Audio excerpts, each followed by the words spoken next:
Hey guys, welcome to the final of the losers round between Matty and Luke Foster. It's Jeremy Bauer here with Kim. G'day Kim, how you going, mate? Good, mate. Luke Foster just took the first frame there off the snap. Oh, exceptional. See those balls both fall in? Yeah, very nice. It's how you want to start your race to 11, isn't it? It's definitely.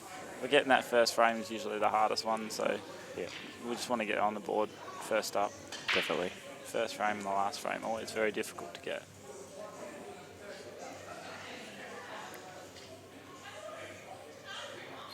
Matty Bolton to break.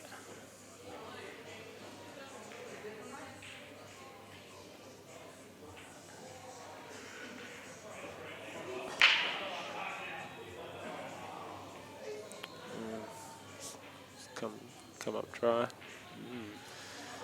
What do you think, Kim?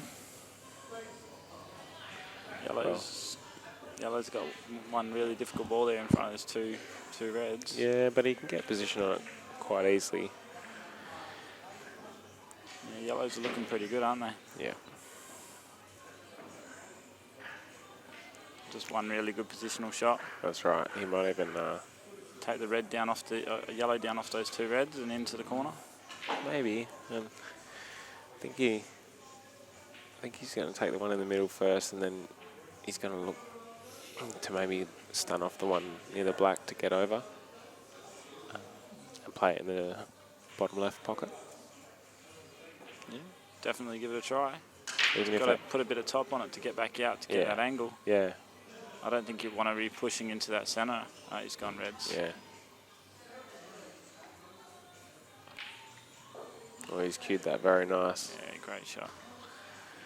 And all of a sudden, reds are the box seat balls. There's a bit of work to be done, but for Foster, it's looking pretty good. Yeah.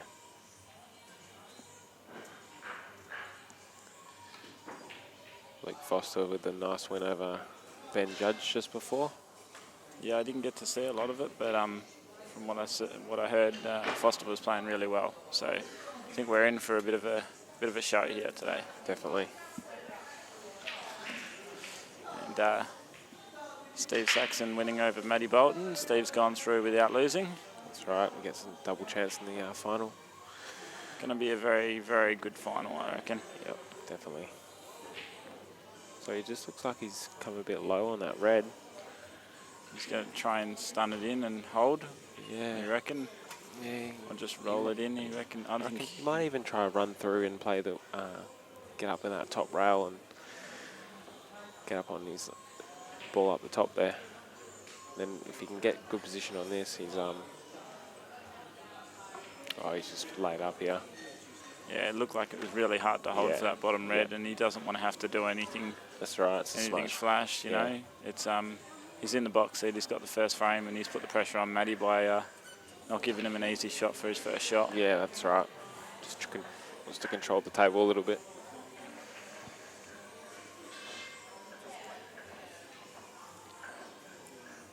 Nice view of Miscue's pool room.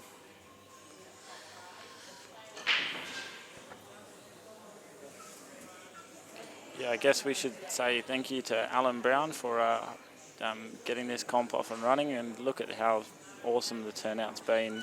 Got a few sponsors. Got Mr. Billiards sponsoring the event. Yeah.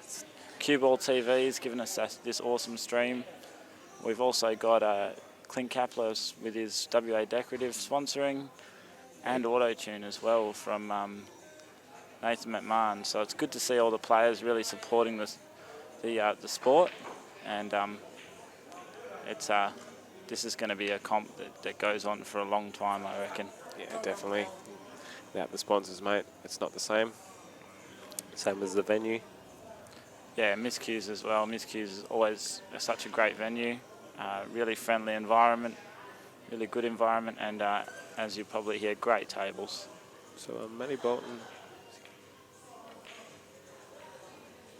just he's tied up that red. Yeah, tied up the red there. It's not a bad result for him. I don't know what he was trying to do. Maybe he's trying to double up and cover that top left-hand pocket, but he's got a good result there by tying up that red, unless that red goes in the middle.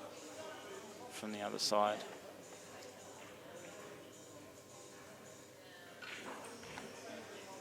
Oh, Oh my, that's just awesome. That's huge. he's played that well.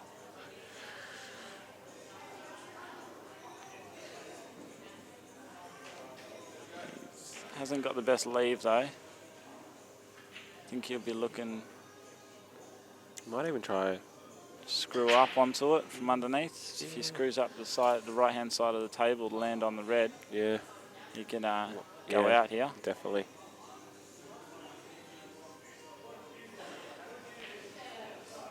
Yeah, that's perfect. Yeah, very good shot. He's got the right angle just to roll it in, and he'll sit pretty on the red. But Come back down for the black. Very nice. he wants to make sure he doesn't roll too far through and land straight. He's got to leave himself some angle. Yeah, just natural angle. Just like that. Beautiful. That's a great shot. Luke I Foster. don't know. I think he's gone too far actually. Nah, the black goes in the middle. He'll In the middle, just stun straight down. Yeah. Yep. He's looking come off a rail maybe. That's what he's looking for, isn't it? I Yeah. mean, Off a rail, just get a shot in the middle. Oh, he's screwing. screw straight down the middle of the table. That's a great shot. Perfect. Great shot. He's perfect on that black to go 2-zip up. Luke Foster is on fire. Earlier in the stages, Matty Bolton and Luke played before, so this will be a bit of a grudge match to get it back. Yeah, Luke wants to get one back on him because Yeah. Matty got him in the other race. And from what I remember, I think Luke was up in that match. Yes, and he was. Matty came back, so it was quite impressive from Matty. Luke's getting off to a good start, but I'm sure he remembers in his head that he had a good start against Matty before, That's and right. Matty come back, so he can't take his foot off the accelerator. Exactly right.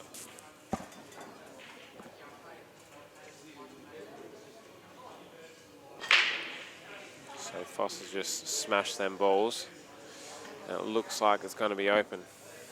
Yeah, he's come up dry. And It's looking like reds are the balls to go with here again. yeah, definitely the red ones.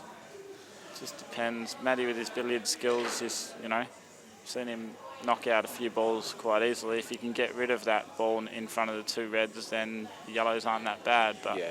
just depends on how he wants to go about it. No, I think reds are the way to go. Yeah, definitely reds.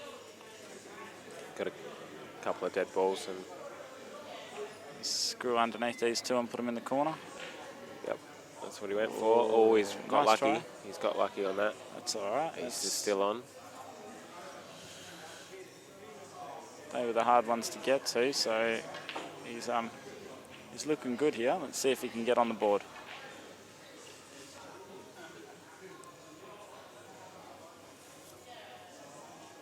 We've just got the plate competition running in the background.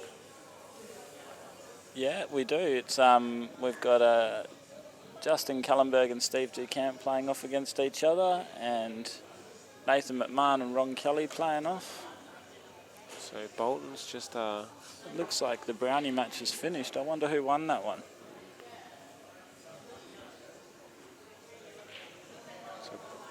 Bolton's just left himself a hard shot here. Not for Bolts, it's not. Yeah, he would have liked to run. He would have liked to run through a little bit more on that.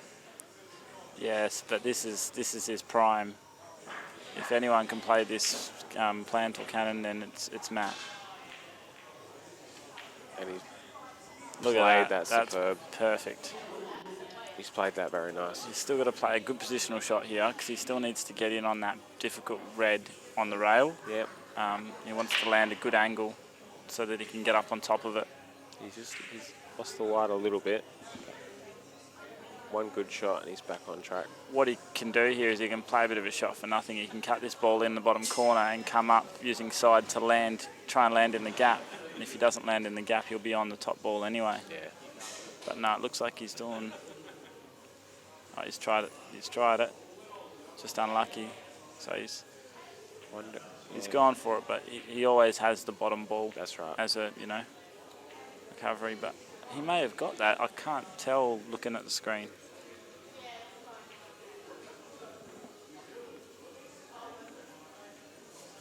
If he doesn't, Looks like he wants to come cushion first, maybe. well, I don't think Matty's going to be wanting to let Luke get to the table. That's if right. he plays this shot and he leaves the wide in there, Luke can put the ball in the middle and develop that ball out. Yeah. So he's going to want to make sure he does a good shot here. That's a great shot. Oh, That's brilliant. he's played it well. I think he really wanted that to pot, though. See, Foster's got this start yellow up in the top corner.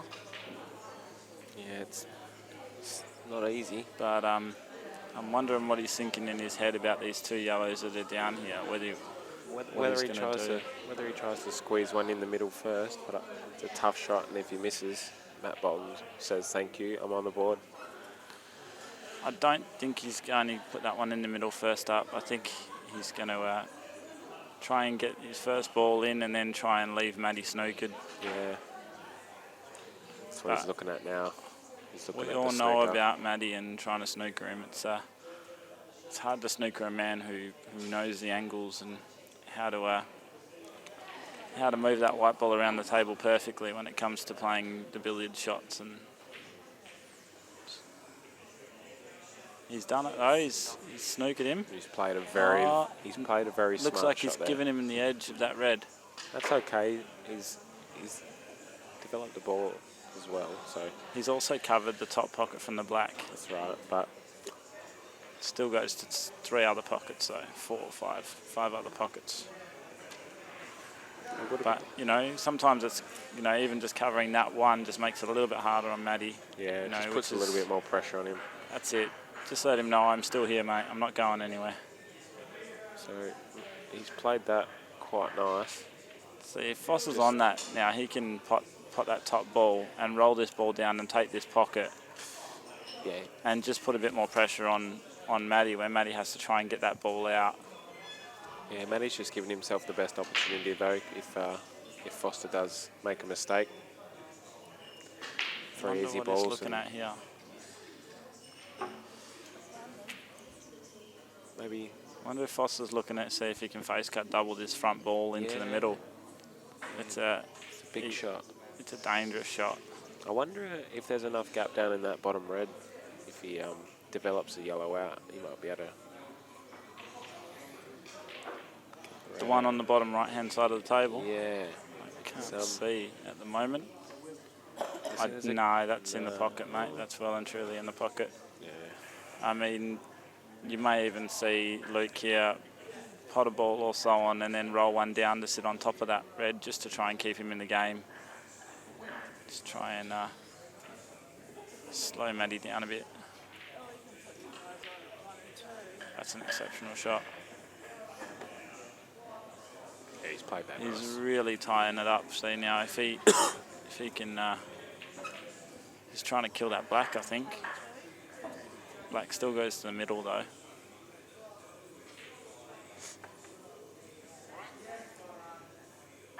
So hard to tell. Just the type of players they are in this sort of position would be kind of looking to kill the black or cover a pocket. But these boys, they can see the table. And some like Foss, especially, he takes the table on. Yeah, he could be here just trying to leave the white tucked up on the back of the black. Yeah.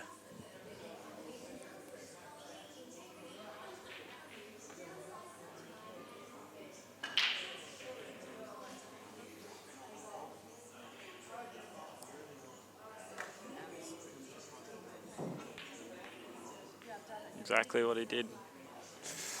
He maybe that's total. If it's not total, that's a great shot. It looks total. Because if that's not total, then he has to contact the rail after he hits that red. That's right. Which makes it very difficult for Matt. He's called total. Yeah, Matt thinks it's total. Okay, so it is total. What do you think Matt's going to do here, Kim? So, I mean, a shot here for Matt if he really wanted to Well, I think he's just tie this game up is to just chip that black over to the red. I think he might try have a little swerve shot here, because worst cases, I reckon he might even be able to pot that. Oh, and he's fouled. Foss with a huge chance here. Still not a bad outcome. If he can get these 2 yellows out in one shot, that's what I'll be playing. Then Matty's in a bit of trouble. Definitely. So he's always going to land on the bottom yellow when he cannons these 2 yellows out on the right-hand rail. Yeah, it just depends on what he does here. He's just looking to see if he can get around that black to get a starter. I think he just wants to get a starter ball here, but I don't think there is one. I think he's on it. Is he? Does not look like it. Little swerve shot, and he'll be on that nicely.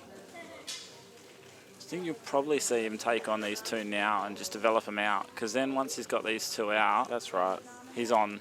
That's right. You know, if he can play the bottom yellow of those 2 on the right-hand side of the table, he must be on it. The way he's he's definitely on it. Little swerve shot that was. And now look at what, now he's got all the chance in the world. It's a very good shot. He could just play the double. Here, you never know. With these players, it's hard to tell. He'll take the one down the rail first. And try and land low, you reckon? I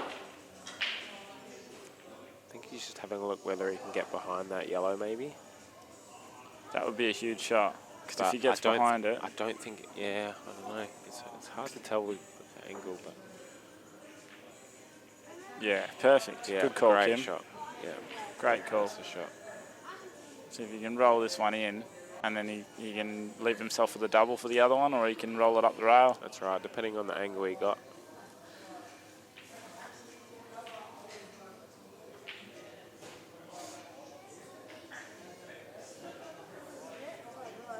Yeah, he's looking at the double there.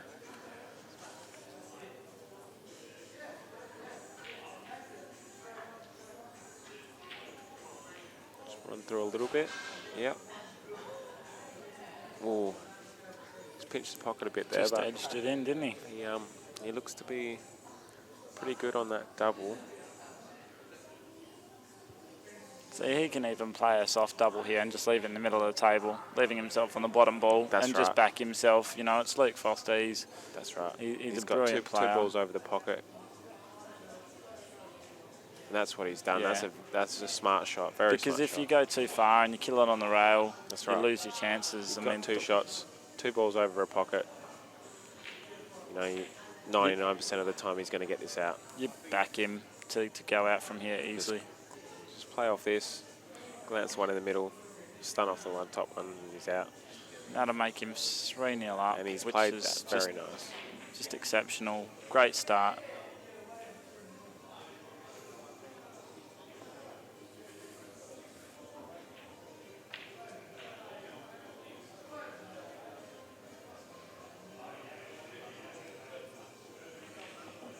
Beautiful. So the Foss looking very convincing at the moment. I think you just put a bit of bottom right on this and just kick it back out off the rail, leave him for the middle. Yeah. That's exactly. it, perfectly. Yeah. So 3-zip to Foss. Bolton's got to fire up here if he wants to stay in this.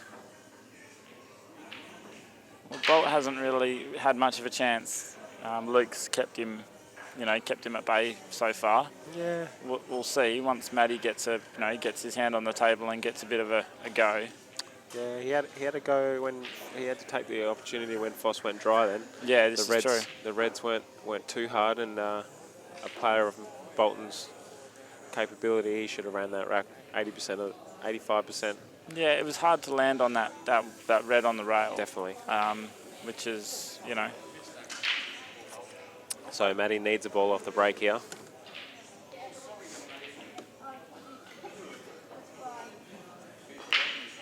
It's been a bit of a funny thing, but this red J, I'm not sure. Pretty sure the rule is it's a foul. It is. This is correct.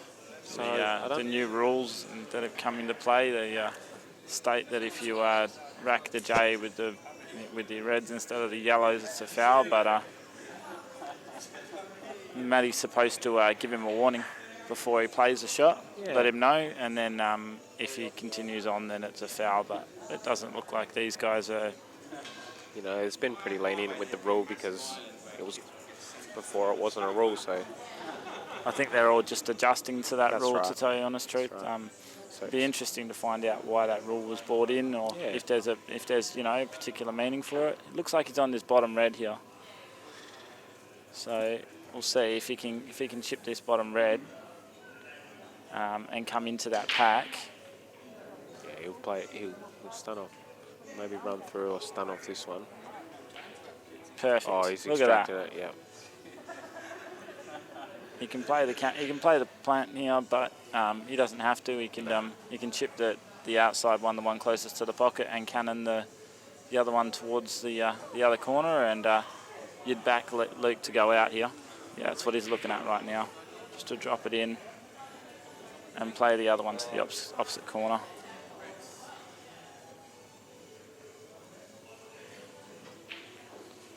Perfect. Yes, he's played that well. And he's left himself a ball to get onto that red. Yes. Into the middle. Yeah. So if he plays this one, it's actually interesting to see how he's going to play it, because he's got to get rid of that top red first. Yeah. Yeah. And then come and pick that gap again for that red, unless that red goes to the corner. It'll be very, from the top. I don't know if that red goes into the bottom right-hand corner, the one above the black. If it does, then this is home sweet home, because he would just roll off this one up to the top one, to the one down to the corner, and then go game.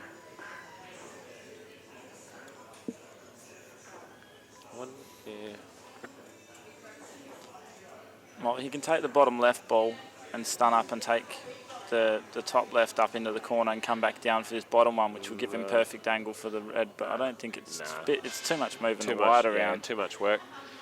Just glance off this, and I'm curious to see what he's doing here now. I wonder whether it goes in the bottom right pocket, Jeremy. The way that he's just played that, maybe. And then cannon into the yellow, and then hit it full ball. But well, if he can land on a straight stun on this top red, he just screws back for the black to the corner.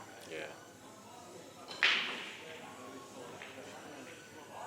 That's not very good. So it must go in the bottom right pocket.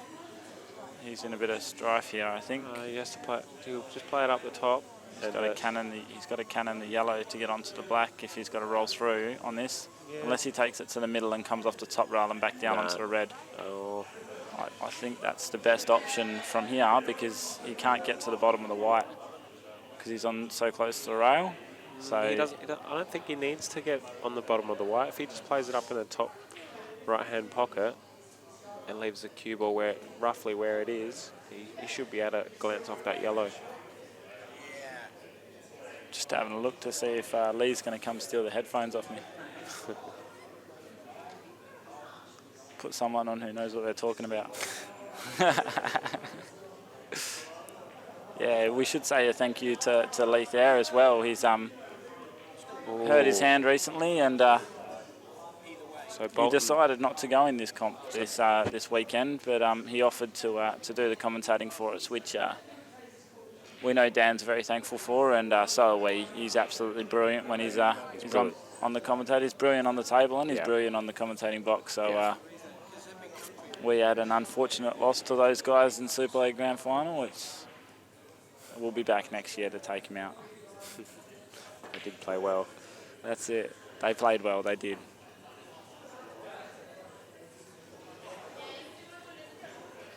So Bolton with a big chance on yellows here. There's a lot of work to do, but I think if you just be leaving Luke not on a red, so just chip this yellow and leave it down on the bottom left-hand side of the table so that Luke can't get to this red. Even if he comes off top rail and pots it, he's got nothing on the other red, so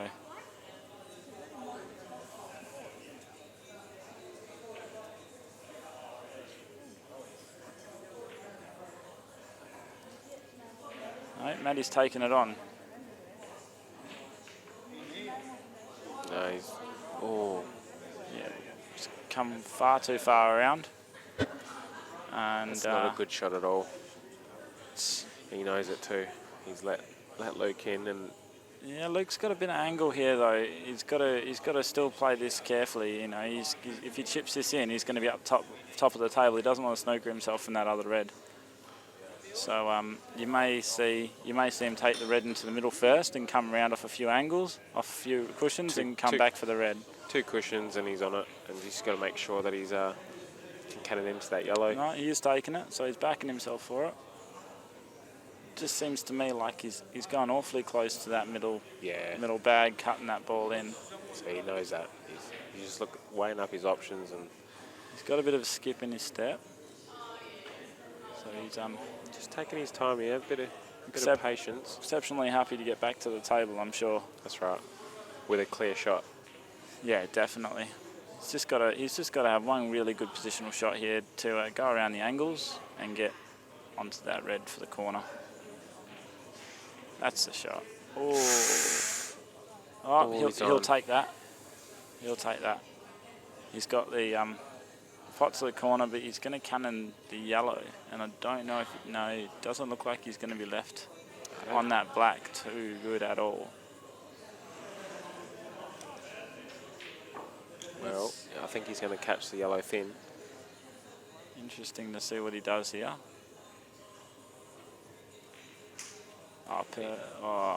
He tried to pinch a bit of pocket to keep himself onto that black. Yeah, he was concentrating to get a position on the black instead of the pot.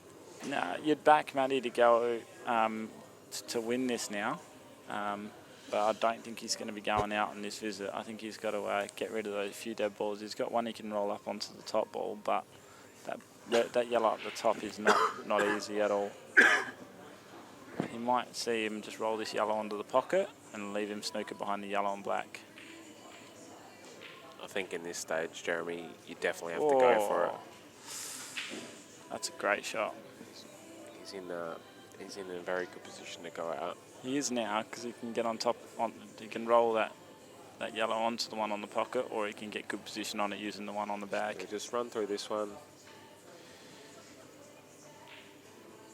Come off the rail, get off. He's left himself a bit low. He's hitting him a bit short at the moment. Yeah, he just can't quite get a run at the moment. Good players like this, they usually, after a few shots, they can gain the pace of the table, and then they just take off. Definitely. So I'd be backing Maddie to take this frame out from here.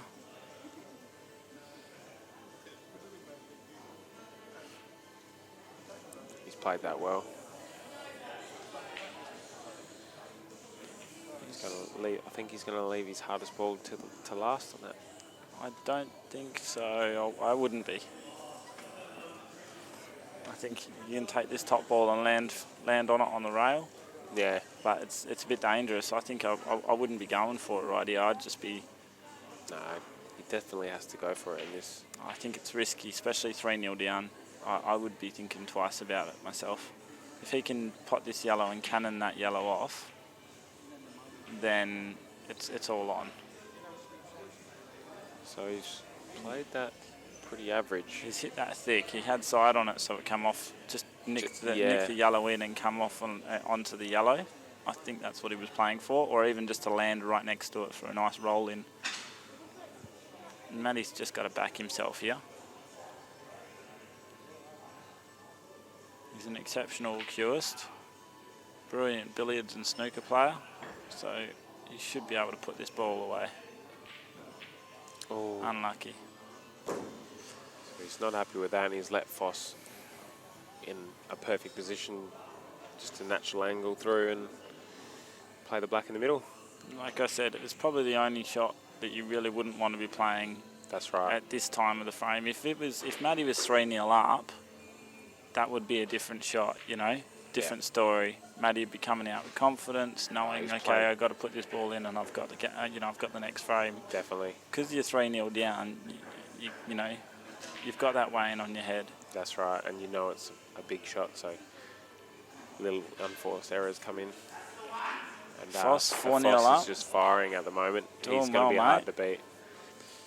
And I think it's Foss's break.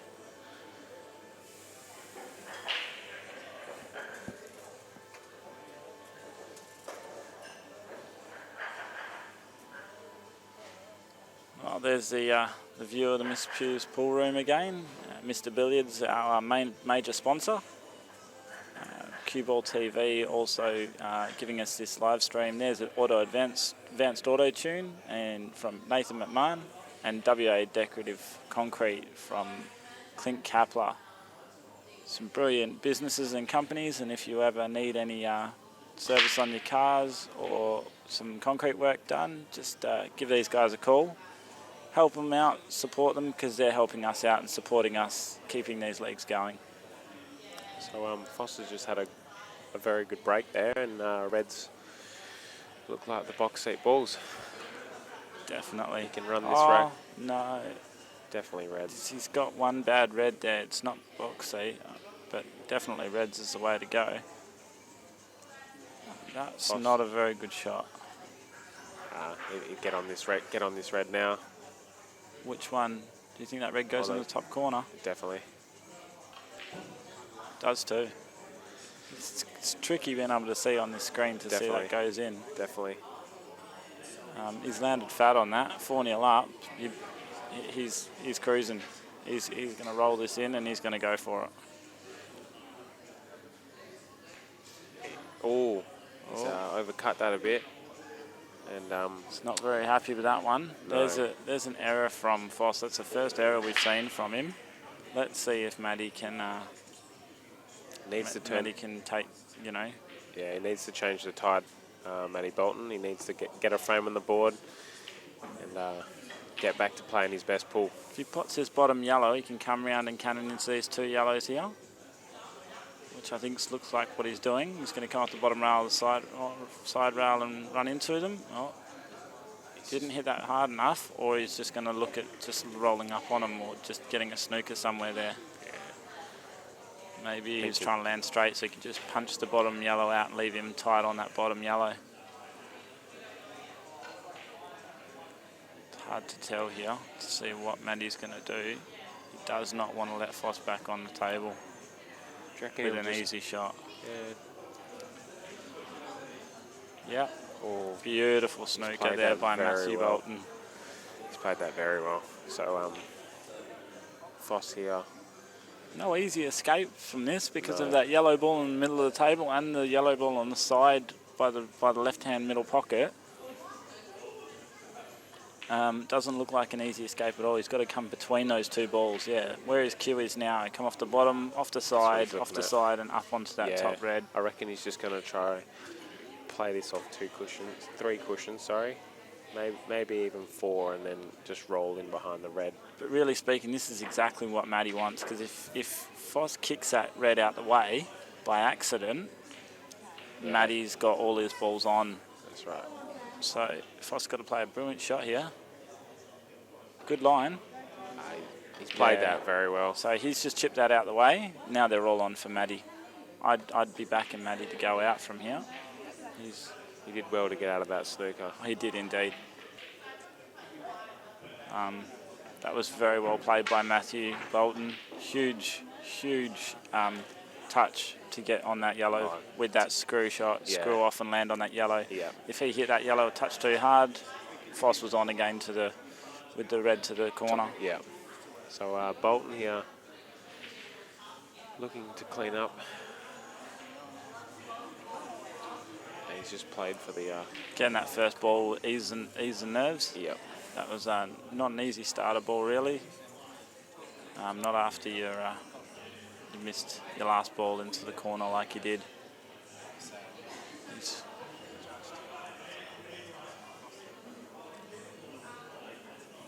I think he's going to take this bottom ball on the bottom right-hand side of the table now and drift over for the one to the middle.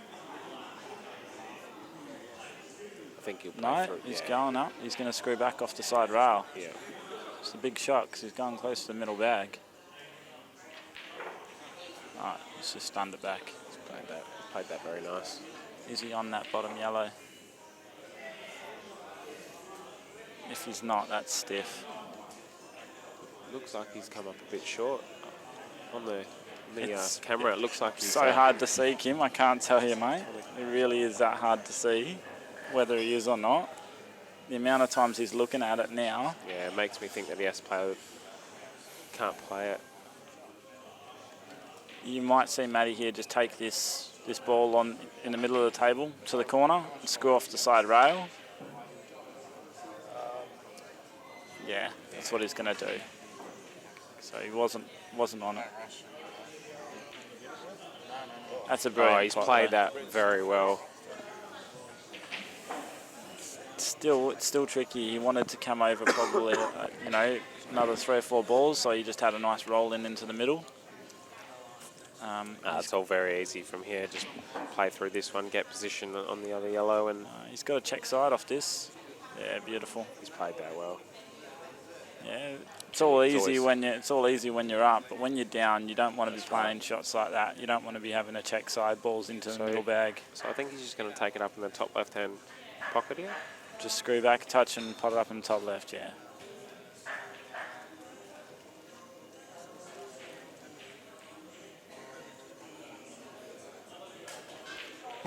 No, he's gone for the middle bag. Yeah.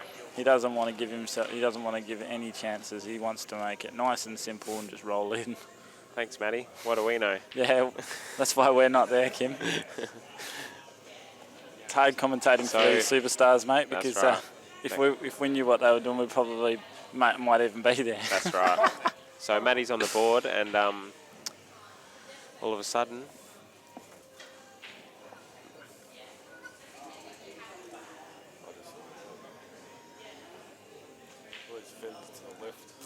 This is a question I've been asked many, many times about Luke Foster queuing to the left of the white handball of the white. We're just going to go and find out why it is he does it, but he told me it's because he doesn't see the centre of the white when he's queuing. That's right. Yeah, he doesn't queue over his dominant eye. Yeah, I've definitely asked him the same question, and even on the break, you can see that he'll cue off to the left of the side of the cue ball because he told me that he can't hit a dead straight pot in the middle of the white ball. He allows for the throw on the white ball. At the end of the day, it'd be very, very hard to be have him mentor you because you'd never be able to do it. That's right. What he does is amazing, and he does it brilliantly. Like, his ball position, his potting ability is just outstanding. It'd be wonderful to be able to do what he can do, and the way that he does it, it works for him. Just spoke to Ben, so I can tell you, it's just he's got one very dominant eye. Yeah. So he cues down that eye. But then when he hits, he straightens up a lot. Yeah. So if he's trying to cue top right, he'll aim centre ball pretty much. Yeah. And then he always straightens. Just on that last thing, he sort of didn't really realise he did it until he got told. So. Yeah, that's right. So we just got the confirmation from Leith there. It was exactly what we just said. It's the fact that he doesn't cue under his dominant eye. He's got one really dominant eye, and then he cues and compensates for it with his cueing. He actually, if he cues in the middle, he'll hit the right hand side. If he cues at the left, he'll hit the middle. So that's the reason why he does it, guys. And he does it really well. He's been playing for years. What was it he won, Lee? What was it that Luke Foster won? I think he it was the West Coast, didn't he? Yeah, but I think he won the juniors, the under-18 juniors, I think. Yep. A while back. He's been playing for quite a while doing it, and he never really noticed that he did it until someone turned around and said to him, you don't actually aim at the middle of the white. So there's a bit of interesting facts for you guys. Yeah. So Matty Bolton's come up dry again. Yes, he has, and Luke Foster be licking his lips at the moment.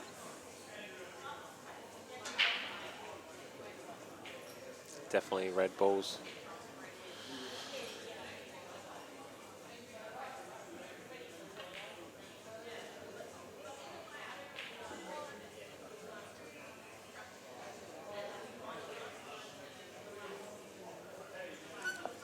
Don't know what that means, Dan.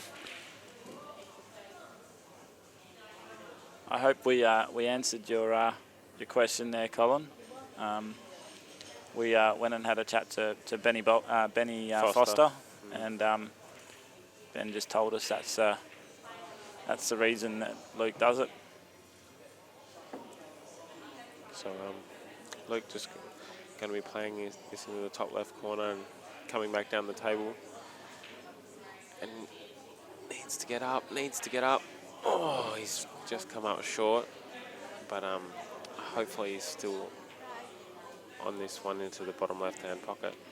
Maddie doesn't have a lot of easy balls here, so I think what Foss is going to do here now seems though he's landed pretty unfortunately. He's going to try and leave Maddie in a position where he hasn't got an easy pot to start off and try and develop his ball. Oh, you reckon he can cut it? I reckon he'll cut it in, screw off. Oh, yeah, he's just done what you said. Yeah, he's just tried to... Well, he's left the yellow to the middle, but it's not easy. But I think Foss just tried to cover that bottom corner pocket there with that red. Yeah. Hopefully not covering the line of the black to the corner with the yellow. So Bolton just looking to see if he can come off the red with that yellow. He's just going to leave him up the top of the table. Well, that red doesn't go to the bottom right-hand corner. The red in the middle of the table doesn't go to the bottom right-hand corner. So if Matty just chips this yellow off, develops his ball, he's not leaving Foss an easy pot. That's exactly what he's done. Just developed his ball, got his ball out into the open, and not left Foss a lot. Foss here, he's looking to go off the red and maybe in. Off his own red? Off his own red. Yeah. I was thinking he might have been looking at the red straight onto the red. Then he knocks his other red into the bottom right-hand pocket. That's definitely what he's looking at here. That's an exceptional shot if you can get it. If he can play that red, the top left red in that cluster there, off the bottom red, he's going to push one towards the pocket to cover the black's pocket and one in the pocket. Oh, and he's played that very well. Look at that. That's a very nice shot. It's a world-class shot here. That's a game-winning shot. Hopefully he's on the one in the middle. I don't think he is, mate. I think all he can do now is just try and leave himself tucked up behind that red on the bottom. So just come off the bottom rail and just chip the red and sit on the bottom rail. I think that's all he's really got here, unless he goes for a big double or something. No, I don't. If he hasn't covered this line for the yellow to go in this bottom right pocket, he might just chip it out and try and cover the line there. He may even just try to come off the rail and push the red closer to the pocket. Not sure.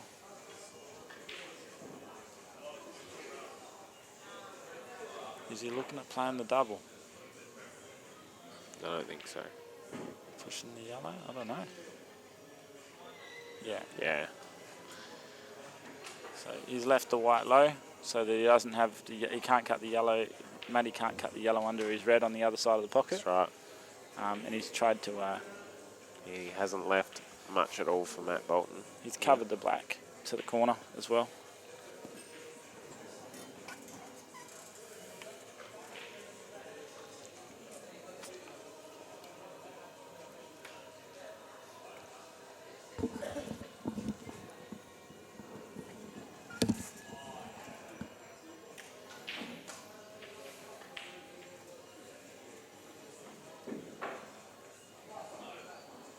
What do you think Matty's thinking here, Kim?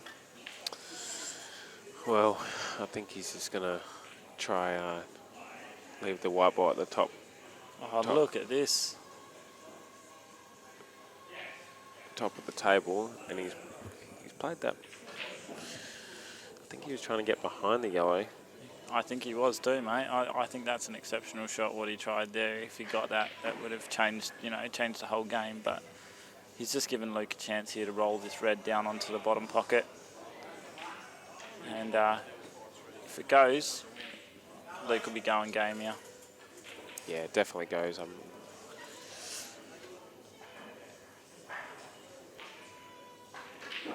Oh, He's played a cannon. He's come off a little bit lucky there. You think that was lucky, or you think that's what he was playing for? Do you think he? I don't know. It depended if that red actually went or not. But he's come out brilliant. He's coming out smelling like roses. He's killed two of Matt's yellows on the rail. Yeah. And he's just going to roll this in the middle and go game. He's played that very nice. Think he'll take it to the top corner or screw back into the middle? No, he'll just. I reckon he might even just stun off this and end in the middle. Wonder, yeah. I was just thinking I would probably just screw back and put it back in the middle. It just seems to be the less movement with the white and quite a simple pot. If you don't come far enough, he's got it to the corner. If he comes far enough, he's got it to the middle. Yeah. Awkward queuing though. So he may decide to do what you were saying, but he might he might even just play it with top and. No, you won't. You can't get anywhere with top. Yeah, so he's going to screw down on it. Oh, he's run into it. He's played that very well, That's Jeremy. Superb. I never even thought of that. That's probably why I'm not there, Kim. That was an exceptional shot because no matter where he kicked it, he had two pockets for the ball to go. So. And Luke Foster is getting on a run here. He's very hard to touch at the moment. He is not going to let Matt get a run. He's just going to keep firing and just keep going. He's not interested in letting Matty get to the table at all. And every time Matt gets to the table, he's got a difficult shot or can't see a ball. Luke Foster is playing exceptional. What a time! What are you thinking, Kim? Are you thinking that it's going to be a Luke Foster, Steve Saxon final? Well, I wouldn't count out Bolton just yet, Jeremy. Who would you like to see win? There's only three people to choose from now. Well, I'm good friends with Luke Foster, so I'm always going to say Luke Foster. Yeah. But if Luke can keep playing the way he is, I think he'll be very tough to beat. But Sacco with 2 chances just clawed his way back from Matthew Bolton for being 8-4 down. Runner-up in the Australian Championship singles. Steve is a very, very, very formidable opponent. Especially with that second chance, it's very hard to, because they can. It's hard to beat Steve in one chance. Yeah, Steve will just come out really relaxed in the first frame, and he's come through. So he's gone in off here. Oh no! And that's a very lazy shot from Luke Foster. That was pretty loose, wasn't it? I mean, I think he was trying to go a little bit more angle and come off the rail, off the side rail and up onto the top rail. So Bolton's confused at the moment. He didn't know whether the white went in or. I think Matt's asking if it's open table because if you foul on your first ball, then it's open. But because Luke actually got one on the break, it doesn't count. That's right. Luke's spotted a red, and reds, and he's chosen reds. That's obviously, right. So it's closed table. So Bolton here still in very good position to go out here. Well, there's actually no such thing as closed table, which I've just recently found out when I did my adjudicators course. But because he potted a red, he can nominate them, and then he's reds for the rest of that game. Which is another interesting fact for you guys, that there is no such thing as a closed table because the table is never closed. So Matty Bolton here just going to play this one in the bottom left-hand pocket. Do you think? Not sure. Or will he take the one down the rail and just glance out? He's screwing back towards the corner, Remember, towards the middle bag, but it's the shot to play, isn't it? Because he wants to get to that shot. He's got 2 shots here. What I would do is I'd play the one in the bottom left-hand pocket, screw back, play the one in the bottom right pocket, leave yourself on the middle. He could even back himself and just chip it down to the bottom corner and then go out with the single shot, which might be the way to go because, Look at that. Yeah, Perfect. Oh, he really wanted that to go in just to make sure if he... That's fine. He's covering the red going into the corner bag. He's still in the box seat here. He just pots this one into the middle and stuns down, plays the plant, and then rolls one into the middle bag for the black to the corner.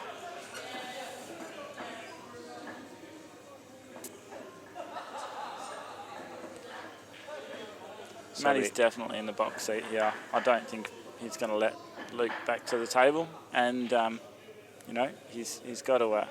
Matty has to take this chance. So he's tried to play that one for the bottom left-hand pocket. So now he has to play the. You'd think he played the plant right now. Yeah, have to play the plant. You know, unless he wants to play the ball on the pocket and screw back to the middle of the table onto both balls. I think he'll play the plant here. Which is, you know, nothing can really go wrong other than not getting back onto those two balls, where the plant could go wrong, but I don't think it would. I think Matty will play the plant every day. Yeah. He's got the ball that he's just hit. Yep. So he just doesn't want to roll onto the back of that black, but he's just played hasn't got control of that white ball at the moment, has he? No, he's still all right though. He's just got to play this one in the bottom left-hand pocket, use natural angle to come back for the black in the middle. You reckon he'll go around that red for the black in the middle, or do you reckon he'll come up the middle of the table? No, middle of the table. That's it. He's played that very nice. Yeah, he just a bit of bottom right here and just chip back up onto the black. Matt Bolton just wants to keep it very simple and give himself a shot on the black now at this stage. He did go around. He's played that well. He did go around. I thought he'd come just natural angle. It's a great shot because it leaves you on a perfect angle for the black in the middle, but if he ran too far, he was in deep trouble then. So Matt Bolton is still alive. Yep. 5-2 up to Foss. Matt Bolton's brought back one frame because of Foss just played a bit of a loose shot there. But that's all good. I think Foss will regain himself and get going again. So Bolton to break, and if he can get this frame, Jeremy, like I say, Matt Bolton is right in this. Here's some past results if you guys haven't seen. It was Neville Lovers versus Clint Kapler, and then Jason Hawker versus Ben Foster. Jason Hawker beat Ben Foster 9-8. Neville beat Clint 9-3. Foster went to play versus Jason Hawker to beat him, and Ben Judge played versus Neville Lovers to beat him. And Ben and Luke played off against each other for Luke to make it into this losers final. So Luke's had a bit of pull this morning, that's for sure. Definitely, and Matt's just come up dry there, and he's just going, give me a break. Nice pun there, Kim. He really wanted a ball there because these balls are looking very nice for Luke Foster here. And just back to that final, Ben Judge played very well this weekend. Oh, exceptional. And Jason Hawker, intermediate, playing out of his skin this tournament. Best intermediate. The guy has played like a champion. I played him in the first round, in the second round, and I didn't get onto the table till the fifth frame. He just went out. And, I was just... He'd take a few scalps, this kid. He's took out Ron Kelly. Yeah. Took out Ben Foster when he was down 8-6. And, he's played exceptional. There's been some awesome pull all weekend here. You'd be crazy not to play in this just for the experience, just to watch these guys play. That's right. So, Foster here just going to be running down for this red. He's rolled a little bit too far. Has he got that bottom one just underneath the yellow though? I don't think so, Jeremy. I think he'll just play this one down the bottom left hand Cannon pocket. into the yellow, you reckon? I don't think he needs go to. around it. I don't think he needs to. He tried to. Oh, yeah, he did. But that's all right. He's played that well. That's a sweet result. He can just roll this one in at the bottom, then roll the one into the bottom left. Bottom left. And then into the middle, and then the black. Nice and easy. Just roll them all in. He's played that very well. Jeremy, he's just going to play off a cushion here, and easy one in the middle, and then 6-2. 6-2. He is not going to take his foot off that accelerator. So Foss is just making this look easy at the moment. He makes everything look easy. And Matt Bolton's just really wanted a break there and a ball off the break. Definitely. Because this is what happens when you break the balls open and don't sink one. So Foss is just on fire at the moment. 6-2 up, Luke Foster. Is Matt going to get back on the board? That is the question. So Bolton just needs to shake off what's happened and start again. Matty will be sitting back just hoping that Luke doesn't get a ball off the break on this one, just to get him back on that table, get his hand back on the table. Yeah, he wants warm to himself up, start seeing those shots, seeing those angles, get a frame on the board again. Yeah. And get onto a break, get a ball off a break, and then Matty will be 4-6. You know. He might even try. And that's how quickly it can change. He might even try to slow Foss down, because Foss at the moment he's just potting everything. Yeah, but not only that, he's getting out of the snookers as well. You know, he's not given Matty a chance. Oh, he's dumped the white. He's dumped the white, so Bolton's... Luke Foster has dumped the white. So Bolton will be very happy about this.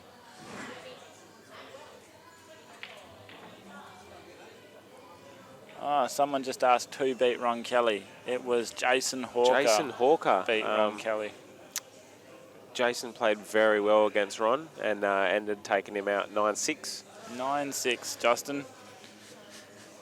Ron got taken out 9-6. Who did he get taken out with with his first life? I'm not sure. We'll find that out for you, but we know that Hawkeye got him in the losers round. So this is going Dan, can we find out who took Ron out in the first round, mate?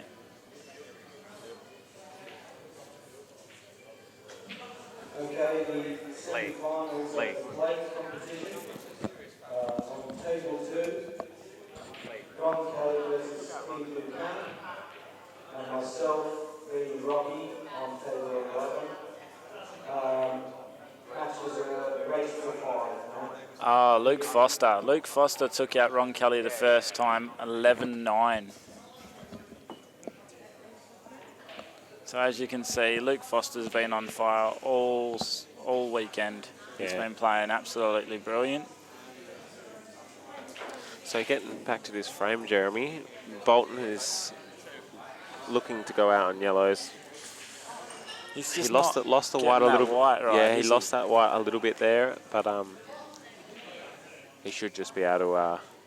He's going to go the corner one now, the bottom left one now, or is he going to roll the bottom right one in and try and get around? Okay, he's going to go the bottom right. I think he'll just play this one, and then play around in the middle, down here, stun off in the middle. Okay, sorry, that made no sense at all there, Kim. Cheers for that. I've seen it in my own head. Coming off the left side rail and onto the top ball into the middle, That's is right. that what you're saying? Yeah. Yep. So he's going off there. That's just like perfect. that. He's played it perfect. He's landed perfect just to stun it straight in and land straight on the other yellow to go straight back for the corner. Yeah, I think he might even run through a little bit here, Jeremy. I don't think he will. I think he'll just stun that in because it's perfect angle just to screw back straight out for the black. Yeah, he's stunned that nice. He can just stun this across or just give it just a little bit of a screw, soft screw, and he's on the black straight for the corner. Yeah. Matty's taking it to 6-3. So Matty's got a nice frame on the board there.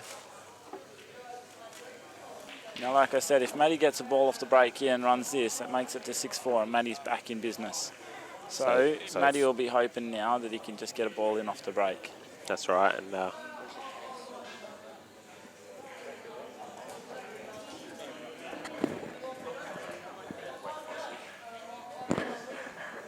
so Bolton would have taken a bit of confidence out of that frame, Jeremy, getting a nice out. And it's his break now, so he's racked that red J again, Jeremy. He has too. Do you think the Foss will pick up on it? I think he's doing it on purpose, just so we got something to talk about. What do you reckon, Kim? I think he's... Do you think it might even be just to annoy Foss a little bit? That might be the reason why he's not getting the ball in off the break. Yeah, Kim, well, you know, it could be. Just the pool gods are saying, no, you're not listening to me. Too bloody bad, mate. So, He's come up dry, but he hasn't left an easy starter from what I can see. It looks like that red goes into the corner, the one he's closest to. Hard queuing, but for Foss, nothing's hard. Just off the yellow maybe. No, just straight in the corner. Just chip it straight down, that's it. Natural In angle. she rolls. And Foss is back in the game. So He's got a few development balls to do, though. Foss has got a bit of work here to do, Jeremy, but Don't know. I mean, I can't see an out here. What do you reckon, Kim? Do you reckon he's just going to cover that bottom right-hand bag and just to give him, just to give him some time to develop the other two? Because he's only got one ball to try and develop, and if he doesn't develop properly, he's got not much. I think Foss is going to have a crack here, Jeremy. I think he's going to try and get this yellow off. I don't... Oh, okay. I see what he's doing. And he's landed with no way to get to the bottom of the white. So I'll be curious to see what he does here. I think he'll just run down, Jeremy. He's going to put it on the yellow. Yeah. Yeah, he's going to put it on the yellow, on the pocket. Oh, he's played that. Unlucky. Very unlucky. He's left Matt the chance to take that pocket. I think Now, it's so now hard Matt's to got tell. to play this perfect. I mean, even though he's leaving the white at the bottom of the table so that Foss can't actually get to it to go in. But if he doesn't cover the bag completely, Foss is going to be able to get a ball in there. So Matt's got to play this really, really well, because that white looks like it's going to come back up. But it's the shot to play. What do you think, Kim? Yeah, I think he's just going to make sure of it and come off the jaw. Oh, you reckon he's going to pot it and put the other yellow in? Yeah. Yeah. I don't think that's, to me, was the right shot, because if you cover that bag, you take the chance for Foss to... See, he wanted to come off that black a bit thinner and leave him a shot in the middle, or like you said, even cover that bag down the bottom. But I think he would have had a crack from there. But you think about the frame where he was, earlier in the game where he had a ball on the top rail like this and he jawed it.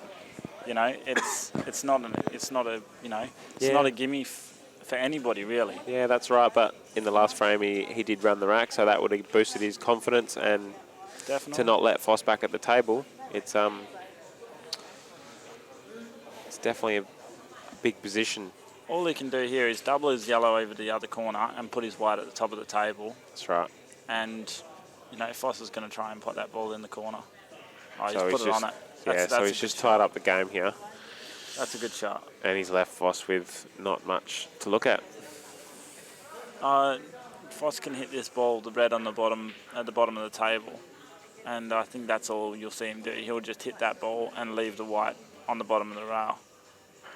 Because Matt hasn't really got a lot on. And so really Matt's just killed his yellow on Foss's red. So Foss doesn't have to really do anything here exceptional. He's just going to try and leave Matt with hard queuing, nowhere to pot a ball. That's Just chip it and leave himself on the bottom of the rail. That's it. Perfect shot. Yeah, He's Matt's not got anything easy, no easy starters, and he's not leaving him a chance to get a yellow ball into that bottom pocket there. He's got the one into the middle, but like you say, Jeremy, he needs to somehow get a yellow into this bottom right-hand pocket, I think. Yeah, he's also come really fortunate as well, where that red's landed in the line for the double, for Matt to play the double off the top rail and bring a yellow into that area. That's right. He's made it extremely difficult.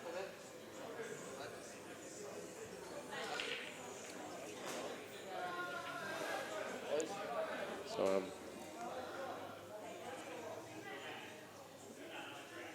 What in the world?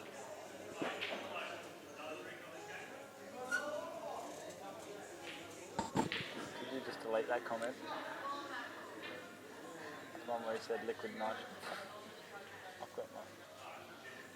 Yeah.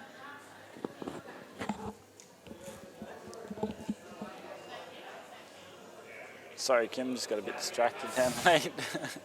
So what do you reckon Matty's going to do? I think he's just going to play this soft.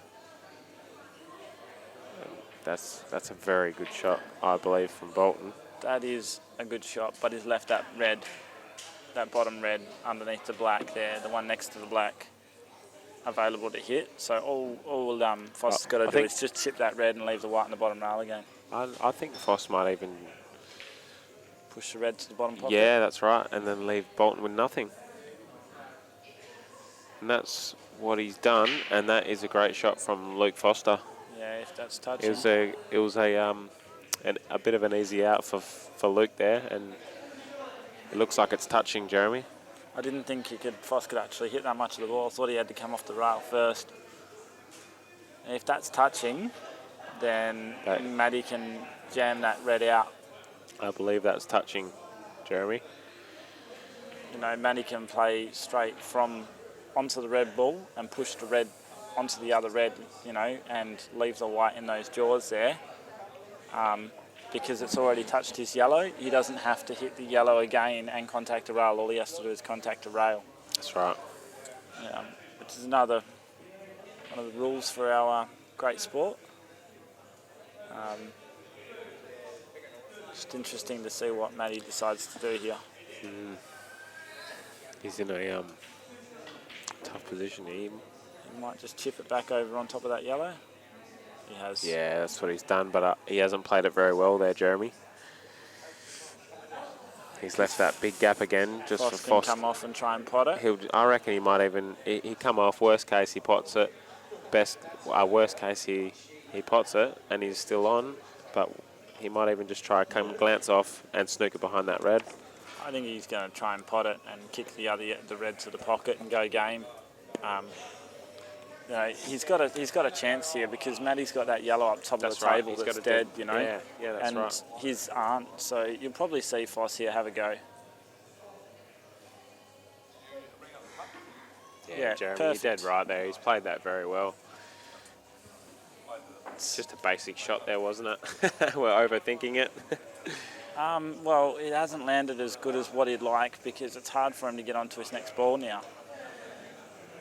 So I'm curious to see what he does here, if he tops through and tries to land in that gap for the one to the middle. Well, he can always screw off this and come behind the black and then be on in the bottom That's of that dangerous pocket. though. These pockets, I mean, they're pretty generous pockets, but they're not that generous. For a player like Foster, mate, this is a straightforward shot. Looks like you're right. He's aiming at the bottom of the ball. Yeah, he has. Yeah, he's punched it in. That's perfect. He's played that well. I guess you're right. You know, being 6-3 up, that shot's, you know, a lot easier to play. Definitely when Foster's just been on fire, mate. He's going to come up and down the table for this red. Yeah. You might roll it in. Just roll it in and just play the red. Just leave it. You don't want to have to move the white around if you don't have to. That's right. And he's just got perfect angle here for natural angle and play the black in the same pocket, do you think? Yeah, just a bit of bottom. Just come round and onto the black. Yeah. And he's played that. Didn't even play bottom. He just played centre ball. Just made sure he gave him a shot on the black because he's potting very well. So this will be a huge frame for Foss. So the Foss is fired up here. 7-3. He's very happy with himself. And as you would be in this sort of position. Yeah, race to 9. 7-3 up. 7-3. It's very tough for Bolton to come. He needs the run of the balls. And he needs Foss to start dunking the white. Dunking the white or dry breaking. But even then, you know, you're going to have in the back of your head, you know, you're not supposed to, but you're going to have in the back of your head that you're playing Luke Foster. You know, he only needs 2 frames. A sniff. He only needs 2 frames, and, you know, he can run a rack quite easily. That's right. So Foster's going to be really wanting to, Matty's going to really want to be tying these frames up and making sure of everything now. So the Foss has potted the black off the break, so he get another shot at it. We've seen that a few times happen over the weekend, potting of the black. This is for sure. There you can see on the Skycam, Ron Kelly versus Steve Ducamp. Yes. Ron Kelly and Brownie versus Rocky as well on the... sorry? semis and the plate. Yeah, on the semis for the plate. Yep. And it looks like Ron's here is just potting his last yellow to get on the black. And Rocky's just about to pot the black. And Rocky pots the black. And Ron pots the black. So Good timing, eh? So that was a nice little shot for you guys. Don't know what the scores are for those matches at the moment. So the Foster's had another break and he's come up dry.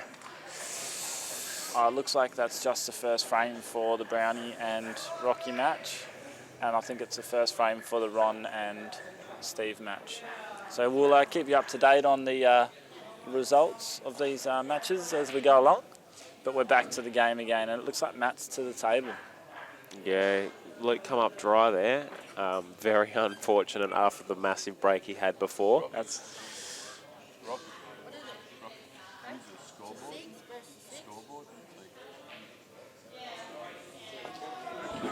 Hey Ron, Kelly, can you use the scoreboard too? So we can keep an eye on it? Cheers, bro.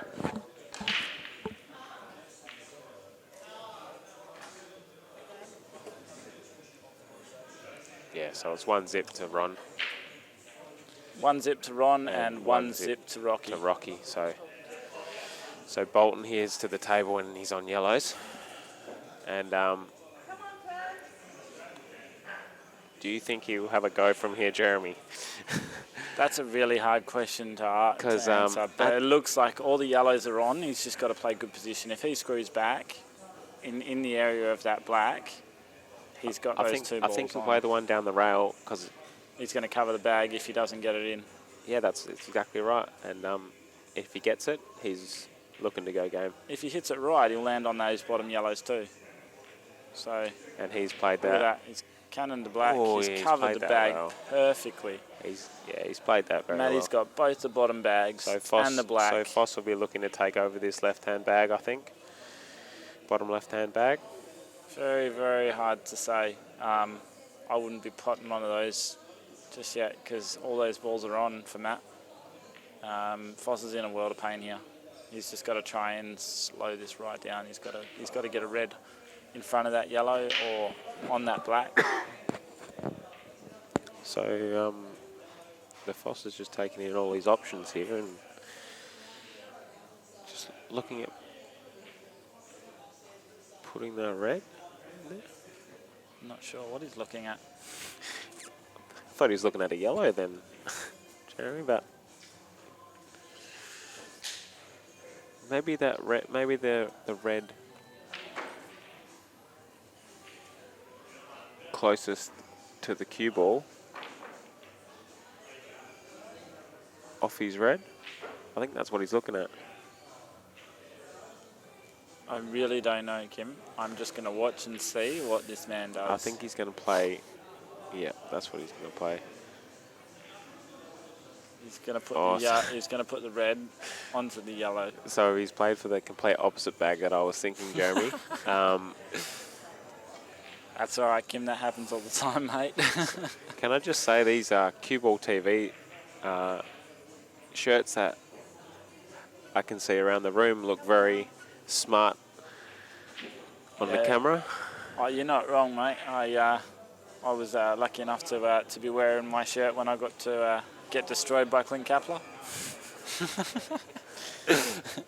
But yeah, no, they are great shirts, guys, and I got a couple myself, and I can see a room full of CueballTV shirts today, which is great, and it's great for the so sport. it should, mate, because you know, CueballTV does so much for us, and let's give it back to him, especially with buying his merchandise and sponsoring to come over and stream our competitions and things. So the Bolton's just done the impossible. I don't know how that. Can we get a replay on that, Dan? I wouldn't mind seeing that shot again. We've got advanced technology here, guys, with CueballTV, where we can actually replay that shot for you and show you exactly what happened on that shot. That's right. How awesome is that? I've watched many world championships. So here it is. Oh, jawed it big time. And that's very unfortunate for Bolton, but it's... He didn't hit that well, though. No. I mean, and I'm glad. I think he's glad he didn't, because his white's nowhere near anywhere on any yellow ball. That's so right. he's come off pretty fortunate there. But yeah, like I was just saying, watched quite a few live stream matches and World Championships and so on, and nothing really competes to what we get from CueballTV. That's right. CueballTV is just another class. So we can all thank Dan Lynch for that one. Yeah. So the Foss is just... Oh. Foss has just pulled out a Foss. So that's hit a rail. He is just trying to get... What was he trying to do? I don't know. I just think he was trying to bring the other red into play, to be honest. Yeah, well, I mean, he can get a red behind that yellow now, so Matty will be looking at somehow getting that yellow back hard on that pocket.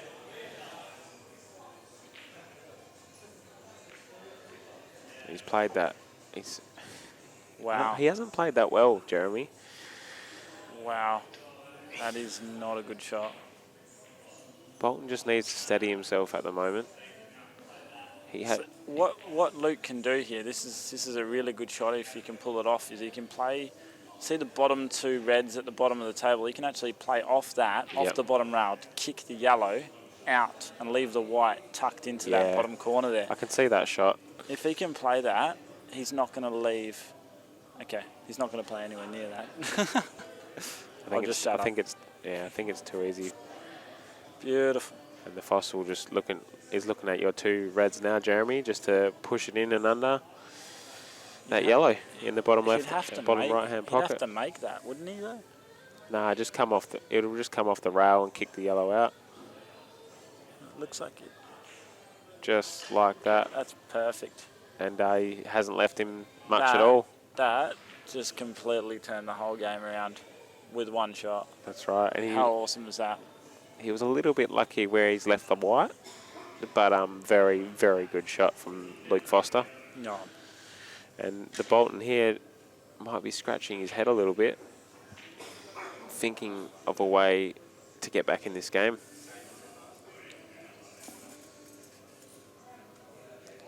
Well, what he could do here, Kim, I don't know if it's the right shot to do, but what he can do here is he can play the yellow onto the red, but I think your Foss would go out from there. I think you'd probably be better playing the black over to the yellows and leaving the white up the top of the table. I think you're just going to pot it, to be honest, because he's got the bottom left and the bottom right now. The blacks... But he hasn't covered it. That's right. Foss is just going to put another ball on that pocket now. I don't think that was an exceptional shot myself. But you never know. It's pool's an interesting game when it comes to that type of thing. So personally, I would have played that shot. But I think Foss will just play this in the middle. Glanced at. Oh, so he's played for the cannon there. Yeah, he's still got another shot. He's going to pot this one to the corner, pot the one in the middle, and then roll the red underneath the yellow again. That's what I'd be calling.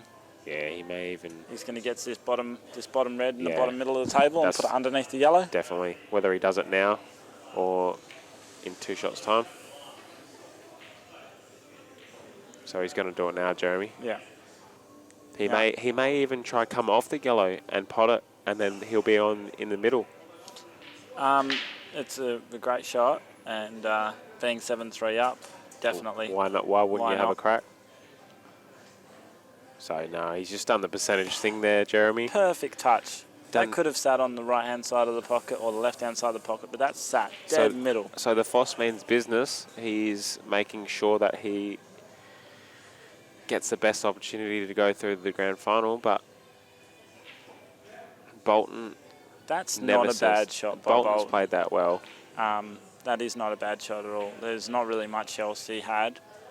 And Foss has to play a good shot to get that red into that pocket, because he's not actually going to cover the pocket. He'll kick the yellow to the other side of the table and cover it from the black, but that's about all. So what I'm looking at here is he just playing off this red in the middle of the table. That's right. One with the yellow. Playing it towards the middle pocket.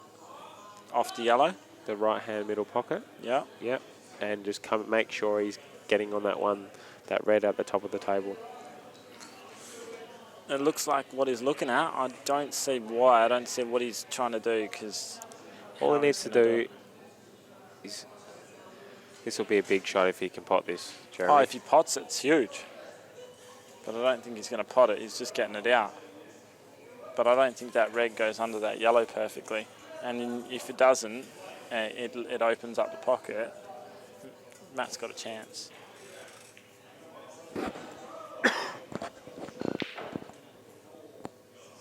That's what he's looking at now. But he can have this in the top left-hand bag, run through the middle, and if he can squeeze it in there, I think that's what he'll do. It's hard to tell from these camera angles, but the way he's looking at it, it's like he's going out. I don't see an out here. It must go off the yellow and in, Jeremy, because this is what he's playing for. There's the... he's played that very well. I reckon he might even try to develop it. He's too straight. He's too straight to develop it. Let's see what he does, Jeremy. Just going to roll down. And he's played that. Behind. He has played that very well. I think he believes this goes in. I think he's got the perfect angle to put it over, in or over. He's backing the fact that he's got the black's pocket. So he's played that very, very well there, and he left himself the double in case it dropped in. Just goes to show that the camera angle doesn't really show. Like from what we're looking at now, it didn't look like he could do that. That's right. I mean, all I'd be trying to do from Matty here is trying to leave that white tucked up on those two yellows on the pocket. Yeah. So maybe even play off the yellow in the middle of the table and screw into those bottom yellows and leave the white touching those. It's very hard to go off the top of the table and pot that red because that black's in the way. That's right. I think he'll just leave the white up the top of the table. Yeah. Let's see what he plays here. He has though. He's just leaving on the top right-hand side of the so table. He's played that very well, but... I don't think he has. I think he's... Oh, okay, maybe he has, because I was saying maybe he's given him a bit of an edge there. I don't think so. And I don't think Foss will take it on anyway because the black is sitting on the rail, and if he misses, the Bolton has got an easy out there. All Foss is going to do here is push yellows towards that pocket. He's going to pot. He might even pot this yellow and just leave him nothing. He has to play a plan to pot that yellow though. I don't think he does. It's just another one of those camera angles where I can't see it again. I honestly believe that he cannot pot that without playing a plan. If he can, I'm buying a drink for you, Kim. Okay. I honestly think he can just pot this one in in the bottom left. If he doesn't masse, he pots that square. It's not a tough shot, I don't think. Looks like I'm giving you a drink. Look at that, he's lining it up perfectly. You can go get him. Told ya. So he's played the plan. Where's my drink?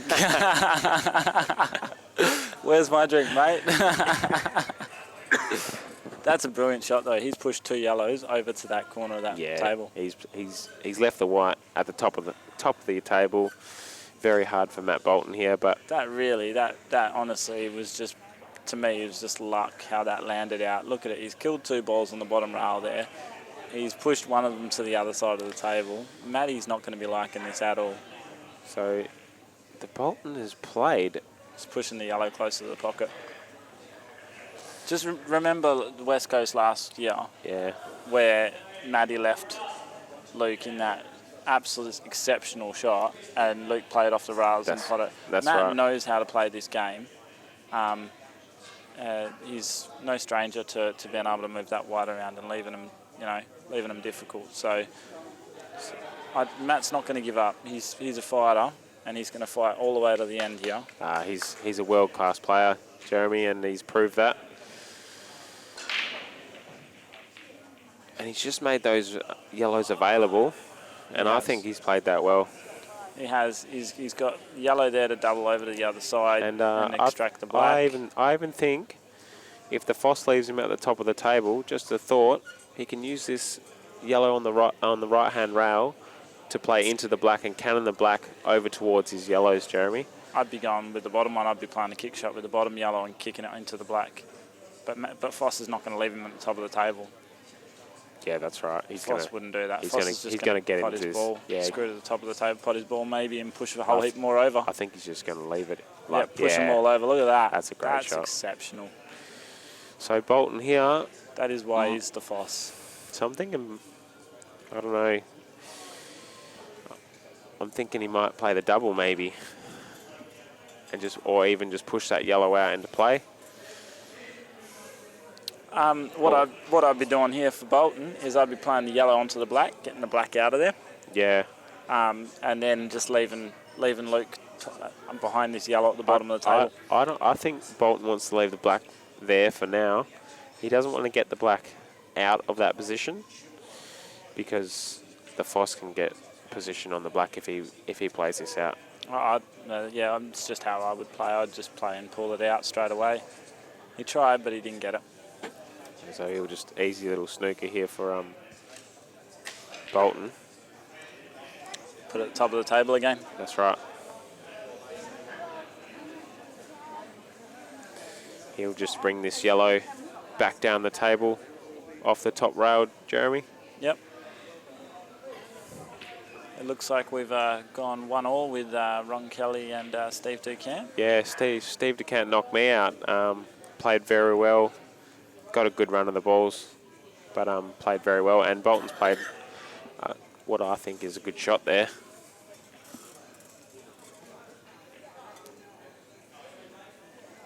So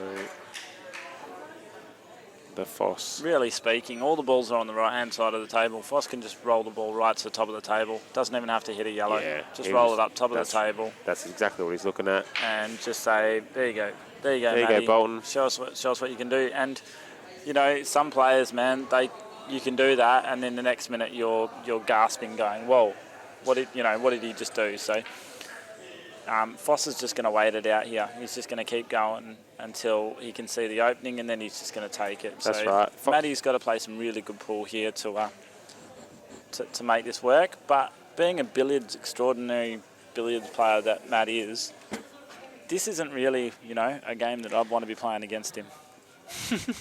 I'll be back in Bolton in this frame, Jeremy. I'm gonna say Bolton's gonna win this frame because Bolton can just play with these yellows here, and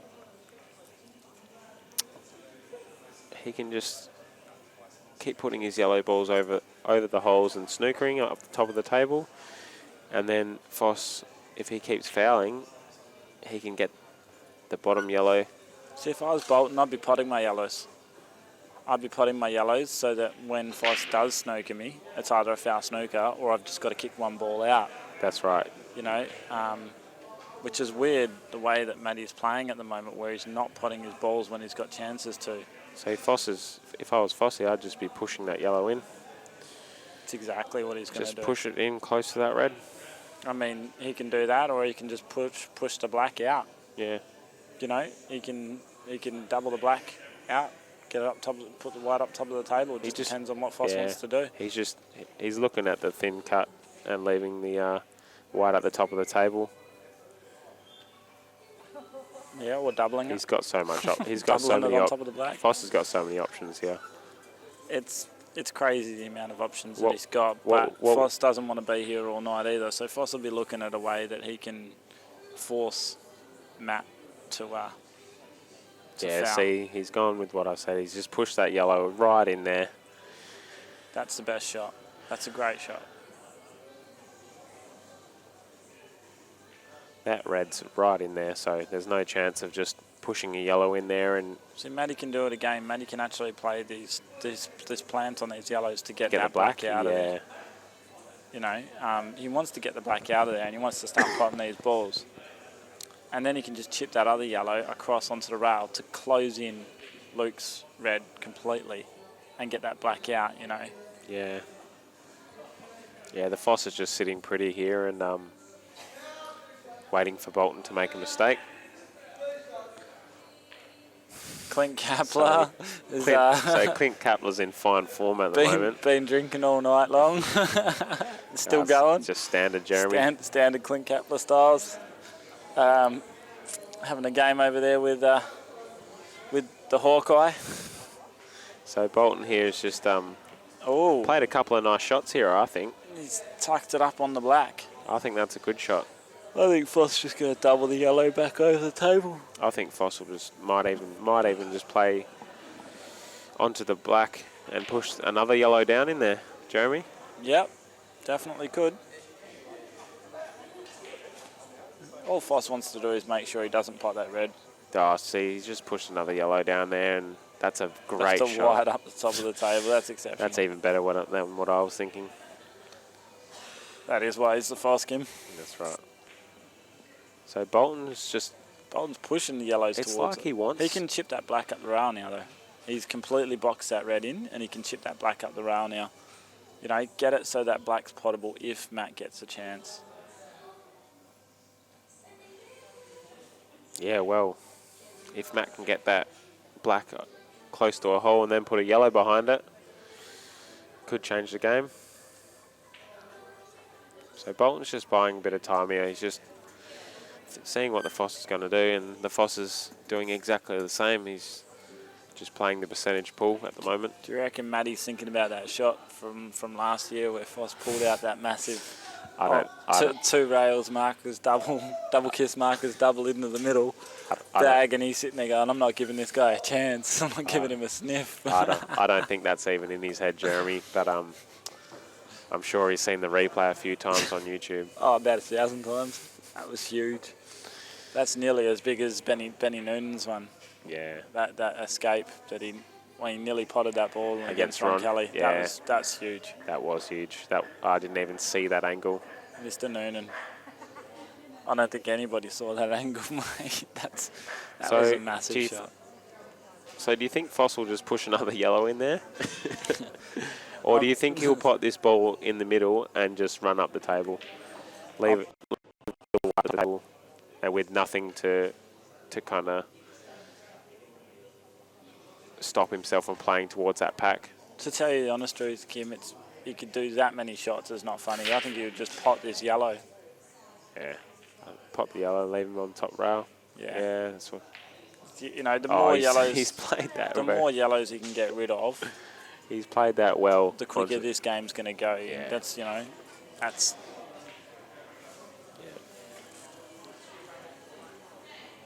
So I think Rocky's 2-0 up against Mr. Brown and Mr. Alan Brown. And I think Ron's just got his second frame now, so he's 2-1 up now. Bolton's played that well, I think, and he's just going to kick this yellow out. Snooker the Foss again. There's a close-up of that red in the corner. I don't think there's a gap to get through that white ball through. Definitely not. And Bolton's played a very nice shot there. And see, if I was the Foss here, I'd still just be potting. I'd double his yellow back down. Probably, yeah. Double his yellow back down to that corner again. I'm sticking with what I said. I think Bolton will get this frame. I don't think so. It's good to see that the black's developed now. No, he's just going to pot this. No, did he try to pot it? I don't know. I think he tried to pot it. I don't think he was going to put too much thought into it.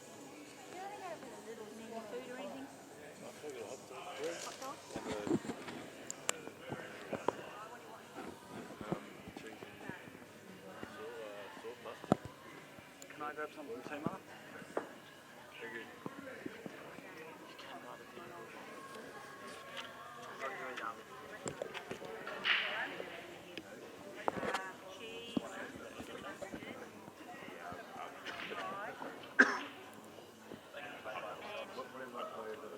Jeremy, what do you want? Hot dogs, cheese and tomato sauce, one for me and one for Kim. Drink. Water for Kim, strong both for me. Okay, so Bolton's. Cheers. Thanks. Thanks, Ma. So Bolton's just looking to play this black. Alrighty, just got my food ordered now. Back into the commentary. So do you think Bolton's going to play off this yellow and push the black towards his yellows? I think he. I don't think. No, that's. See, that's not a bad choice of shot, Kim. If Bolton can get his yellow to hit the black onto the yellows to pot the red and leave the black tied up onto him, then Bolton can turn this frame around. That's right. But I don't believe Luke will give him the chance to do that. Yeah. I think Luke's too smart to actually give him the chance to do that. I think Bolton, that's a good shot from Bolton. I'd just pot that top ball. That's all I'd be doing if I was Luke. Oh, maybe not, because it's hard to call whether those balls extract well or not. It doesn't look like they do, but if you can get underneath them. One good shot, Jeremy, and they move into the open. And it's game over. And it's game over with 2 shots. Yeah. So maybe Foss will just chip that yellow a little bit closer to that red. Well, that is an option, and Foss is just looking to see if Bolton could get an extraction there, and he obviously can. So Foss will just knock this a little bit closer to his red, like you've said, and tie up the frame even more. That's actually even easier to extract now. Yeah. So Bolton will be looking at that now. Maybe. I don't know. It's hard to see how much gaps below those 2 yellows, between the yellows and the rail. Just an idea here. He might play this yellow closest to the cue ball with screw, kick this yellow out towards the middle, and then play up the top rail and snooker Foss again. I don't believe so. I think if he hits those, he's going to pot the red. He's going to pot this one. He's going to use the other one to come down and try and extract. Oh, he's coming straight down for the extraction. So that if he doesn't land on any of the balls, he's got the top ball. Yeah. So he's got to come off the side rail here with screw to try and extract, and I think that's going to squeeze and pot the red. I think he's going to pot this yellow. Work. Yeah, he's going to pot this yellow first and give himself the best opportunity, I think. He might even just put this on the bag. No, he wouldn't want to, because then Luke can just pot it and leave him. No, because he would be fast snookered. So if he can put this on the bag, he's got Luke in trouble. He's got another shot here. If he can put this right on the bag, Luke has to pot it and screw back, leave him on these yellows. You know what I mean? Luke's definitely not going to leave him a fast snooker here. No, what I'm saying is it's. He wants to make it so that Luke has to leave him in the right spot. That's right. Point of the table. Oh, he has gone for the pot. So if he can go underneath these balls and kick these balls out, there's a good chance here. But I'm calling. He's only got one shot. He wasted a shot. He's just going to play the black onto his yellows and hope that he gets it tight. And I think he can get that black up. That's not a bad shot by Bolton. Now, there's a shot here I've seen Clint Kapler do recently where he double kisses the black out into the open. So it could even be foul snooker here, Jeremy. It looks like it. And that just makes it a whole lot easier for Luke Foster. Just pot the yellow and cannon the yellow out. Cannon the black out with the other yellow. Yeah, I think it is foul snooker. Yeah, Bolton doesn't look too happy with that shot. No, Matty's not too happy with that shot at all. So the Foss here is just going to pot that yellow that he's pointing at there.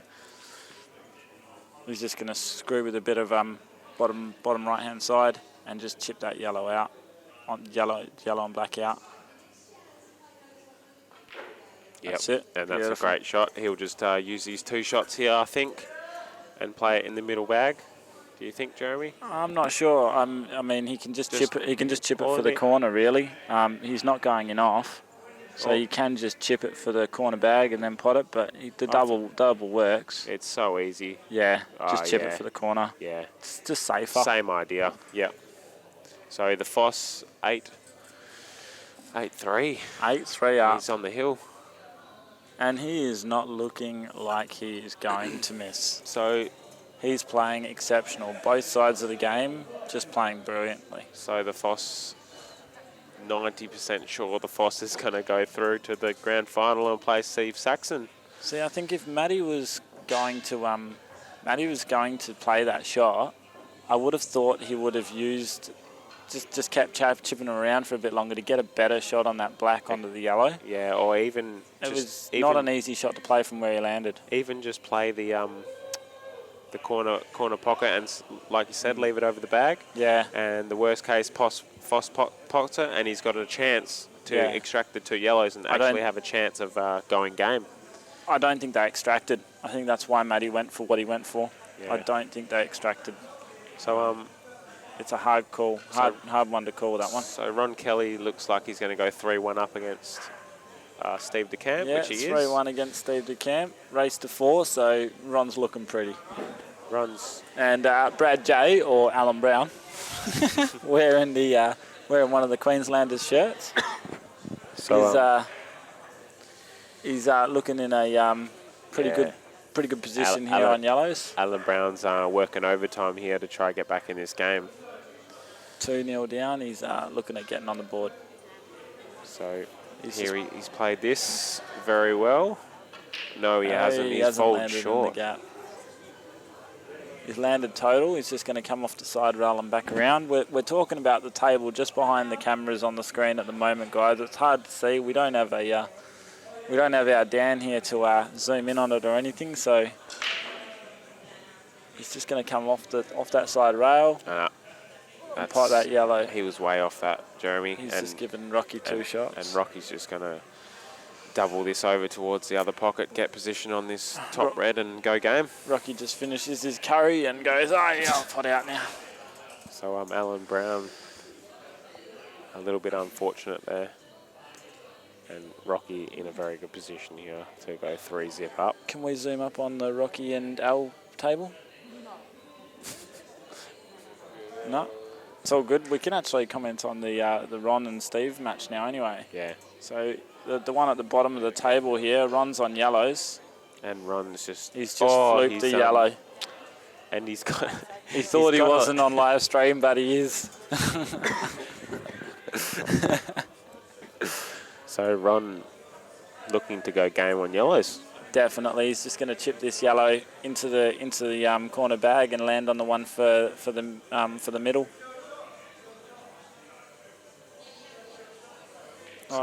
Does that go into the middle? No, it doesn't go into the middle.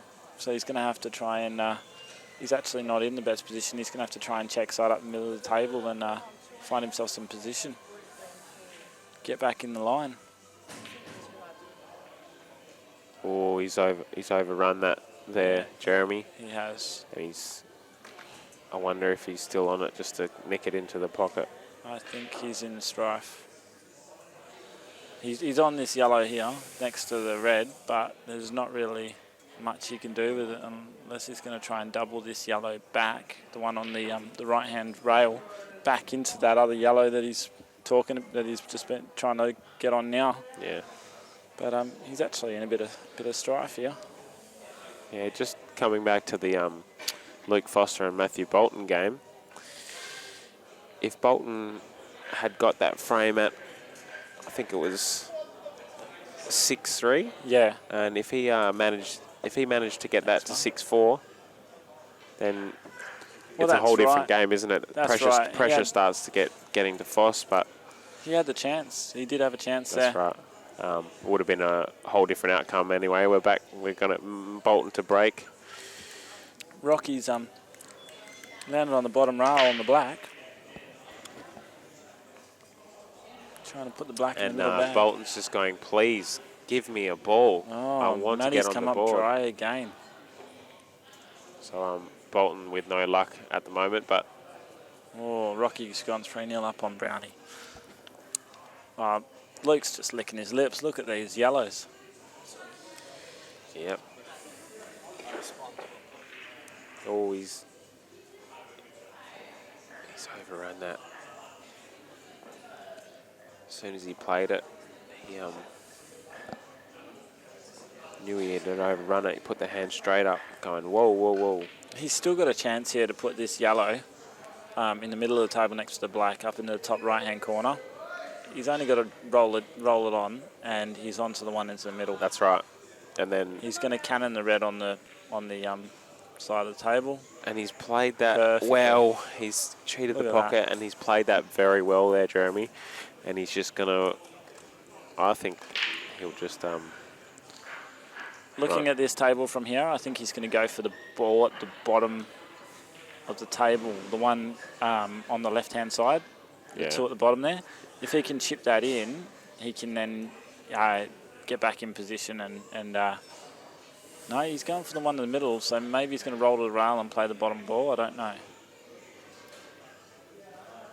Yeah, he is. He's going to go for the corner first. So obviously I think- that yellow goes in the middle. Yeah, I think that he'll play that next, Jeremy. He'll You reckon he'll screw to the rail for the one in the middle? I reckon he might try. Yeah, why not? You know, you only need one more frame. You're going for it, aren't you? Yeah, he'll take it now, Jeremy. He'll He's going to chip this in with some left-hand side and come to the rail. yeah. He'll always be on the other ball anyway. And he's got a free shot at taking it to the corner if he doesn't man high enough, and in the middle if he I does. think he'll play. Yeah, No, he's not. He's not taking it. he'll leave it last, so he's got a shot on the black there, Yeah, and he's just backing got a himself. he's just got a better angle there, Jeremy. just back himself, isn't he? Yeah. Just And why not when you're 8-3 8-3 up. up? Foster's just got full of confidence, and that's the best way to go into a final, I think. It's amazing. Everyone says that it's the first frame and the last frame are the hardest frames to get, but Foss seems to make them seem like the easiest frames to get, eh? Yeah. He's Well, just like, at yeah. the moment, there's no pressure on him. He's just going to play this naturally. Oh, he's gonna he's pump it in he's more just- like it. He's just queuing very nice, and he's got full of confidence, and he'll play in the same pocket, I think. This is going to be a brilliant final He's just bracing himself and making sure of the black and make sure he's in the final. Foster and Sacco final, eh? Yeah, he's played that very well. Well and done, that's the Luke game. Foster. That's Very- world-class pull we've been watching just there, guys. That's absolutely brilliant That's- position, pot play, That's the best as it comes there, Jeremy. brilliant safety. The Foss played that very, very well, and it was over quite fast. It was, actually. It was quite a quick match. And The Foss is very happy with himself over that win there, Jeremy. He's got a big smile on his face, and he knows he's queuing the ball very nice. he's loving it. Look at it. Look at the So, big smile. It doesn't show much emotion, but He just showed a little bit there, mate. He's fired up. He's let's play the final now, he says, while I'm on a run. So we've got a massive final here between Steve Saxon and Luke Foster, and if anyone can claw their way back and win this tournament, it's Luke Foster. You've just seen there, well, Stone Stenhouse called it. He said that Foster is going to win this, and he's going to win it even if he gets knocked out well, his first life. So I picked Matt Bolton on Thursday, and to be honest, he should have beaten Steve Saxon. He was 8-4 up. yeah, this is true. And lost. Sacco played very, very well to take that out. Yeah, but who knocked out Luke Foster? Matthew Bolton, Yeah, and Luke Foster was 8-3 up, wasn't he? I think so. So you could say the same thing on that one as well. It's just that's the quality of pool in this room, mate. It is world class. It is exceptional pool to watch, and So, it's a privilege to even be commentating on it, especially That's- when we don't know what we're talking about. That's right. I'm sorry about that, folks. Yeah. Sorry you had to put up with us. But Leith there deserted you. we've got a massive final coming up, and I hope you all get down here to come and watch. There's a few numbers coming in now, and it'd be awesome to get a good atmosphere for the final. Yeah, come down to 83 Reserve Drive in Mandurah, guys. Come down to Miss Q's. Yep. And not only come down to... So you just see results up on your screen there. Yeah. Steve Saxon over Ben Judge 11-4. Steve Saxon just played awesome in that. in that 11-8 final. against Matty Bolton, and he had a massive comeback to get there too. That's right. Matty had the leap on him. You see there, Matt Bolton, 11-8, got against Foster, and then Matt Bolton versus Steve Saxon. That's the one I was just talking about. It was 8-4 to Matt Bolton, and Sacco just pulled it back, just chipped away at him, and took his chances. And then here we have it, folks. Steve Saxon and Luke Foster in the final. Thanks for listening, guys.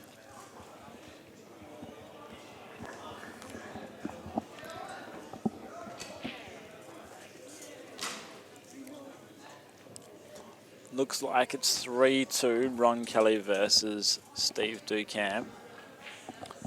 So Ron's up 3. It's a race to 4. And Brownie's down 3-0 to Rocky Hammond.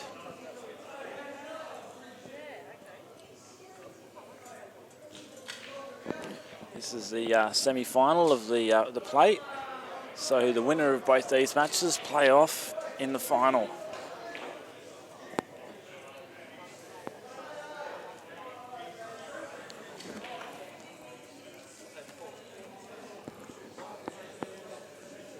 Now, the winners' final of the women's. Is that coming up very soon, Dan?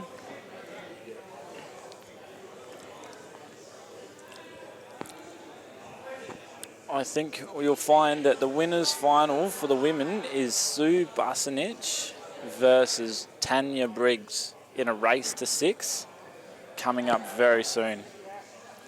Yeah, stick around. Stick around for that. Ladies and gentlemen, they've been playing very, very well. Yeah, while we've all been listening to the commentary on the men's pool here, we've for the West Coast Open, we've also had the females West Coast Open as well, and they've all been going hard at it on the tables, just like we have. And 2 formidable opponents, Sue Buzz and Tanya Briggs. Tanya Briggs being the winner of last year. So it'll be a very solid match.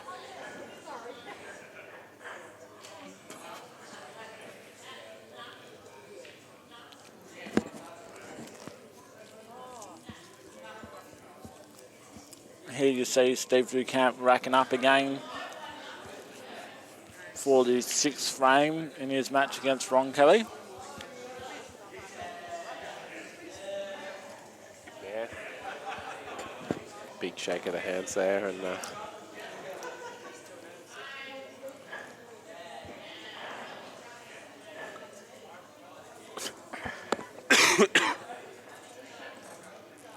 Rocky Hammond's 3 balls away from winning against Alan Brown. Just putting the yellow ball in the middle bag at the moment.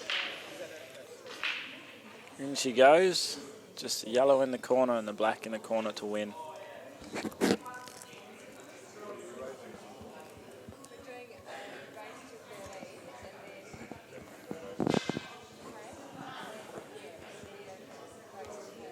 so Rocky here looking to go 4-zip.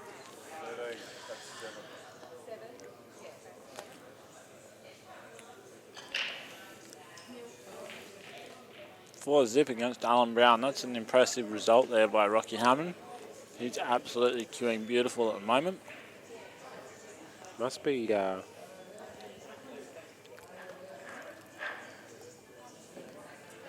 Oh, it must be a race to 5, is it? yeah, best of 9.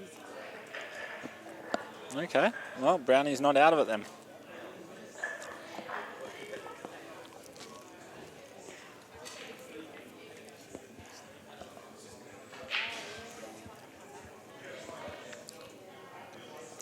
Oh, Ron Kelly's at the table now.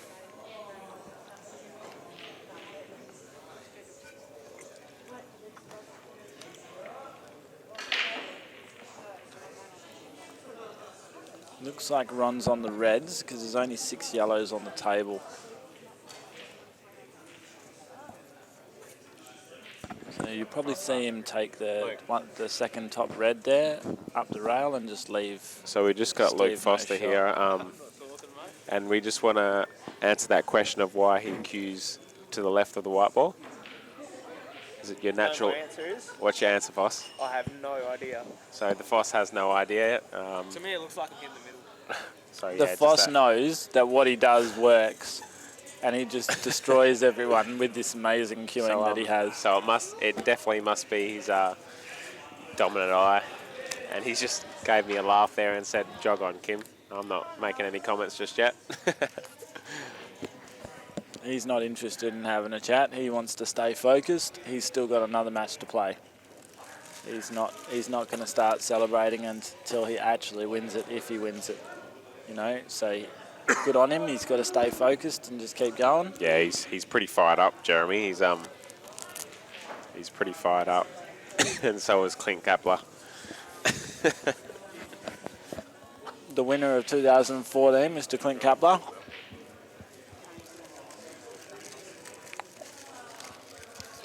Unluckily, got beaten by Neville Lovis this year. Nev, back from not playing pool for 11 years. Decides I'm going to make the state team and makes it first shot. Yeah, he Wins everything at the moment, but got knocked out. Neville played very well this weekend. Definitely surprised me of some of the players that he managed to knock out, like the likes of Clint Kapler. Last year, you've seen on CueballTV, Clint had the white ball on a string, mate. He just couldn't put a foot wrong, and this year didn't quite get a good run of the balls against Neville. And Neville just took advantage of that. That's for sure. Neville Lovis is a very formidable opponent, and it'll be good to see. It's good to see him back on the table, as quite a few of the other guys that have all come back into pool, like Luke Smart. Yeah, as well. It's good to see Luke Smart back in the game again. Definitely, and very good effort from Luke Smart to make the state team on his first try back this year. Standard, as Clint Kapler would say. And Stone Stenhouse played very, very well. Was undefeated to get in the WA state team. What a champion! Stone Stenhouse. He's just been improving out of sight. That kid, he just sees the table completely different to most players. Never beat him. Yes. Stone played exceptionally well. So it was it's good to see the young fella making the state team. Definitely. The under 18 champ, and got a world title to his name as well. Yeah, he's the guy doesn't have enough shelf space for his trophies. He's an up and coming player of WA in the pool scene, and he's one to watch. He's not even up and coming. He's already there. Yeah, but wait till he's at the likes of Luke Foster's age, 21, 22. He'll be very, very hard to beat in competitions like this at his home ground at Miscues. This is a very true statement. I find him very hard to beat now.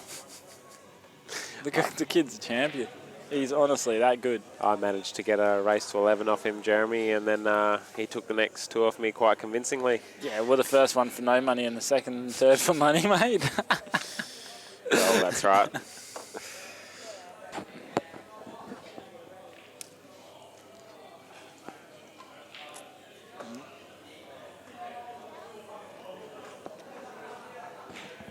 Unlucky champ. When have we got the next match starting?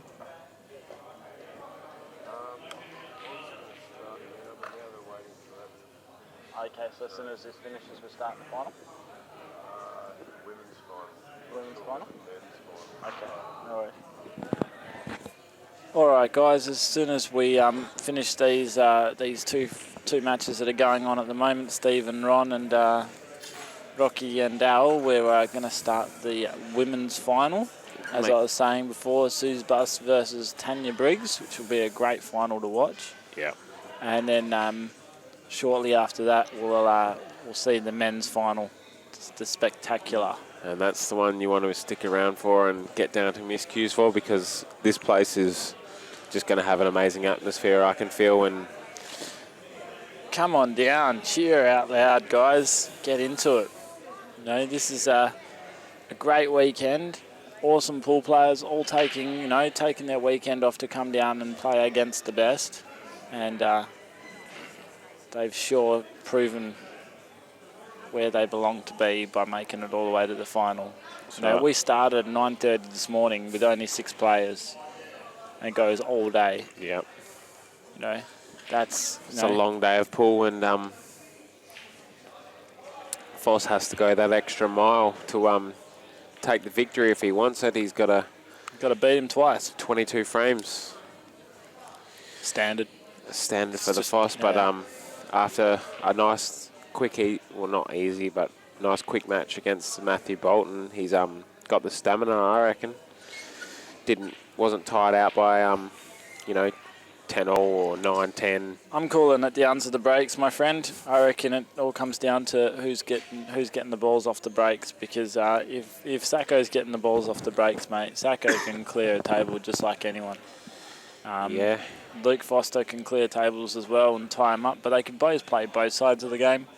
They're both tactical geniuses. They're both brilliant potters and positioners. Yeah. It's going to be a super match. I'm actually going to back Foss in the potting game, Jeremy. I just think... Oh, as you know, Sacco's one of my hot shot, mate. So I'm backing the Sacco for the win, my friend. All right, mate. Well, So I sounds like it's a drink on you. You already owe me one. Yeah, definitely. I think the first score will be 11-6 to Foss. No, I'm going 11-7 to Sacco. Okay, and in the second frame then, I think it'll be anyone's game after that. I think... I'm sorry, mate. There is no second game in mine. Paul's already beat. That's And fine. I'll tell you what. I'll tell you who would be a really happy chap. Would be Mike Ballum, who bought Steve Saxon for, I think, about $200 or something in the Calcutta, which is an absolute steal. Yep. And Sacco's definitely hit his straps in this competition. Who bought Luke Foster? Oh, I'm not... I think it was Mike Ballum as well, to be honest. Who bought Luke Foster? Cam? Who bought Luke Foster? Who bought Luke Foster in the Calcutta? $420. It was Mike Ballum, I think. Adrian Lancaster? Oh, Adrian's backed his prodigy. Adrian Lancaster. Oh, yes. Adrian Lancaster has bought Luke Foster. So So Adrian- he's sitting there licking his lips And, going, and, I'll have that money, thanks. and Adrian's going to be down here yelling for Luke Foster with Benny Foster and us boys, because I definitely won't be in commentary because You won't have any ears left. Your eardrums will be blown from his high-pitched squeal. Gimme! I tell you what, guys, I'll be cheering on the Sacco, mate. I want to see Sacco take it out. He has been playing some exceptional pool, and he's also, a former hotshot teammate of mine, which with Clint Kapler and Alan Brown. So for sure, I'm going for the Sacco. Clint Kapler's still at the bar, Jeremy. He's He's at the bar. he's still He going. might as well just buy the bar. Mr. Kapler, the drinking superstar.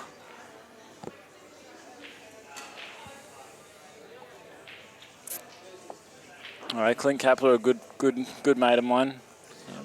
Play a lot of pool with him. He's absolute exceptional pool player. Yeah. It's surprising to see him go out to Nev this time, but Who's that? he'll be back. Clint Kapler. Yeah. Nev tied him down. Who got him the first time? Do we know? Clint Kapler. Not 100% sure there. Who got Kapler the first time?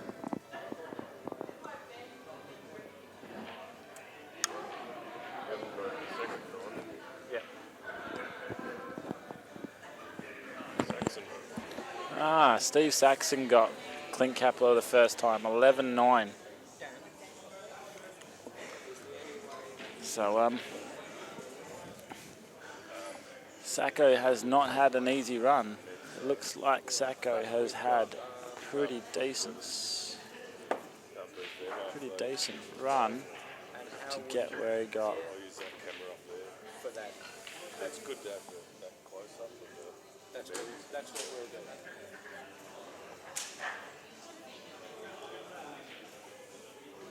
Steve Saxon beat Stone Stenhouse 11-10 in Yeah, a grueling match. Stone had that match. Oh, he did. He Then he should have beaten Sacco. Then he played Clint Kapler. Yeah. Then he played Hawker. Yeah, and Then he played Judge. Then he played Matty Bolton. So Sacco's run has gone 11-10 with Stone, 11-9 with Clint, 11-7 with Hawker, 11-4 with Judge, and 11-8 with Matty. yeah. And now it's him versus the Foss. So Sacco has been playing exceptional pool and played some absolute guns to get there. So we're just zooming in on Ron Kelly and Steve DeCamp, although the names say different. No, it's not. It's Susie Buznich and Tanya Briggs. Tanya Briggs is at the table at the moment.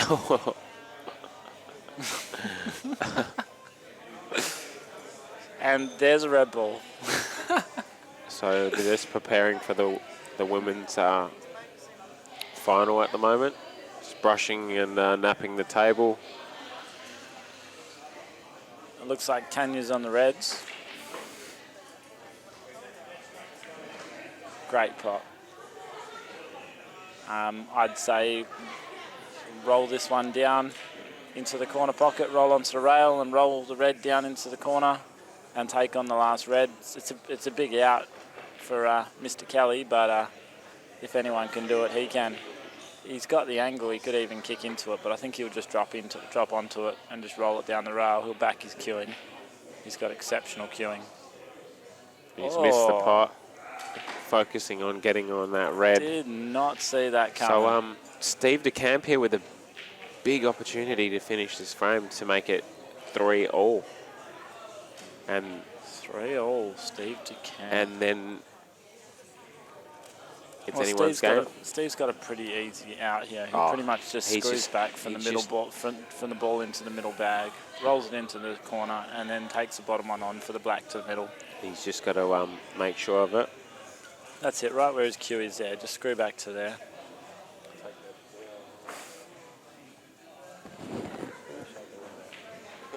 We're watching that.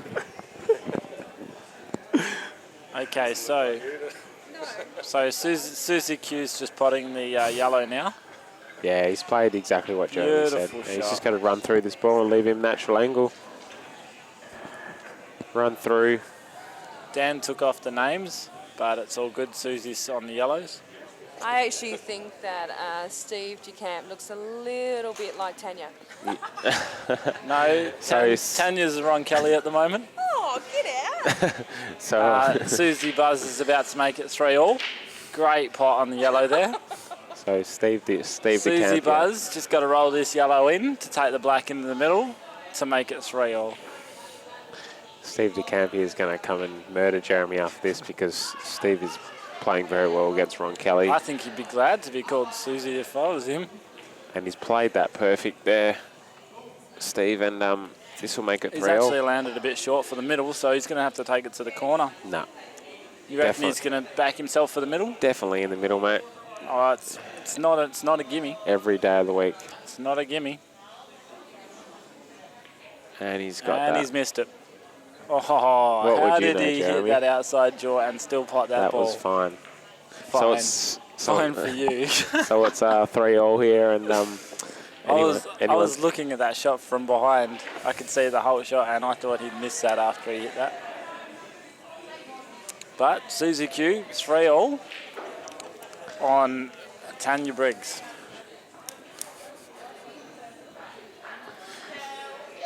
Jeremy's going to get shot later on tonight. Yep. Steve's going to come over and kick him soon. So Ron Kelly to break in this last frame. Come on, Tan. And they have no clue what you're saying, Jeremy. I know. That's why it's so good. Ron Kelly to break here, guys.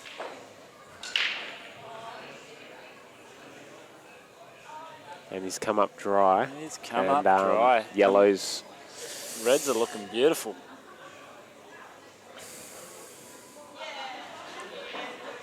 I reckon yellows.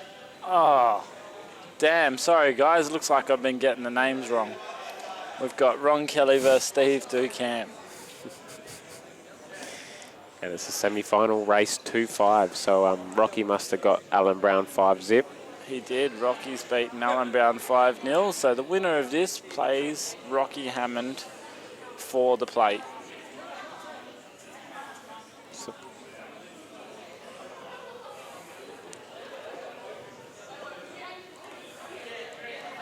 Right, he's taken on the Reds.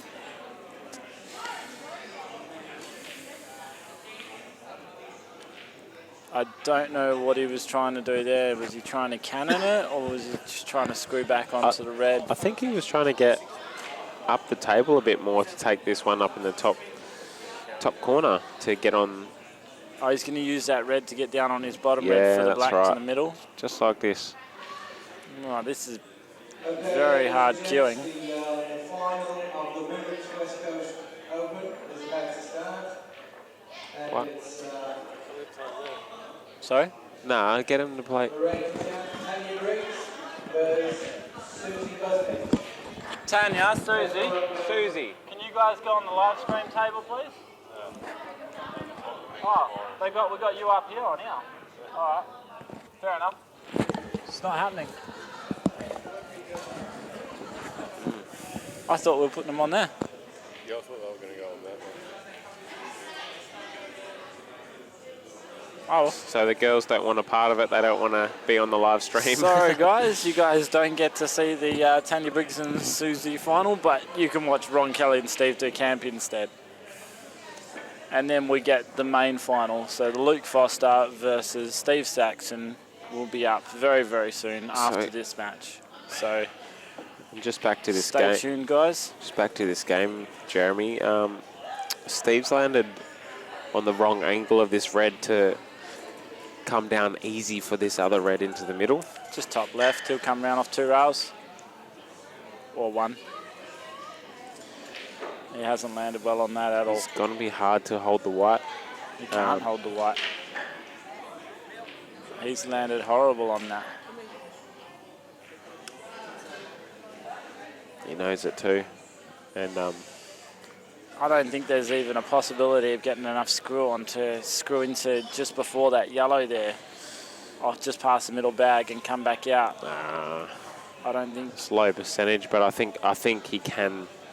I think he can come off that rail for the one down the bottom of the table. I think he's sizing up the plant. Definitely should not He play the could, plan. he could either be sizing up the plant, or what you could do is you could play the red to nick off the yellow. No, definitely not Because the you're going to plan. push the yellow towards the red. You know what I mean? He's played that very, very well. That's exactly where I thought the white ball would finish. I was going to say, that's pure ass. No, he played that very well. That came off the jaw.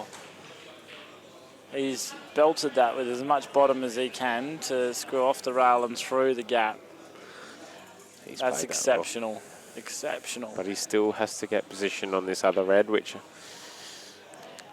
We've got a counter. always. Main final starts. So it's 28 minutes until the main event final starts. That's Kim Buckle versus Jeremy Bow. maybe in 10 years, mate. Only 10. Fair enough. Just to let you know, guys, Kim Buckle won the West Coast Open 2014 last year. I've got photos of it saying that he did. Yeah, Clint Kapler. He stole Clint's trophy and took photos with it. Yeah, Clint. Stole all Clint's money and had all his money in his hand flashing that as well. Clint rectified that pretty fast. I was in a good form last year. So Steve is just going to try double this red. I think he might just cut it with a bit of left-hand side and just leave himself up top of the table for the black. But I don't think that black goes. It looks like you've got maybe half a pocket, if that. Yeah. He's So he's played a double, and that was the shot to play. But he's just, yeah. You're No, right. you're all right. It's fine. It's an epic match anyway. Ron Kelly's on the table with yellows. You'd back Ron to go out from here every day. So there's just a fair few people just rolling the door. 27 minutes out from the competition. Everybody decides to rock up just for the main event. That's right, and it's good to see, Jeremy. We want this final to be like a couple of years ago when Luke Anglesey versus Ron Kelly. Yeah, that was huge. It the was atmosphere was insane. It's something I'm never gonna forget. And being a mate of Luke Anglesey's, he come up to us and they just it's like it was surreal. I don't think you had a voice left, did you, Kim? No, I didn't. I was trying to get Angles through to winning that match, but Everyone was wondering who that girl was that was screaming out. I was like, oh, that's Kim Buckle. yeah, they just it got down to a very close match, and we were yelling that hard for both players that they just looked at each other and smiled, and they knew it was just surreal. And I'm sure they'll never ever forget that. Luke said it was one of his highs in his pool career, just being in that final with that atmosphere. That's right. Yeah, I was on the Ron Kelly side cheering for Ron, and he reckoned it just wanted to make him play more pool.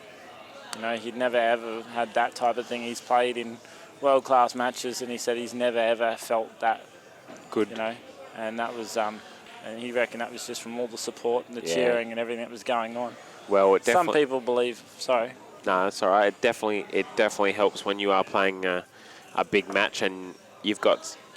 I feel in your corner just telling telling yourself to come on, Kim, you know, or you know, pull your finger out. You know what I mean?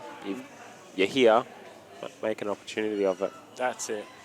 And some people believe that, you know, a final like that should be really quiet and intense and so on. But I tell you what, after what I heard from Ron Kelly and Luke Anglesey, they got fired up more and more the louder and louder people got. Definitely. And if you go to the Nationals and watch the Nationals, you know, the guys get fired up and so loud in the room, it just feels awesome. Yeah, it's crazy. It's crazy at Nationals. The amount of yelling. Ron's gone 4-2 up on Steve DeCamp there with a nice clearance. Yeah, he had a nice clearance. He always makes it look so easy, doesn't he? He does. He definitely didn't hit his straps this tournament, but still a very solid player. And Ron Kelly's only just coming back into it though, Kim. You know, you give him a bit, he'll fire up and he'll be back to where he was before. So Ron in a very good position to go and play Rocky in the final, and Rocky just adores Ron Kelly. I don't know about adores him. He definitely adores. He looks up to him as a player, and I know they always have a hit out together. Oh, I don't know about that. I know Rocky wants to marry him, but I don't know anything about adoring him or anything. Yeah, he even. But I can tell you what, these two might be mates. But when it comes to a game of pool on a table, there's no such thing as mates after that first ball's cracked, mate. Those two are going to go for the jugular. That's right. But if Steve can get this frame here, with the way he's playing now, he's definitely not out of it. So Steve DeCamp. Yeah, Steve's played going very out well. On Reds, you reckon? Well, I believe it's there. Oh, I don't know. If it was Luke Foster, I'd say yes, but...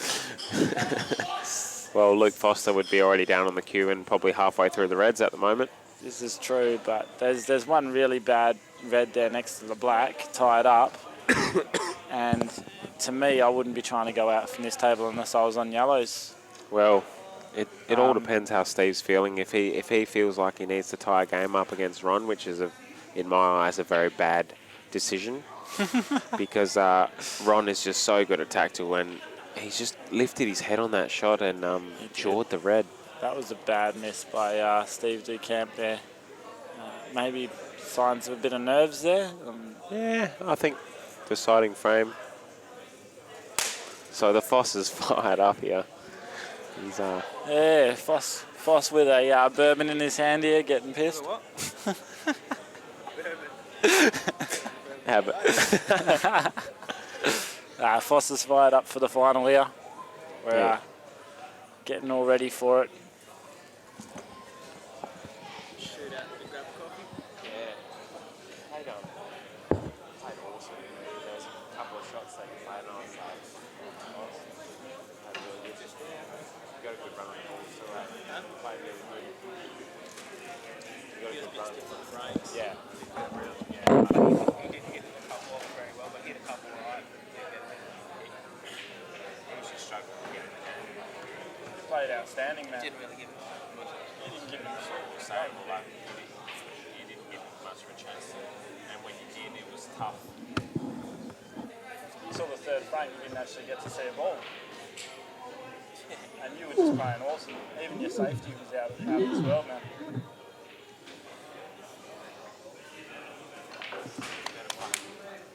Get him fired up. Ready to go. Biggest that go on now.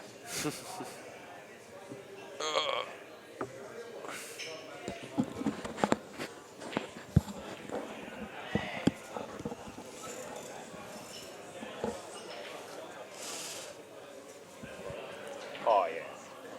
Ron Kelly on the yellows here. He doesn't look like he's landed very well there. I'm not sure what he's going to do here. Can you see that bottom yellow? If you can, he can just chip it and leave the white on the bottom rail. Oh, it looks like he can pot it.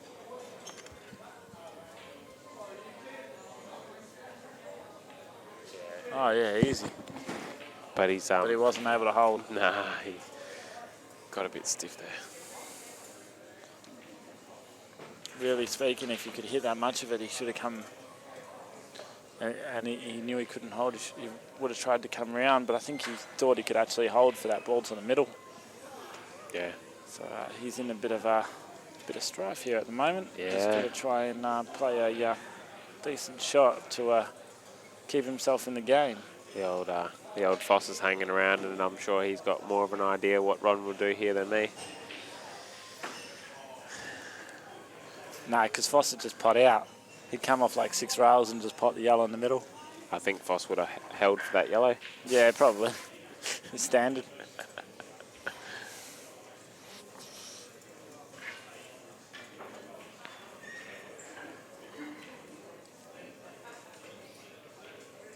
So he's given it. That's a great try. He gave it a very good crack, but he's opened the red up for Steve, and Steve should go game from here.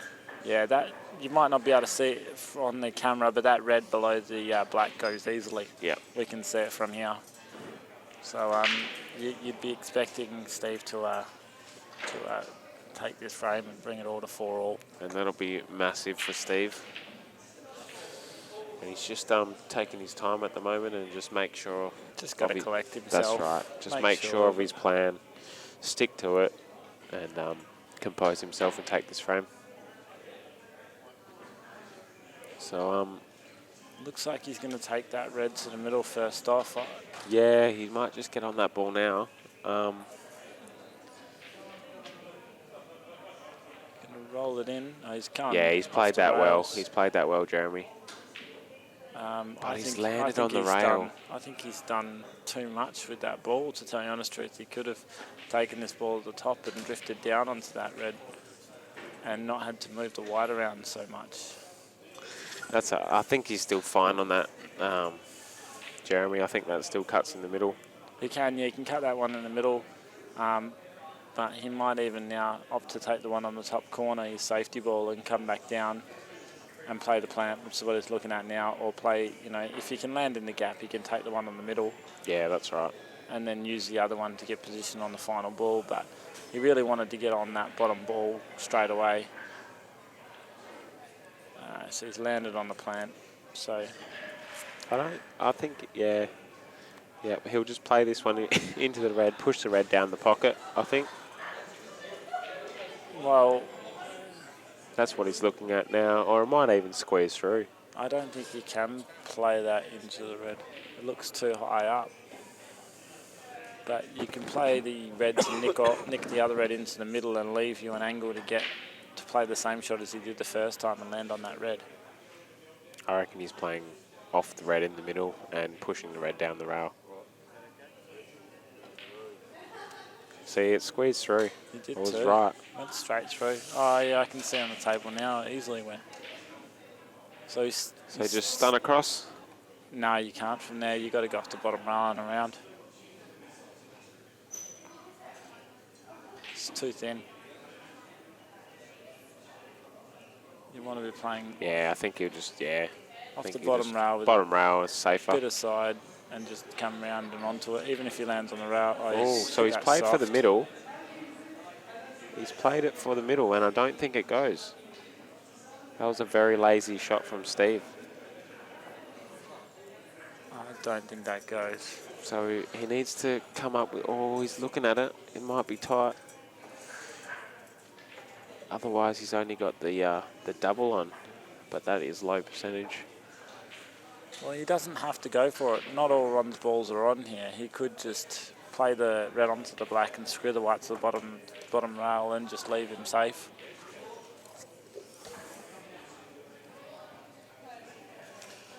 Okay, so we've just got the announcement for the grand final. Starts in 5 minutes. Steve Saxon versus Luke Foster.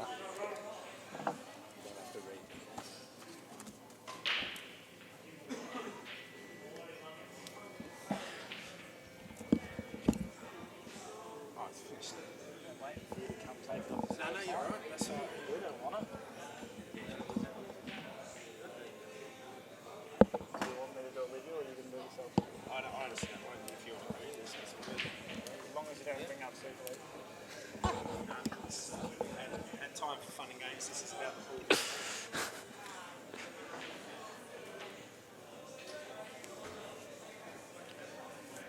We've just had an announcement of a world-class commentator coming in to help us out. Leith there is coming in to commentate the grand final. What a legend. This guy, mate, they roll out the red carpet for him. As I said before, Lee's done huge effort by not actually playing in this comp this year, but he decided that he'd help out and come and commentate for us. And as we know, he's an exceptional commentator. So it'll be good when he comes here and talks us through the shots that are going to be played in this grand final.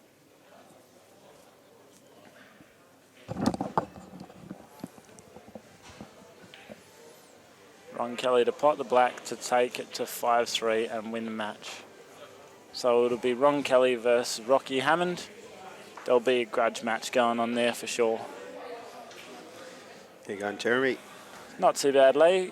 Thanks for deserting me for all this time. Tried to make it sound like I knew what I was talking about, mate.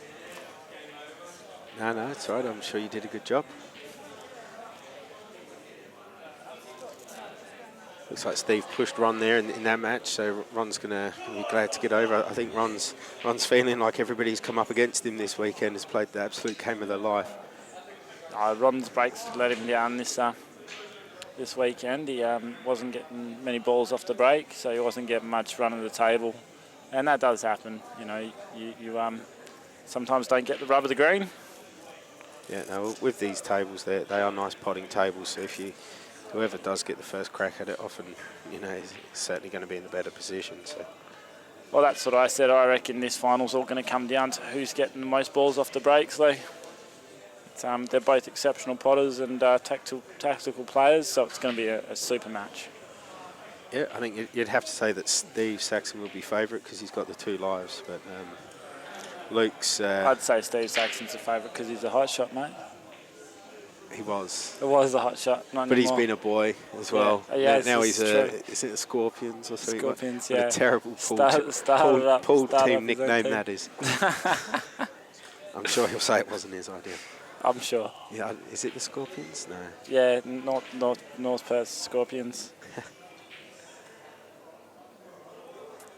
And yes, no, I'm back in Sacco all the way, mate. Being an ex-hot shot.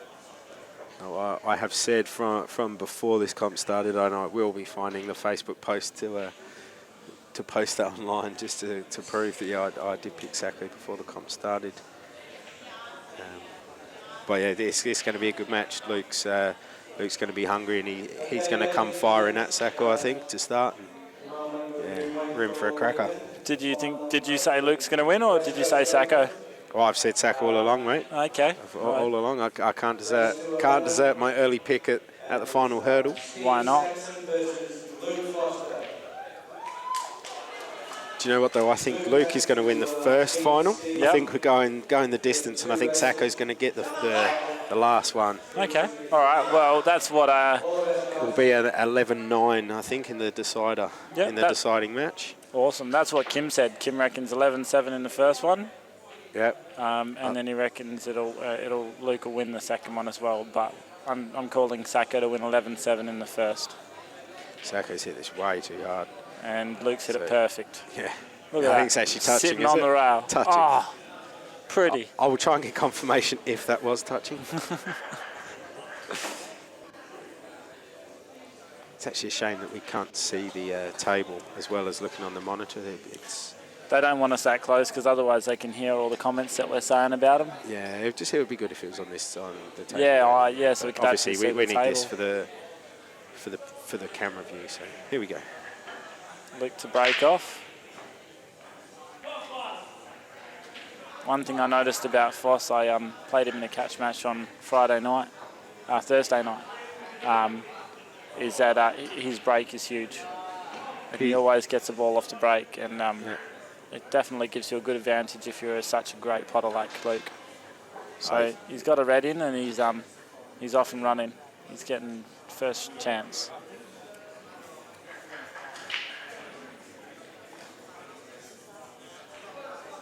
Super confident with a plant for his first shot. He's been unlucky there, the way those reds have come so close. They're not lined up for the plant here. So you reckon he'll try and screw behind him now off this ball, Lee, to get on him for the middle? Yeah, probably because he's off angle. He's got the right angle to get over there. So yeah, probably now's as good a time as any to have a go. He's going to struggle to get down onto these two off that one. So. Oh, there's a miss. First chance. Okay, so Steve. Sacco gets onto the table. Sacco's had a bit of a break, and let's see how his arm's going straight off the bat.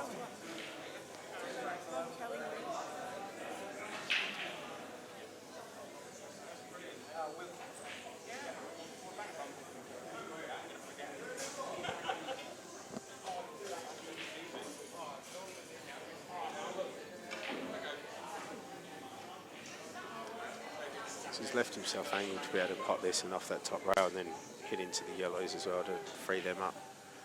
He's always going to leave himself on the ball. So.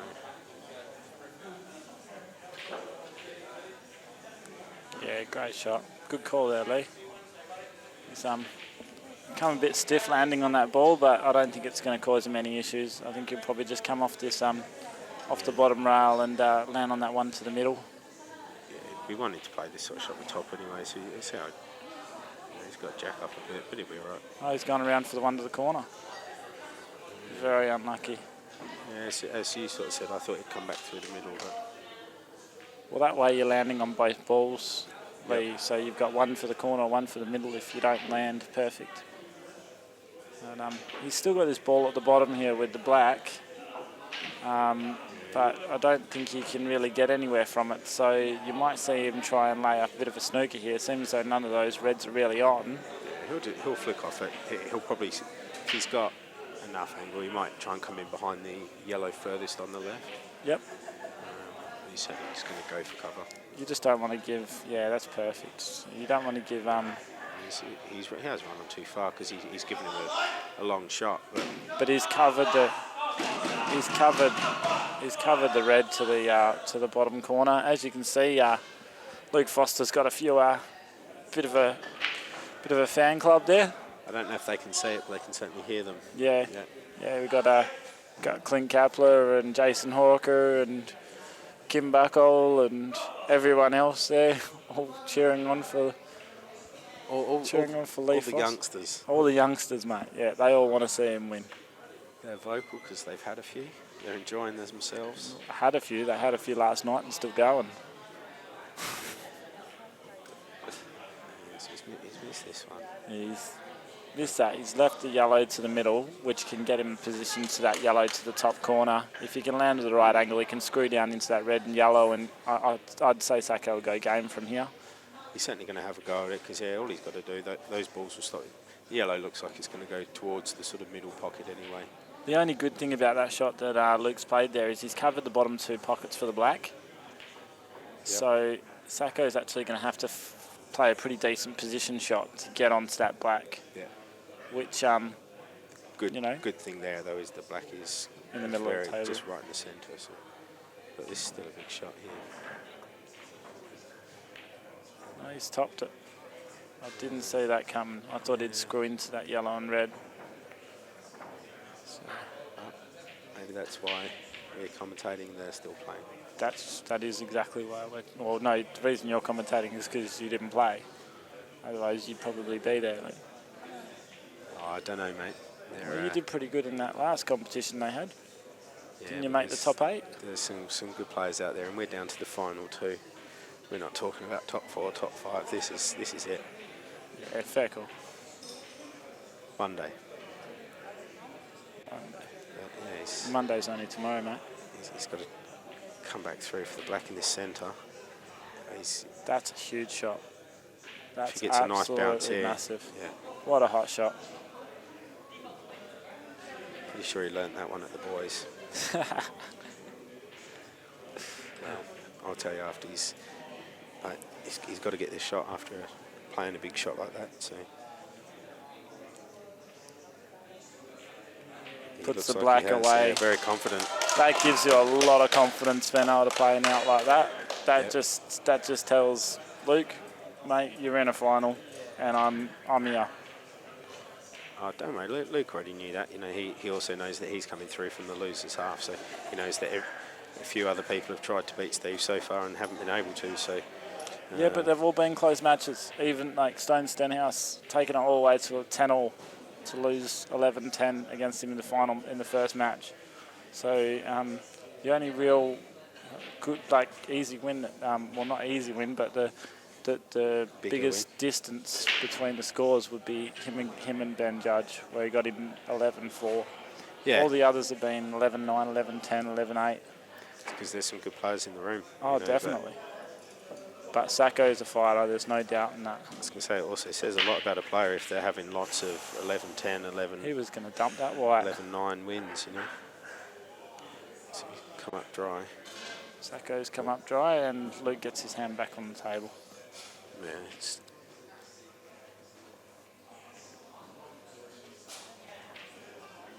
I'd probably prefer the look of the yellows here, but there's, you know, the awkward balls wasn't the biggest break there. I think yellows are the way to go as well, and I think he's got that yellow to the bottom corner there, so Luke's going to back himself and take it on. After the way that he was potting in the last frame, I don't think he'll miss this either. He willed that into the pocket, didn't he? No, it's a good shot. Brilliant pot. So do you think he's going to stun this and try and leave himself the angle on this yellow just below the pack to kick into the bottom of the pack so that he can open the black and the yellows up, leaving himself on the bottom yellow there, Lee? What's pot the yellow at the top? Or pot the yellow, that's right. He's going to screw down into that gap. He's probably going to look at that shot you said, but he's getting rid of this ball first. Looks like he's got the angle here. Yeah, so you can take this one. He hasn't got to hit this. Hasn't got to hit that pack hard to develop the black and the yellow, though. No, he doesn't. You know, He could actually do it right now. He could screw into the side of the pack. There's quite a few options he's got here, but I'd back Luke to go out on this frame.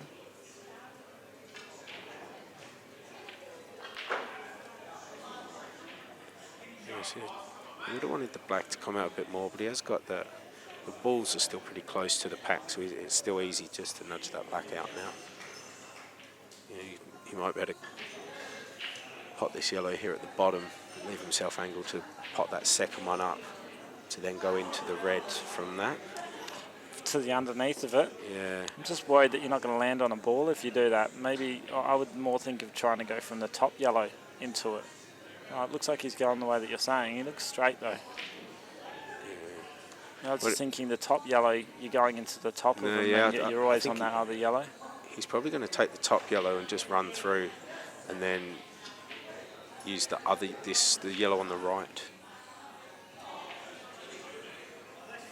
Okay, yep, I see what you're saying. So he's going to use. So he's going to do it last. He's going to use this bottom yellow, but he's just going to make sure he clips the red sort of half ball. Yep. And it's going to push the black out, and the white will come out to the right hand It's side going of to it. screw, so he's potting in the bottom, in the middle left. Is that what you're saying? Yeah, I think the black will go to the middle left. Yeah. Yep.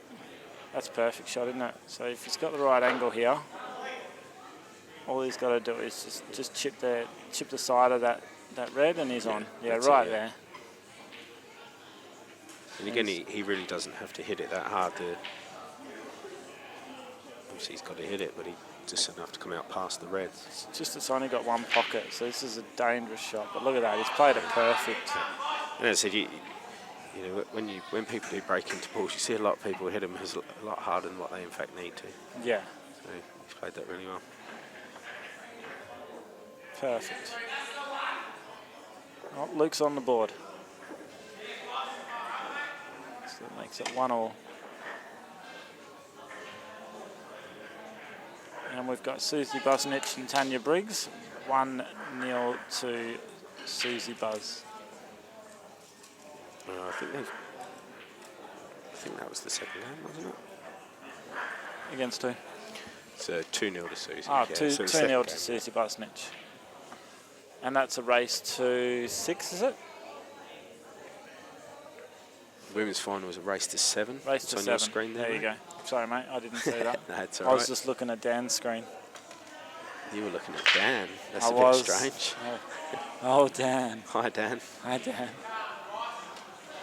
We were just talking about Rocky. We'll get back to that later. Let's. We've had Foster have a good break here. Gonna leave that one there, he reckons. The Rocky and Ron match. Yes, he's gonna. Kim was just telling me about how Rocky adores Ron. You missed out on that one, though. I just said, no, he doesn't adore him. He just wants to marry him. Okay. And Luke Foster there's broken and gotten a yellow in. I think he's going to take yellows. Yeah, so I think he's going to go yellows. It's going to be a bit of top left and come round off the 2 rails up to the top of the table from this bottom right-hand ball.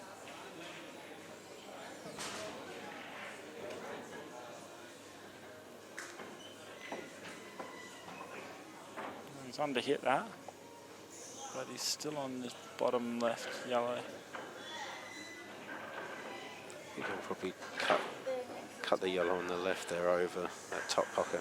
To cover the red's pocket in the top right, or you talking about the left one?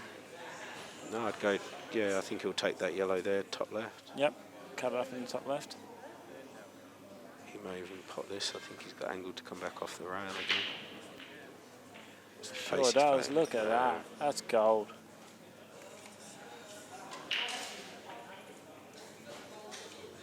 And now it all just looks quite simple. He just rolls these 2 in and comes down to the bottom of the table. Yeah, but it's still where the black and the reds are. It's not. You know, he's still got to land right on those balls. Yeah. He's going to get this one first. Oh, he's done the same as what he did last frame, where he's actually overcut it. I think with that one, he did play that one with a bit of left, I think, in it. And he's drawn it away as well, but it looks like there's a gap. He's left a gap there for that red to go under that yellow.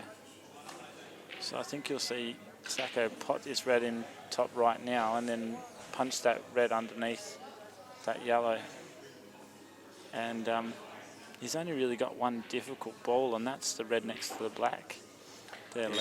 I mean, see the other shot here. He could have run this red on the rail here. He could run that down over the bottom pocket, and then the only ball he was leaving him on was the one nearest these two reds. But I mean, he's played that really well. Looks like he's got a developer here now. He can just pot this and just stun into that red to move it off the rail. And he's always going to land on these bottom two reds. Yeah, Like you said, you've got to land on these reds right, otherwise you're going to kick one to the rail. Oh, that's very unfortunate. Do you think he'll go for the double? Probably. I think he's probably the angle. It looks like there. The white is going to come behind that yellow. I was thinking he was running into it. That's the only issue. Yeah. See, if he can avoid that, then it's okay. But if he's going to run into it, it's probably. If he stuns it with a bit of bottom, he can miss that yellow. Come underneath, yeah. Like so. But he's missed the double. He was obviously worried about that white. And Yeah. Yeah, good chance here for Luke. Oh, you'd back Luke to go out from here now. Because he can roll this in, leaving himself the right angle to get down on these yellows perfectly. Where do you want the white to stop to pot these two bottom yellows? I would like to have it land in between where the yellow and the black are on the bottom left of the table. So in between that area where the red, the black and the yellow is. Yeah. I'd be trying to land there. So I'd just pot this yellow and stun off the rail to leave myself the angle to come underneath this red. If you know what I mean. Yeah, I see. I wouldn't be wanting to go anywhere near that middle pocket. I think that's an unnecessary risk. Just stun straight down the table, you reckon? I think it's a safer. Yeah, that's what I was saying. It is tricky with where those balls are. So where that red is now makes it quite difficult, doesn't it? It's probably that I would go the way you're going. I think he's actually going the opposite way. I think he's going to go into the gap over here. Yeah. On in front of those two reds on the bottom right. It's really going I think he's going to come off the rail here and just off before the middle pocket on the right-hand side of the table, leaving him on both the yellows. Just after it? Or like, well, yeah, from Yeah. where he's playing. I know what you mean, yeah, from where he's playing the shot. Like that. That's the one. Perfect. So basically, if he picked it up and put it down, he would have put it there? Pretty much I would have, yeah. His ball positioning, Luke Foster's ball positioning is just absolutely amazing. He's still not easy here, unless he's straighter than it looks like on this ball. It looks like he has to go into that red, but no, it's straight. No, see, I couldn't see it properly. So there you go. Nice and easy out for Foster. Just one extremely brilliant position. Yeah. I know, it was...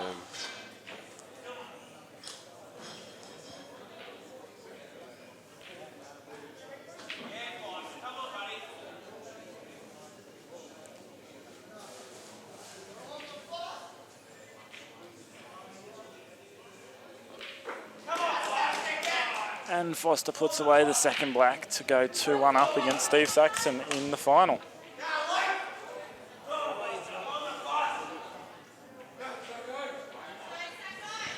Yeah, I mean, both players have started pretty well. You know, Steve hasn't made many mistakes. He's 2-1 down, but it's a long way to go. So he raced to 11. Steve does have that second chance, but he's not going to want to use it. He's going to want to get this finished early so he can start having a few to celebrate. That's for sure. Just looking at the women's final over here. Susie Buzz versus Tanya Briggs. It's good to see quite a few of the women getting down and yeah, getting behind a comp that they're doing. Water. Is that yours?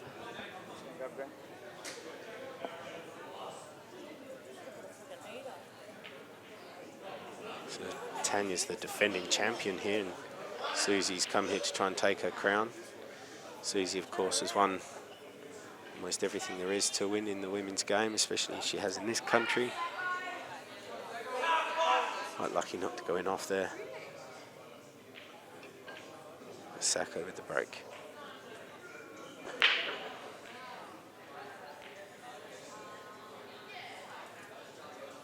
It's quite yellow. It wasn't a big break there. I actually think Steve Saxon's one of the only players that I know that breaks breaks the balls from sort of cueing off the top of the hand as opposed to cueing off of the table. You find most players seem to break off of the table, so I always find his white ball jumps after contact with the ball, but it doesn't seem to harm his game.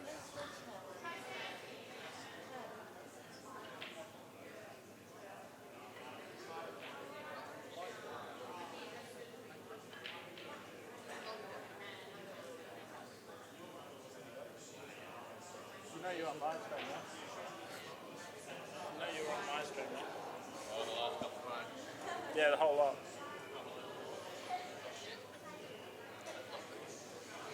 I was calling you Tanya Briggs.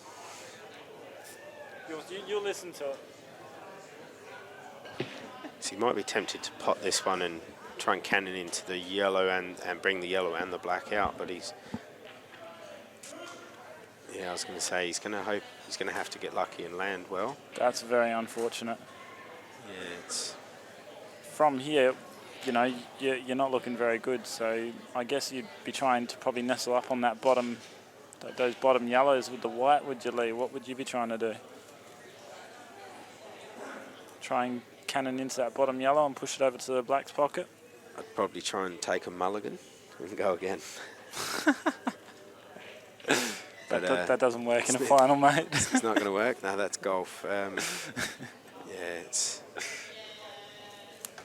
That's certainly what he's looking at. I'd be trying to come off 2 rails and kick that yellow towards the black. The issue is here he's not total, so he's got to make sure he hits a rail. That's what's going to be so difficult after he hits the ball. Yeah, that's a very good shot. Wow, that's exceptional. Turned out absolutely perfect for him. He's judged obviously coming off the rail and then to get the plant.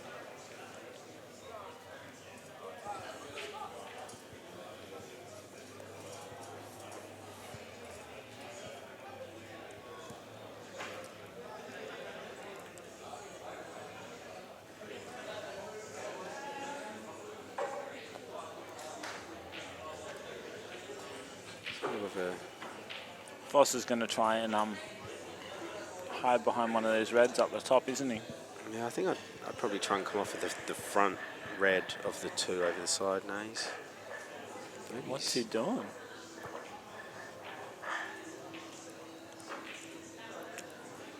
Great shot. My God, that Great is shot. huge. That is world class, that shot.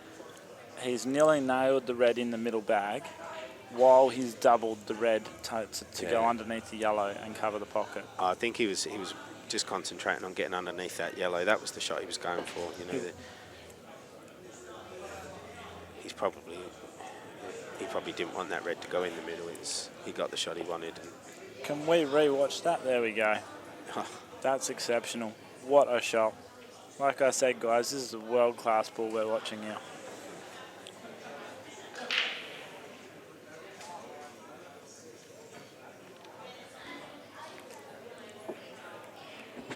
He's just going to pot that.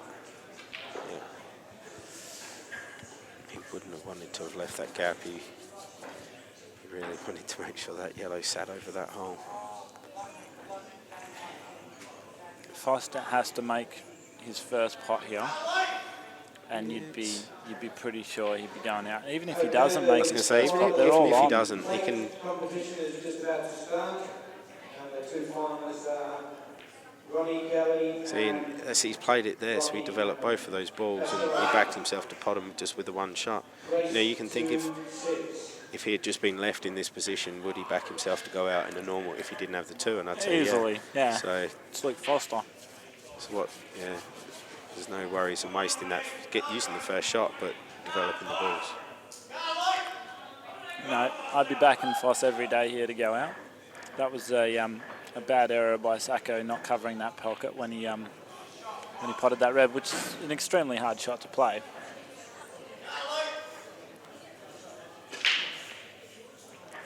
But he needed that yellow to sit hard on that other side. Somebody needs to have a word with some of these drunken locals. Yes, they are. Getting a bit rowdy over there, forgetting that there is a big game on here.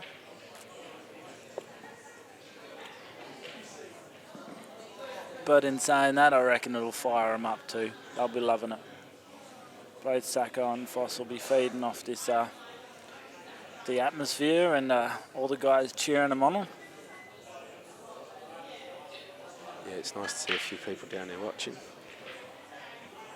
Yep, come on down to 83 Reserve Drive, Miss Q's in Mandurah, guys, and watch this amazing final live. You will not see or feel this atmosphere like this again until another comp like this.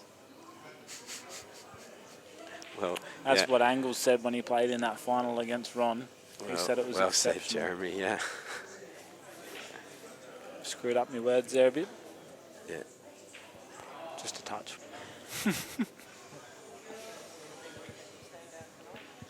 But I tell you, the coverage that Dan provides you, you're getting almost a better view than what you get from over here. I mean, I'm 10 metres from the table. If I'm looking here, I'm pretty close looking on my screen. So That's a great shot. for those people that can't get here, it's really handy, and I certainly know that I've chewed up all my data this weekend watching when I haven't been here. So looks like Luke's got this to go 3-1 ahead, and Foss just got to play this off the rail and off the yellow and into the pocket. And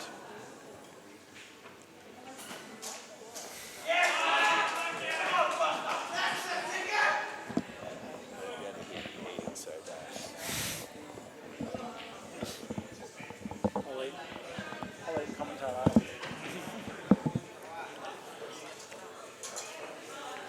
I'm just chewing the gums, mate.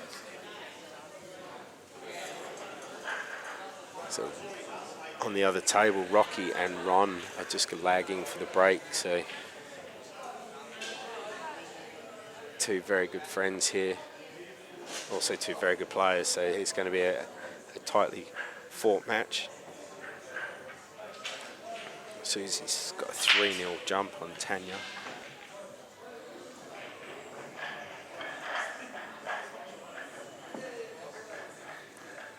So another dry break there. I think Luke potted off his couple, but there's been a few dry breaks this weekend, which normally on the tables that sort of run fast and big pockets, you think you'd normally pot quite a few off the break. But yeah, there's a few people have been saying they've been dry breaking this weekend.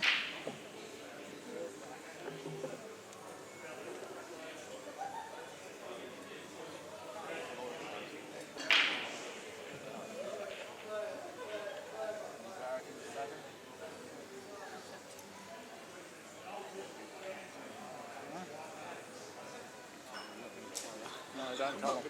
Don't tell them. We told them they're not on.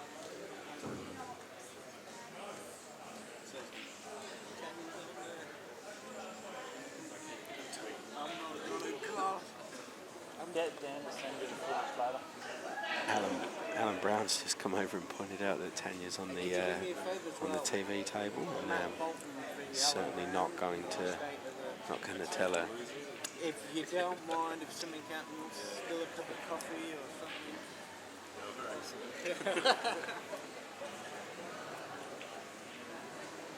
So it looks like he's finished pretty straight on this yellow. Might even have angled slightly the other way to play top off the rail before the middle get up, but he's got some work to do if he's using that ball. Yes, it looks like he's going to try and play this one up the top and bring the white in between those two yellows and just nestle it in there. He doesn't want to go too far. Oh, it's going to sit perfectly. That's a great shot. Taking the pocket, obviously his reds are towards there, but he's got the black as well, so it just helps him take control of this.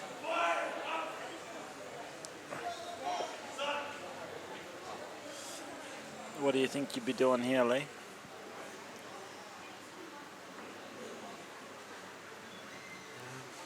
Yeah, well, I would have probably taken a bit longer to think about it, to be honest. He knows what he's doing more than I do. When you can pot like that, you can think, yeah, I'm just going to nail this one and what's next. So, but he's certainly good. He's got a lot of work on his hands here. Well, he can play this red to the bottom, yeah. screw back and get angled on the red to go up underneath to get onto the balls near the black. Oh, okay, he's tried to kill him.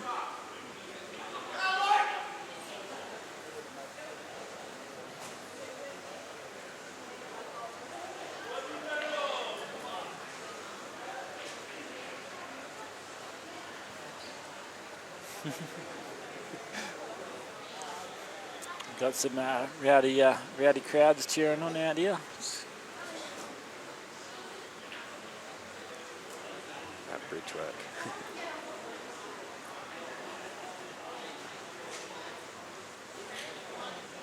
Looks like he's going to pop that yellow. Oh, that is an exceptional shot. I certainly don't think he was aiming to do that. So, yeah, he's exceptionally lucky, maybe, but I don't think he was trying to do that. No, I don't think so either. I think he was trying to get in underneath to pot the red, but he hasn't had a bad outcome. If Sacco doesn't get this first pot... He's going to play the yellow. Looks like... Yeah. Yeah.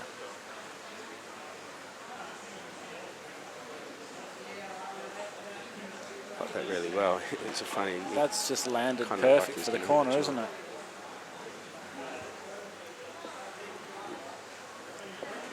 So he's going up to the top left.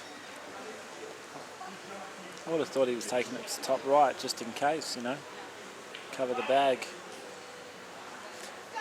So that's actually not too bad, because he can now pot this one and try and get over onto the yellow on the right hand side. All he's got to do is screw up, sort of just past the halfway of the toe. No, he wouldn't go into it. He just got past halfway, because then he can pot the yellow, and he's got a big gap between the top two of those three reds.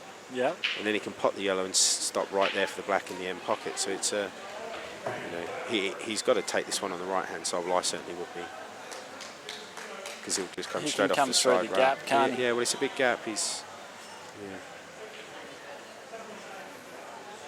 That's exactly what he's done. So now Straight then through. he just pots it and stops the white right there and the simple black. So this is 3-2. So game on, guys. Yeah, that was unlucky by Foster there for potting that red right in the corner. Thought you said it was an exceptional shot, Jeremy. No, he's missed the red down to the bottom corner, and then he potted the yellow. Yeah. As yeah, and you claimed it as an exceptional shot. Yeah, I did. Yeah. I thought it was a good shot. No, you're right. Just playing around. Foster missed the if Sacco missed that first pot to the middle bag, that could have been a different story.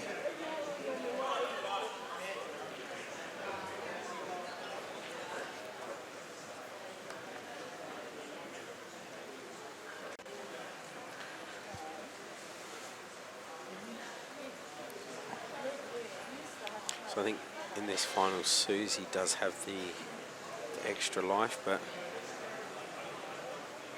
she's making Tanya's life very hard work in this final so far.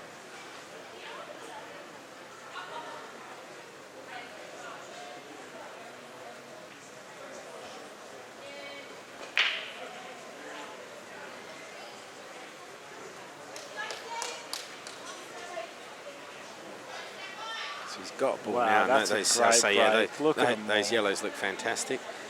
They're all wide open. He's got two I'm balls calling this 3-all. close to the rail, but he's at this time in the tournament, he's going to back himself. He's going to want to be potting these, you know. The way he just potted playing out well. those last balls in that last frame, mate, I call it 3-all already. He's hitting the ball really well. His position's real good. Needs to leave himself some angle on the ball on this bottom rail. He's just going to drop it in, isn't he? Yeah.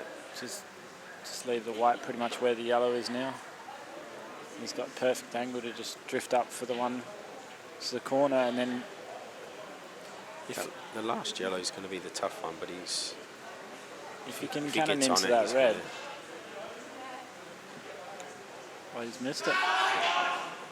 No, he's missed it.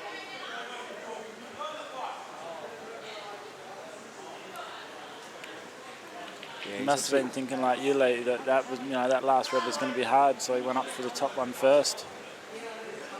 Yeah, and that obviously then he had to hit the ball that bit harder to make the pot that little bit harder as well, you know. So he's let Luke in here. not completely straightforward, but they're all there.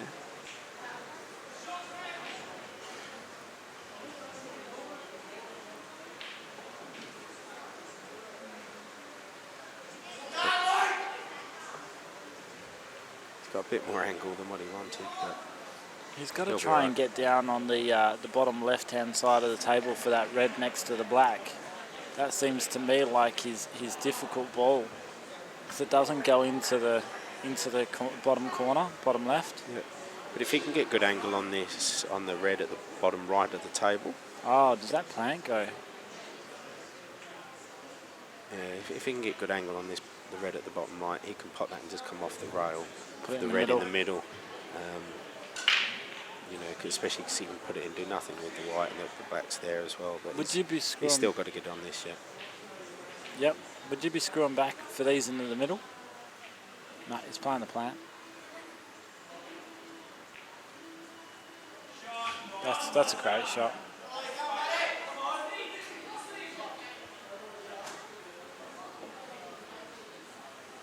So he hasn't got a lot of angle here, so he's going to have to hit this one pretty firm, but he's going to want to come back down this to the left-hand side, a bit further than where he is now.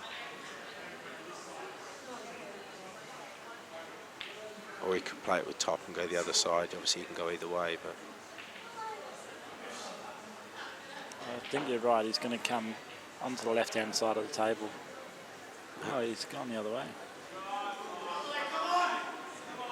He's actually got the angle to stun this in and land on that difficult red. yeah, he can come through the gap. You mean for between the black and the red? Well, he can actually go to this pocket, the left-hand middle pocket side. So he's going to come under and put it in the middle. He's overhit that. He's going to end up right on it. So that's unlucky.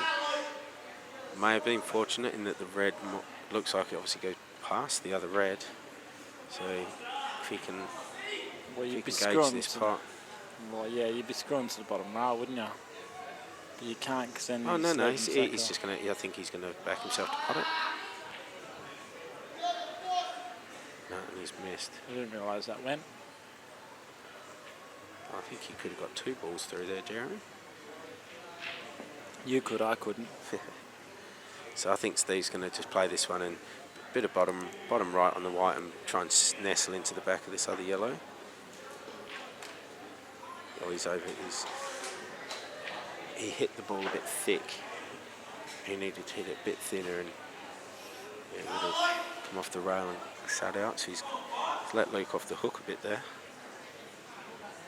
And he's kicking himself. He knows that was a good chance to lay a pretty tough snooker, and you know, I'm going to now chalk this one up as 4-2.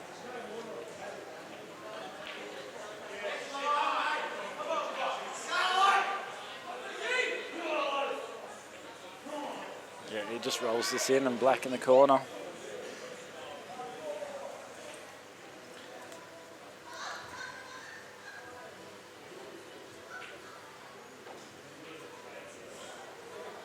Looks like Ben Vido's just walked in the house. Haven't seen Ben for quite a while. No, he has too. Mr. Vido.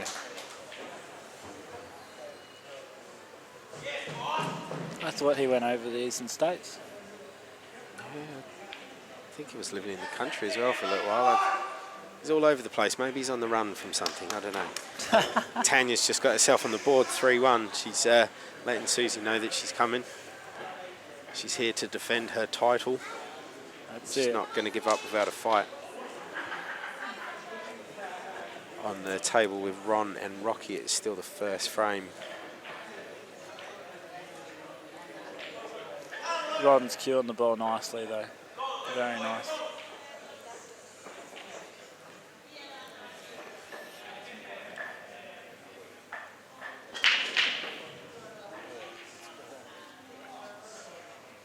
It's another Did strange 4 balls break. hit then?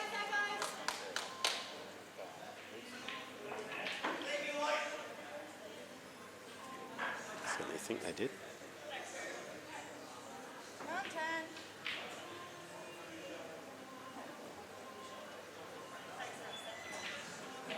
Those 3 go straight away.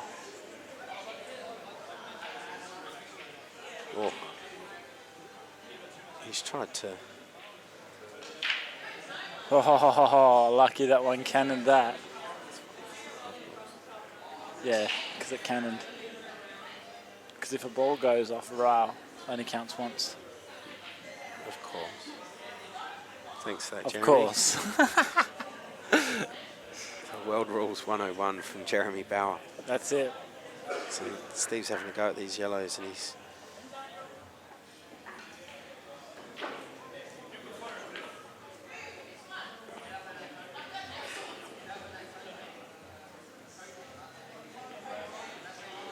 Can't see him going out from there. I think he's... I mean, he might have a go at it, but...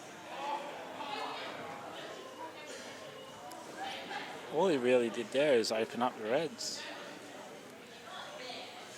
Yeah, it's a pack of balls, but then it's a very loose pack, so that's one where you would have to hit it pretty hard to develop balls. You know, that's...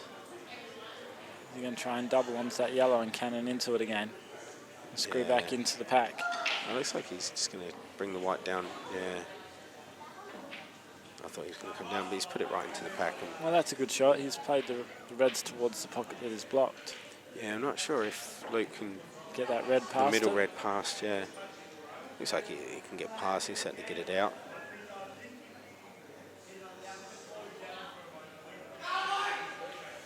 It's hard to tell whether he can get past or not with the white, though. Yeah, he's all right. Ron Kelly's taken the first frame against Rockies at 1-0. Yeah, I didn't think he could get enough.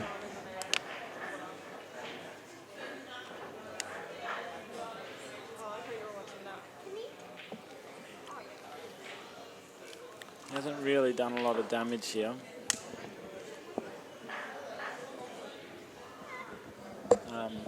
You may even see Sacco just put this deeper in the pocket, Lee, just to secure this pocket. Sorry, Matt, I didn't hear the question. I was just having a drink. I didn't want to drink so everybody else could hear me doing it. He's having a dig at me there. Oh, 4. Did Sacco just jump the ball off the table? Shit. Yeah, he performed the Fosbury flop, as they call it in high jump, and off the white went.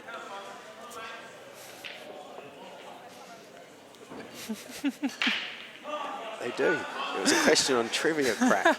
It's a good game on your phone. You should get it. Available in all good app stores. I don't have time for that, Lee. That's what happens when you're in sales, mate. You get a bit of time to... But I hope I never find out. it's obviously a big mistake there by Steve, because... Yeah, that's a big error. I think you can pretty much chalk this up to 5-2 to Foster, I reckon. Yeah, there's work to be done. You know, it's if he was on a practice table at home, then yeah, it'd be all over. But he just wants to come down close to this red. He wants to be pretty straight so he can force the yellow out, but run on to the left of those two. Well, it looks to me like all of those balls go. That red above goes into the middle, and the red below goes into the middle. So as soon as he opens this up, they're all on.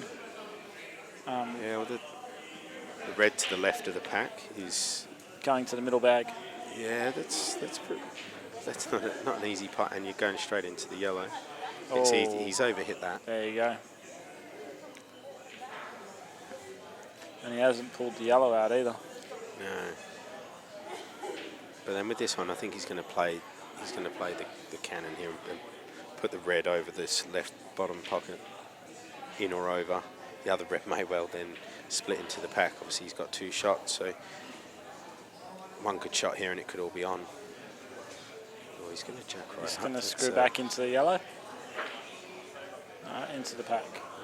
Yes. Here we go. He's going to probably play the shot that you were saying now, Lee. Just put that red on that corner bag. The bottom left. Yeah, he's got to be careful because these yellows are on for Steve. So he's potted it. Now I don't know that he wanted that in, because although he can pot this one and follow through and come across for the red in the left middle, it is a tough shot.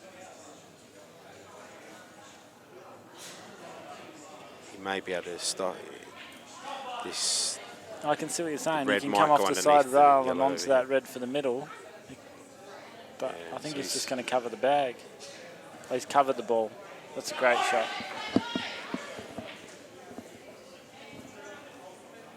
That's good touch to play that perfect pace there to cover that yellow ball from the bottom left corner. Yep. Yeah, he decided it was easier to do with the less distance between it. If he had gone to cover the pocket, he could have left a gap pretty easy, but the closer that red is to the yellow, the more margin for error you've got to block the pot and angle. So That's for sure. No, it was a great shot.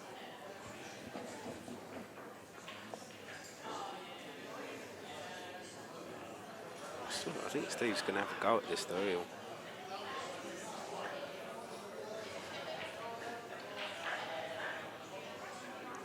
If He's fluked it. yeah, that's He's accidentally fluked the pot there. Do you reckon he's going to play this yellow onto the red and push the red up top of the table and off the bottom rail. cannon Yeah. the yellow as well at the same time into the corner? I don't think he's worried about putting that yellow, but he just wants to get that away from the pocket. That's a great shot. I mean, it is, but he's left leak on here. He's got the red in the middle there that will go into the left-hand middle, and then I think he'll have a choice of either of those two reds. So I guess because you are cannoning that yellow though, aren't you? On the rail, but I guess you've got the red into the middle. That's not cannon into that. That's pretty straight. Oh, I was going to say I thought he was cannoning it. He just missed it. That's that's an error by Luke. I think Sacco's going to. It was a tough pot, and he's left it hanging there. But this is a chance that Steve's going to want to take to bring this back to 4-3. That's so close. It's Yeah, so as I say, sitting he's on the come lip, back over isn't to it? the rail. He's played that really well. He's got a nice angle to just be able to pot this. He wants to come sort of just beyond the line of the yellow, so he can then screw it for the black into the same pocket. Okay, I thought he'd just leave it straight and play it for the play the black for the corner, but I can see what you're saying. Yeah, see, just like that, he's just gone past the line of the yellow and Just screw back for the black into the middle.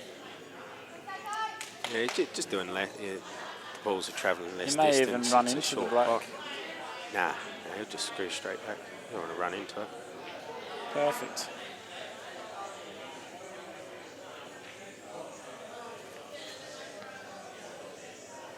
It's hard to see the angle. I can't believe you can actually see that black goes from there. It's just You've been doing this too long, Lee. I don't know about That's too long. why you're a world-class commentator, mate. World class, yeah. I've done it a couple of times, that's all. I do enjoy doing it, though. It's good fun. I enjoy watching people's games and trying to get into their minds and seeing what they're doing, and you learn a few different aspects of the game. And Tanya won't be happy about missing that.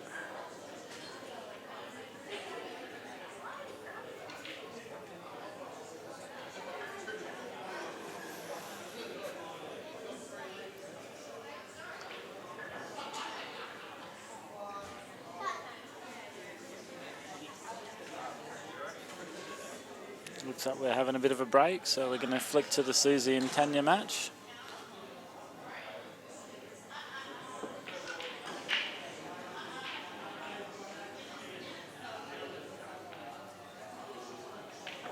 Just played a brilliant cannon there.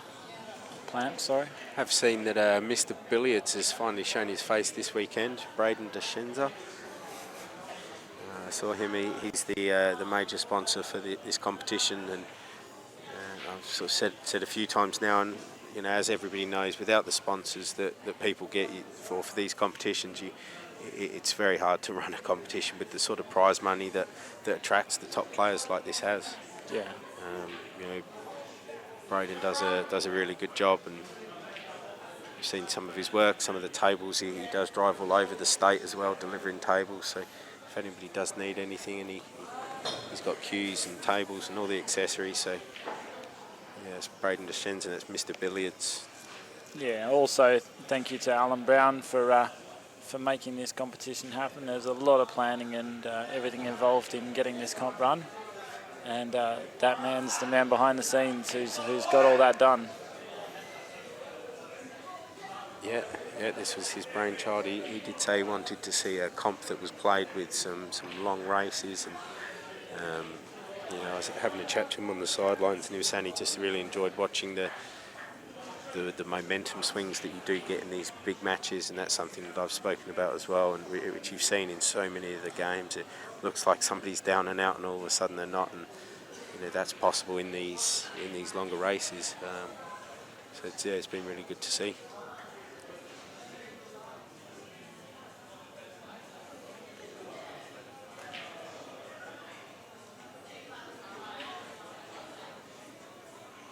Susie Bosnich just lining up where she wants to leave the white for her black ball into the middle. Yeah, she was a bit more awkward because it's all the way in, but she's just going to screw straight back for the black. But yeah, that's often the way. It's hard to judge. She would have much preferred to have been able to just come off the side, pop the yellow and run off the cushion and out. I thought she could. I thought she could just chip it into the pocket and come back for the black into the middle. It was a long way in the hole. She might well have been able to do it, but she might risk clipping the jaw. And yeah, I think she also just felt comfortable of screwing back. I mean, it shouldn't be a hard shot, but the fact is it's just a bit tougher than running off the side and. Is that black onto the corner, Lee? What do you think?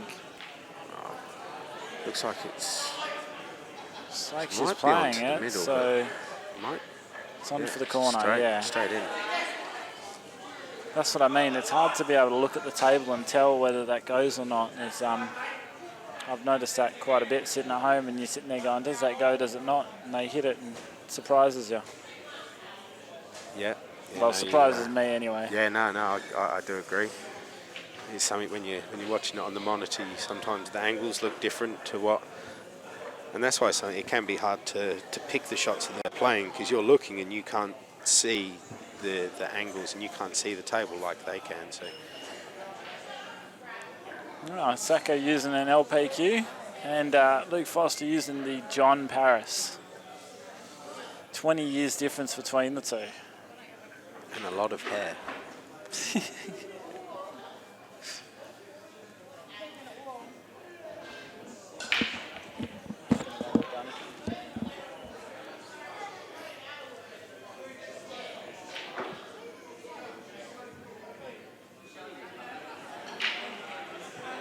Steve's really going to want to get a ball here and have a crack at this. He's got one, but again, the balls just haven't really broken.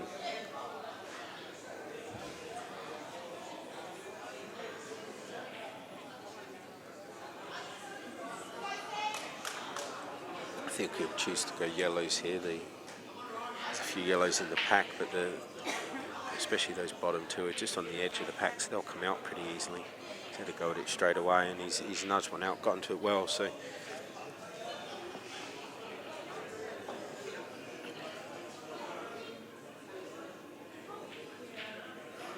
There's a chance here for Steve, albeit a tough one.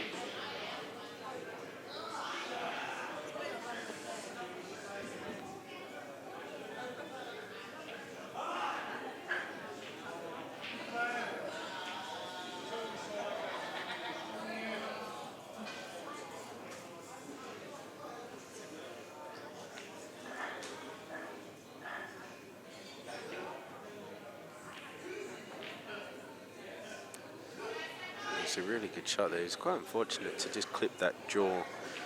It came out square towards the back of the red. You can hardly understand, Clint. Mr. Clint Kapler. Having a good time this weekend, that's for sure. Yeah, Clint is also one of the sponsors for this event. Sure is. WA Decorative Concrete.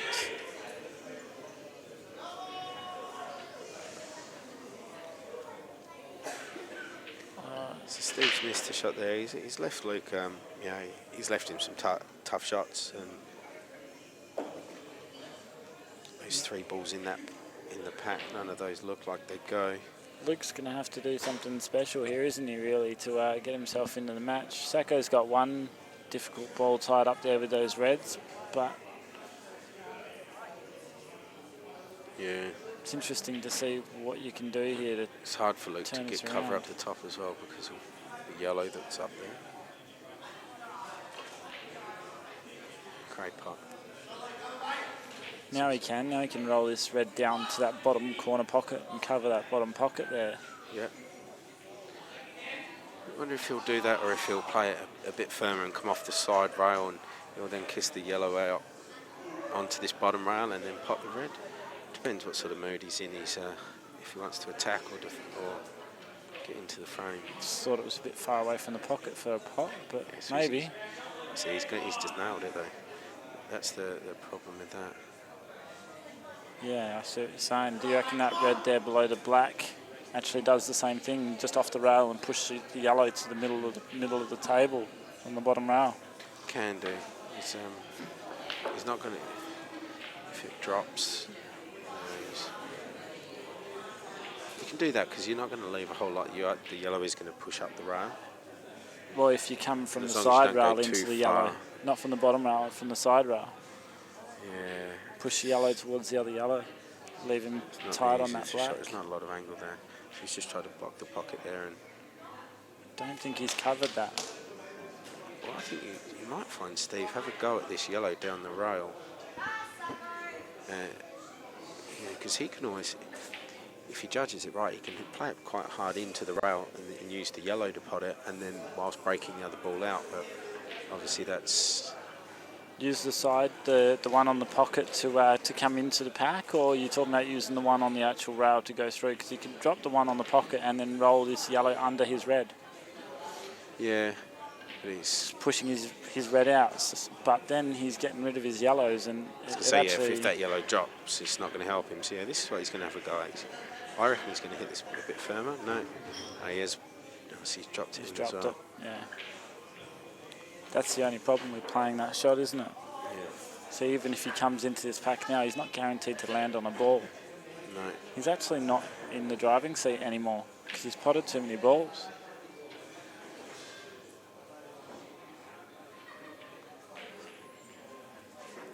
Yeah, I think I'd probably be. Oh, I mean, this is tough. Very tough.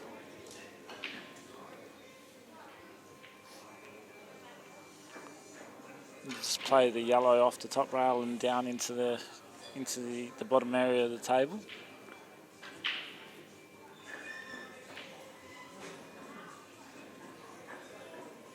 You might even see him pot this and go in for the pack. Pot this top Yeah. ball and go off two rails and into the pack. It's like the snooker sort of shot, yeah. But no, he's just going to leave the white up the top there. No, he's gone for it. He's missed it too. Oh, that was very fortunate that he didn't pot that red. Yeah, he's he's left Luke with some work to do though. That, as I said before, it doesn't look like that red goes sort of anyway. He's got a double on, but I think you'll just see Luke chip his red on deeper into the pocket and just leave yeah, but then Sacco a shot. yeah, but Sacco can then have a go at potting the yellow off the side rail and hitting the pack, and he's gonna, as long as he hits the red closest to that yellow, he's gonna end up on the top yellow. But he's not always going to be on the black though, that's the issue. But I still think he could hit it quite hard and free it up. Maybe he's going to screw out and put that red in on that might. bottom pocket. He might be able to go at getting into this himself, yeah. Wow, He has, yeah. that's impressive. It's been a bit unlucky in that the red's come right away from that rail. It might drop in there, I'm not sure, but so yeah, has he got? He can screw into that yellow though, can't he? From that shot there, he can screw into the yellow and play the Yeah. ball to the corner and go game here.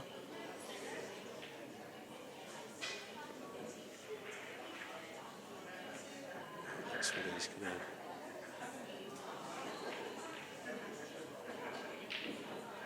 That was pretty unfortunate. He just kissed off that yellow just a bit. So this thin. red obviously does go past that yellow. If it does and the red goes in the middle, which he's looking at now, he can go. But if it doesn't, he might have to just cover. Does that red go in this same pocket? I'm not sure, Lee. I can't tell. No. I mean, I think this one on the left obviously does. The other one, I think that'll be a bit tight.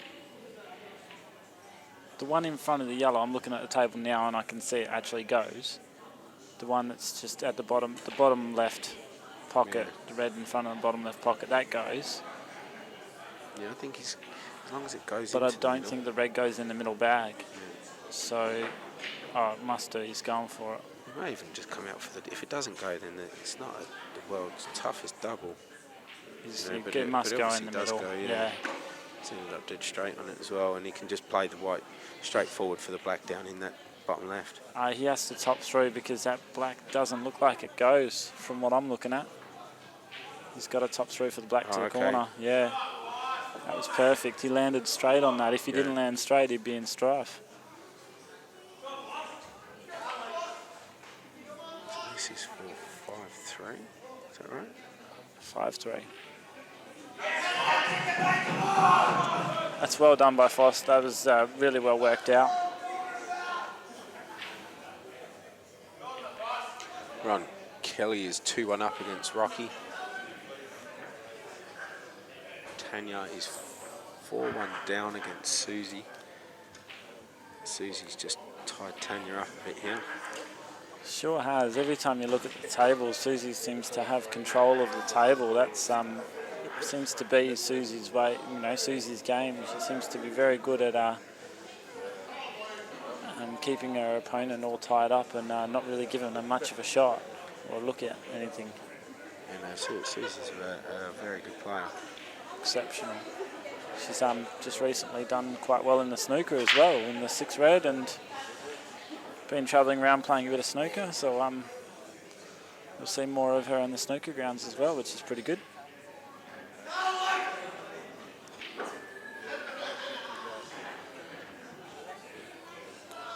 That's a decent shot by Tanya there.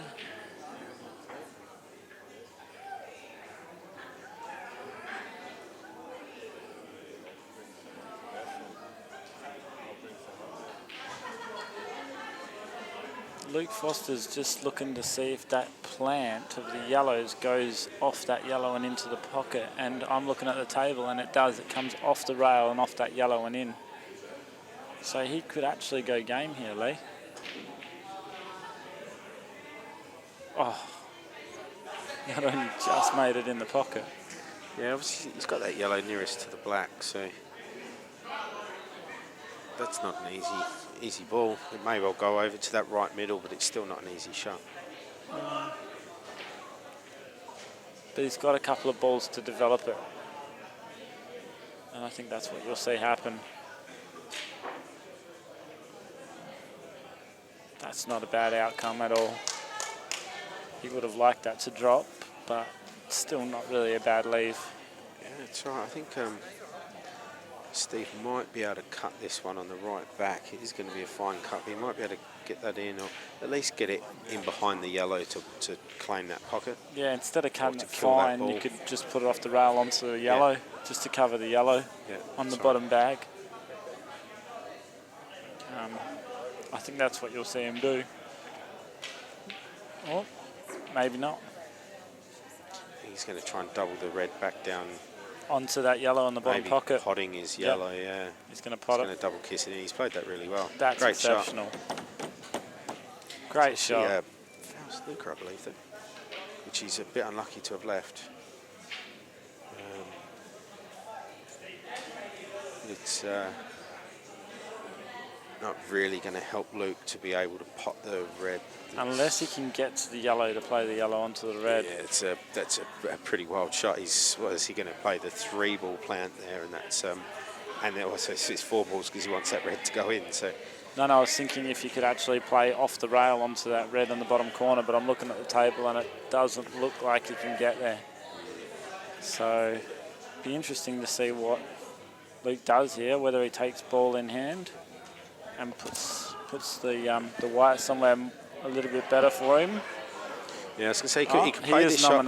If he jacks up a bit and plays it with a bit of swerve, he can. As long as he gets around his red, he's going to hit the rail, and he's pretty much guaranteed to pot the red. Oh, he's nominated it, and so it looks like he's going to play the cannon off the yellow. Yellows, That's huge. So yeah, he's just played the 4-ball plant there, and just nail the 4-ball plant. That's why he's there, guys, and we're here. No worries, he says. That was huge. Luke's on yellow. Luke is on yellow. Can you replay that shot? That was awesome. It's foul snooker. See.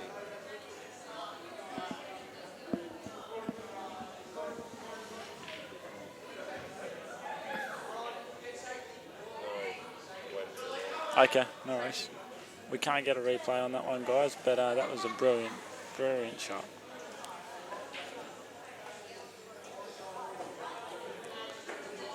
Just seen that Luke Anglesy's just walked back into the house. I think he's been in bed all day. He lost Justin Kallenberg, I believe, and he went home to go and cry in his sleep.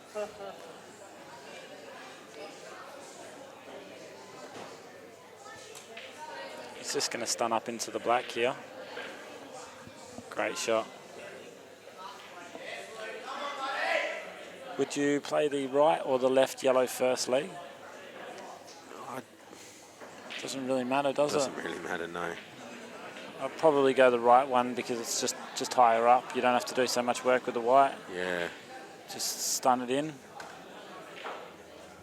And then just roll off the rail and take the black into the middle. Just a bit of check side.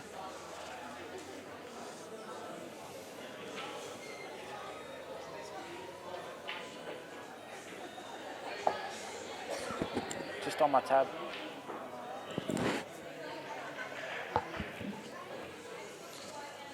It's come a bit further than what he'd like, but He's landed dead straight for the corner. yeah, he's still going to go into the middle, I think. He is too. He's missed that. He's got another shot. Yeah.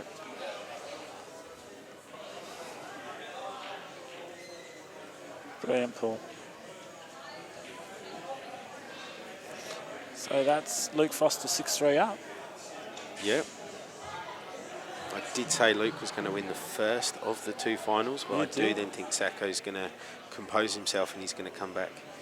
I'm the not end, but ruling out Sacco. I still gonna reckon say Sacco's going to win the first. It's still a long way to go yet. Obviously, these race to 11s, you can get a few frames ahead and still find yourself in trouble a few minutes later. So Sacco's not really got a run of the balls yet. So, oh yeah, and you can actually see there in the shot that Ron and Rocky are 2-all. everyone's going to be looking around looking for what you're talking about right now. Oh, it was right there on the screen. Has he got one? No, he's... Sacco's come up dry. Yeah, these... And Luke is out of his chair in like a rocket. Yeah, he wants Straight to go out at of at these yellows. Luke is on fire and he is not going to stop. He's going to go hard at these balls right now. No, I think he's gonna go very close to going out here, if not getting it. Obviously, the yellow that is blocked by the red at the bottom left here is the tougher ball, but it's middle of the table, so I mean he'll be able to take that over to the right hand side. Pot's probably made even easier if it's needed with the ball being over the hole, but He's got two Either balls there to still. get onto it. yeah, that's... Looks like he's landed quite straight on this though, Lee. Yeah, he's even got angled slightly the other way, I think. He but might just have to roll it in and just take the shot into the middle. Unless he screws back off the back rail, but I don't think you'll see him do anything drastic here. He'll try and cheat a bit of the pocket, I think, just to bring it off the rail, but... Oh, Mate. heaps of angle. Yeah. And he's got the perfect angle to even just roll this in and get on that bottom ball now. You know, get rid of your dead balls straight away. So you can just roll this in and then roll the top left ball, the top yellow ball on the left-hand side in, roll down and play the plant. Yeah, but he's got... I mean, that's what he's going to want to do. He's not quite straight on this one, so he's now going to be going a bit further up the table. Yeah, as you said, he's just going to plot this one. He isn't going to come down far for this yellow. And, yeah, because the yellow's over the hole, it has made this other one a bit easier. Tanya Briggs has just got another frame back, so it's 4-2 now. Good work, Tan.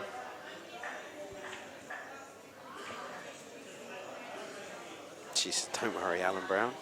I'll bring home the bread this weekend. Ooh, that's a nasty one. But She is the winner of the 2014, so she's defending her title. That's right. I always missed that one. Alan He went a bit loose with that, didn't he? When he goes through all the footage at the end. His cue seemed to be off his bridge hand when he finished that Yeah, he's left it tough for Steve here. I think we might find Steve doubling this red back, but the problem is you might go close to hitting off with the white. So, yeah. But it's hard to see. He might try and feather off it as well and go over. And, yeah, so that's the shot he's gone for. But he was. Oh. That's unlucky because it looked like he was in line to hit that red and go close to the pocket. Yeah, he'd risk opening that yellow up, but if he had clipped that yellow any thicker, that red would have gone in or over. So, but as it is, he's given Luke another chance. I mean, Luke's obviously favourite in this frame right now. Here we go. Steve's balls aren't easy at all. He's got the plant here to play the plant straight yellow onto yellow to put on the pocket, or he can just take the ball on the pocket and then just, but he hasn't got a position from that, so I think you'll see him take on the plant. Yeah, what he's got to make sure is that the yellow doesn't come up back past the red. Yeah, obviously, he'll put the yellow down the rail, but the yellow he's going to use to hit into that. If it comes up too far, it will be blocked by the red. So he is. Yeah, I think he's going to try and bring the white back across. So he'll now. I think he can pot this and force it in with a bit of right hand side, and the white will push through the red. And he's just rolling it onto the pocket. Was that? It looks like he's not a foul. Certainly looked like he hit the red first. It looked like he hit the red first. But Sacco's already at the table playing his shot, so they haven't. Got a replay coming up here. Same time. That still looks red first to me. Does it? Well, it looks like Sacco's playing his shot, so he's only having one, so that they don't believe it is. Yeah, get down to have another, get his super slow-mo, zoom in. Definite red first. Yeah, there, red first, that was a foul.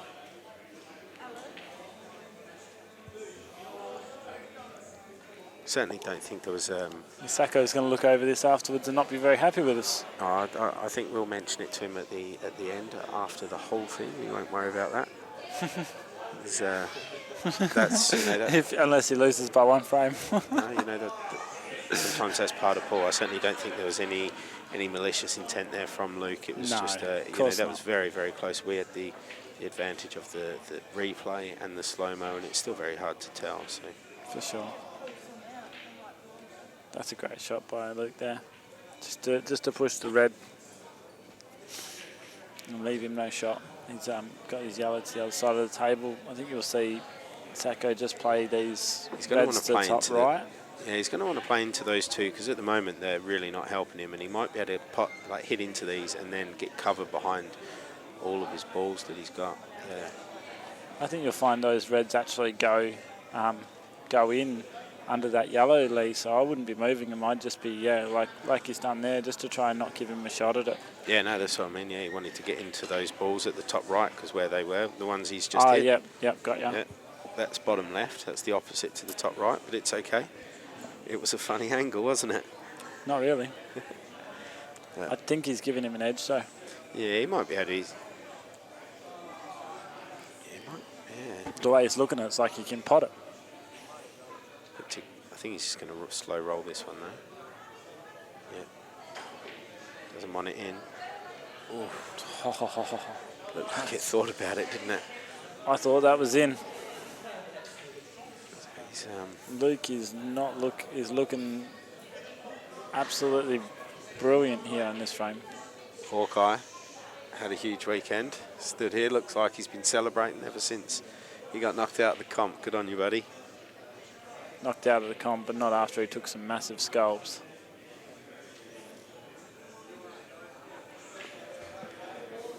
So Steve's going to want to make sure he hasn't left him a run at this yellow on the right-hand side.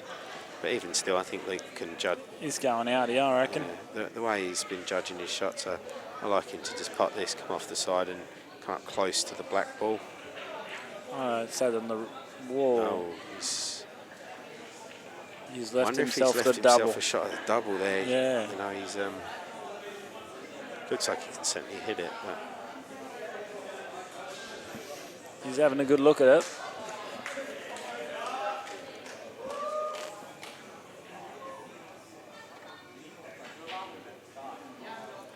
Steve won't be happy if he hits this double.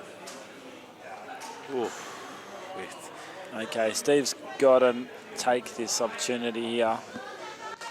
Yeah, you really think he does. That's He's got it. He can't let it go to 7-3. He's got to take this back. He's got to get it to 6-4. So Steve's really got to take this opportunity now and run with it. I think you'll see him take this red to the top corner first.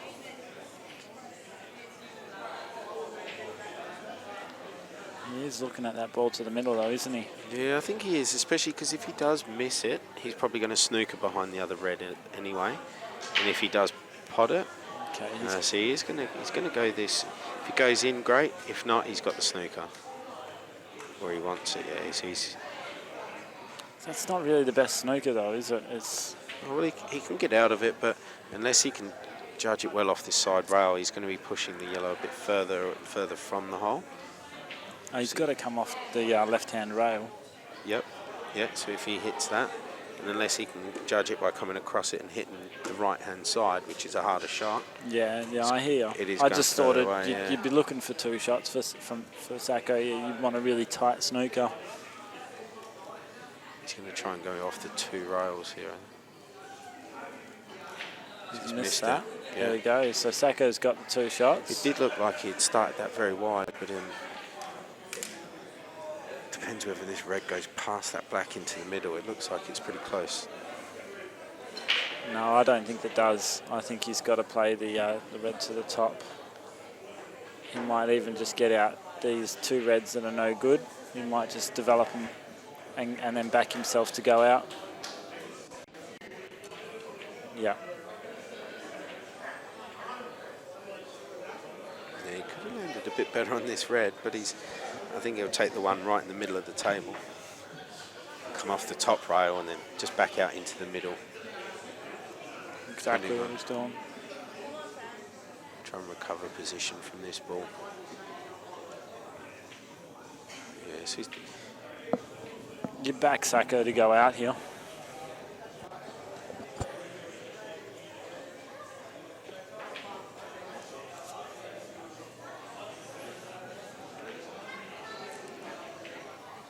Natural angles. You play this one to the bottom right.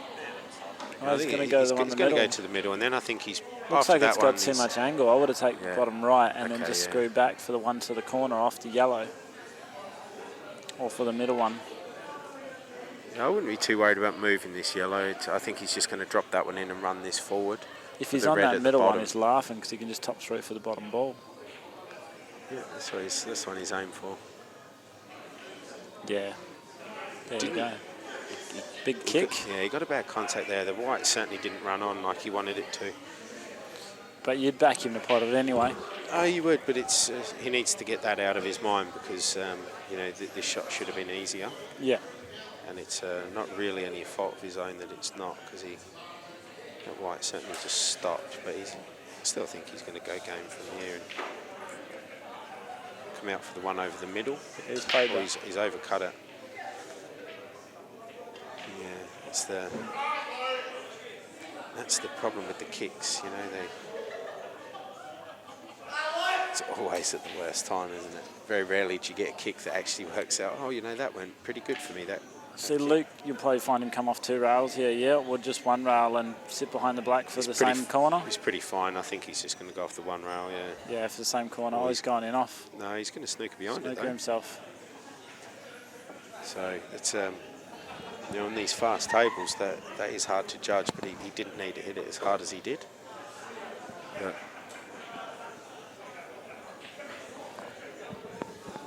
Steve's going to be feeling very relieved. It's a bit of a let off there in what's going to be quite an important frame.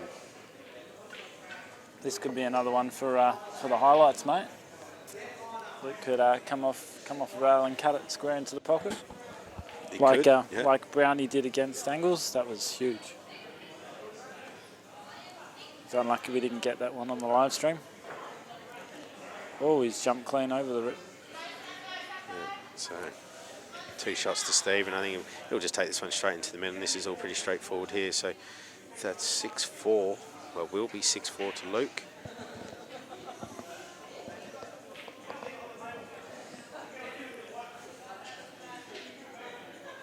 Rocky Hammond's taken the lead against Ron. I think Ron was 2-0 up, and it's now 3-2 to Rocky. Okay.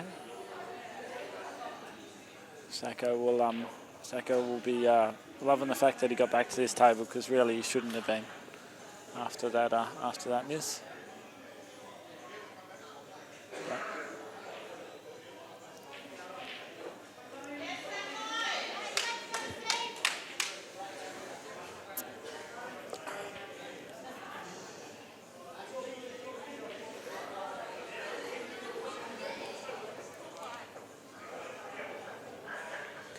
Excuse me a moment.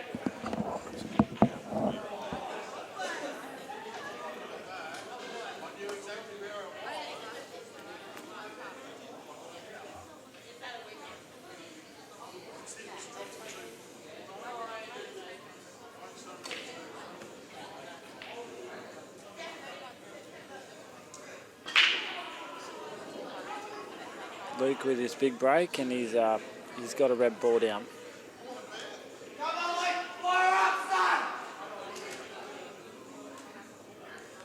And you can hear Benny Foster there cheering his brother on. So.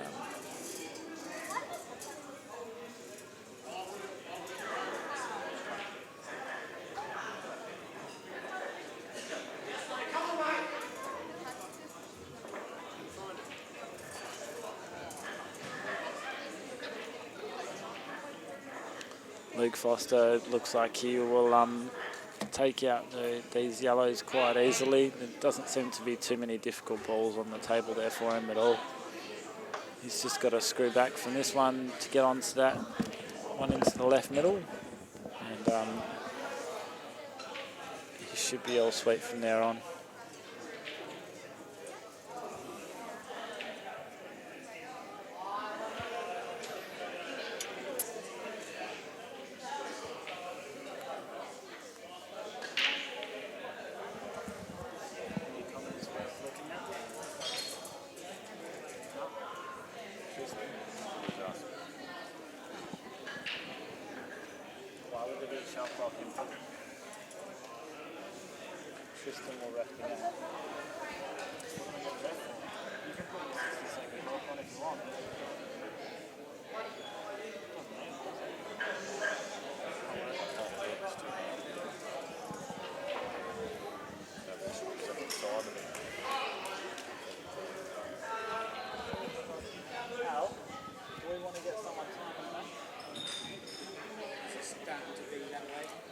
Somebody asking, that's all.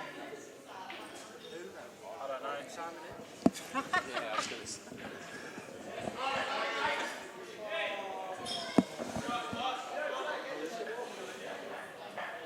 Nobody. Don't worry about it.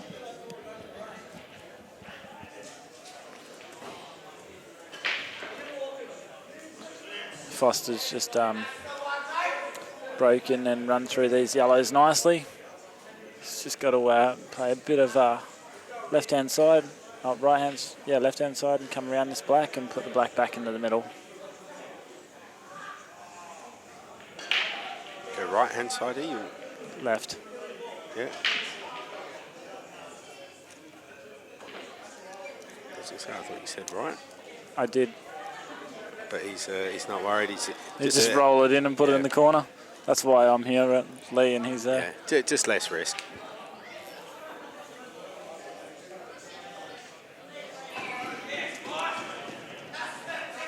He made that look easy. Yeah, it's 7-4 to Luke.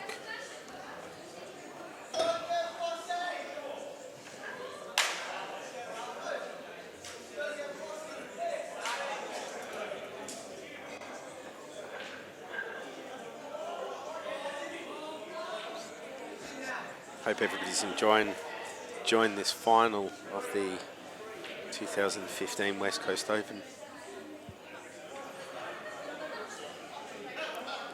So a bit of a comfort break here for the guys.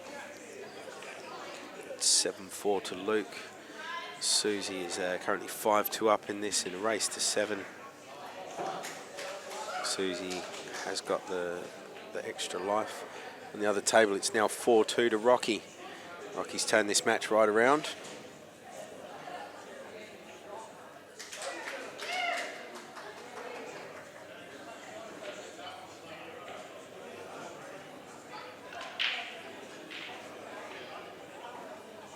It's unlucky there by Tanya. Wow. Ron just tried to pull a red to the corner, accidentally clipped the other red and missed by a country mile. Letting Rocky to the table on yellows. You mean to tell me that he's human? Is that This weekend he's been human. Every other weekend he's been inhuman. Superhuman. Just want to thank the sponsors for the sponsoring this weekend again. So we've got Mr. Billiards, who's our major sponsor for this competition. CueballTV, who's come down and given us this live stream and provided us with this brilliant match to watch. We've got WA Decorative Concrete from Clint Kapler. Advanced Auto Tune with Nathan McMahon. yeah? And Miss Q's pool room from in Mandurah to provide this brilliant venue for us to play this. Everybody who plays here, they always everybody enjoys playing here. She's very hospitable. Table's always in good condition, and yeah, it's a nice place to come and play.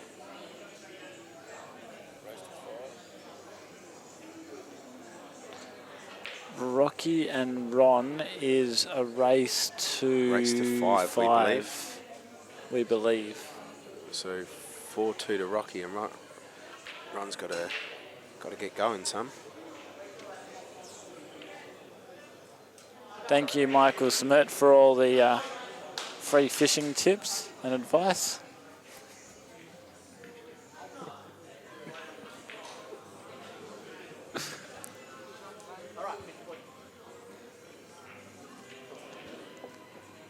Judging by the photos that Michael posts on Facebook, it actually looks like he catches his hand as much as what he does catching fish. So, Yeah, this is true. But from some of the photos I've seen, he catches some pretty decent fish too. So not a bad fisherman, and not a bad pool player either.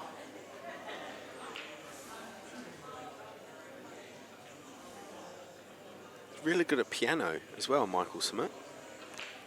I didn't know Little that. known fact. I actually just made it up, but it can become fact, yeah. Fair enough, why not? We can make anything fact while we're here.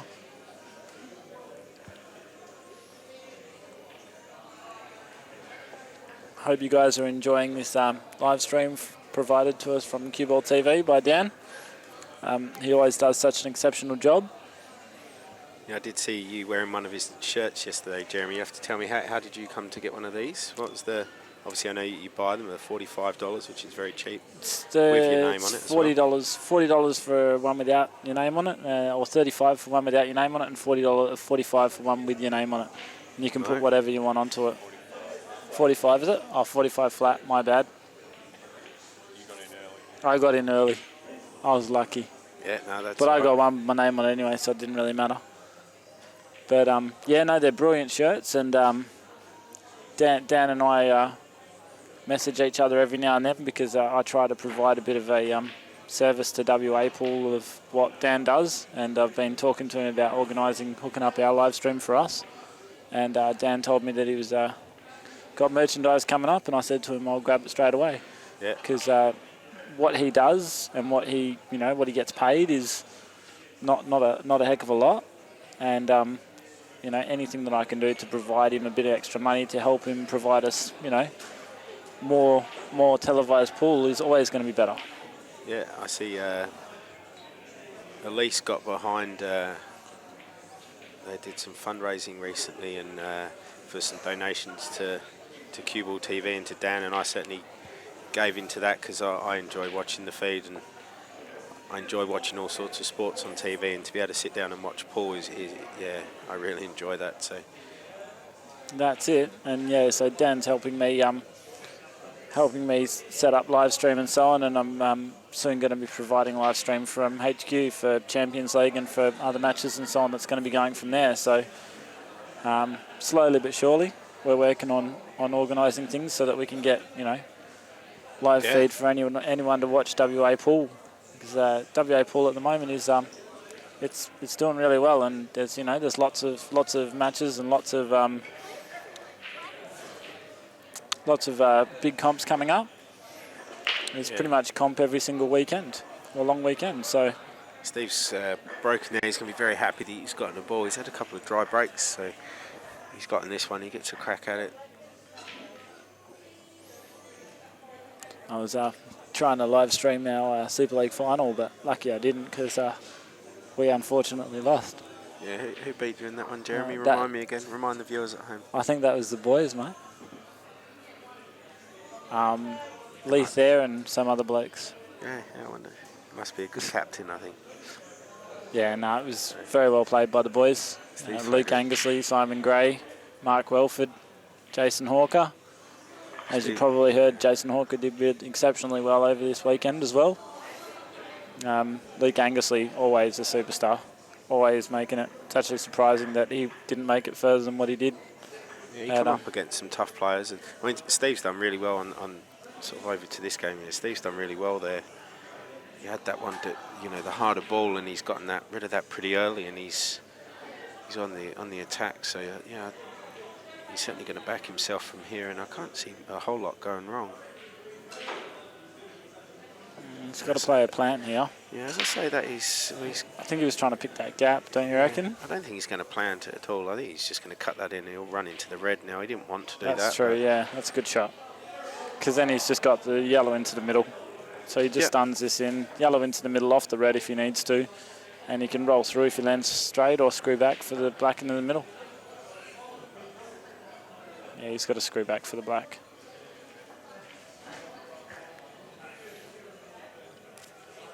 Probably even for the corner, the way it looks like it. Oh. That'll do. Made it look pretty. He's like, I'm not going to go the easy route. I'm going to do it this way.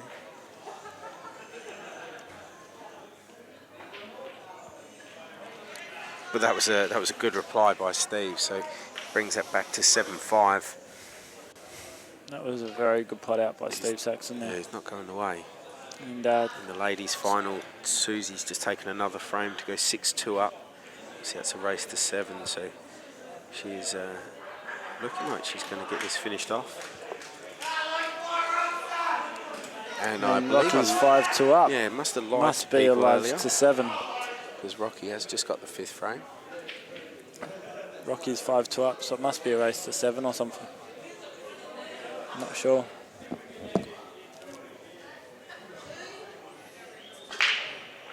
Foster to break, and he's got that red in the middle bag again.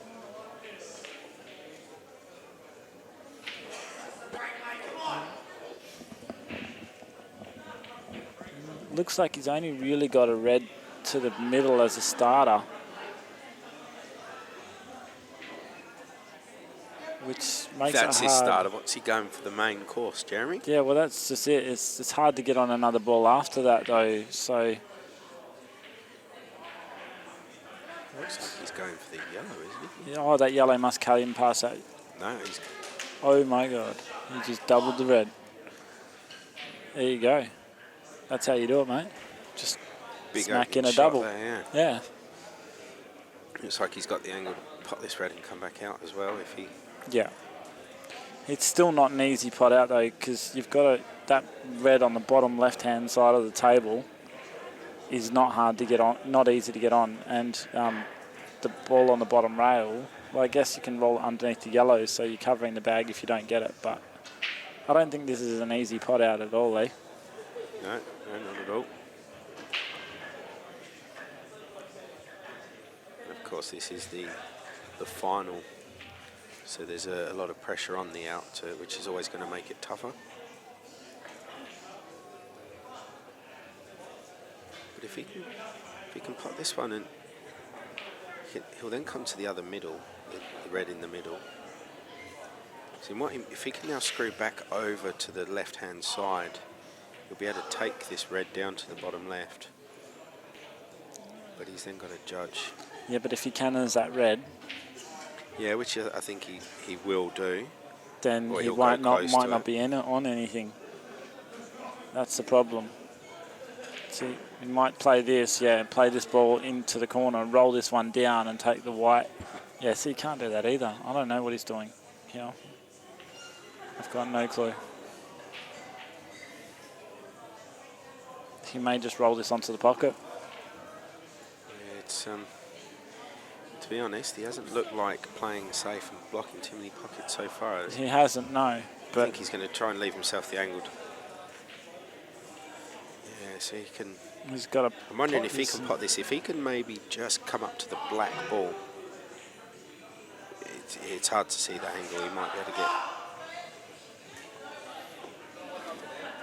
Ben Foster calling on his support there from the sidelines.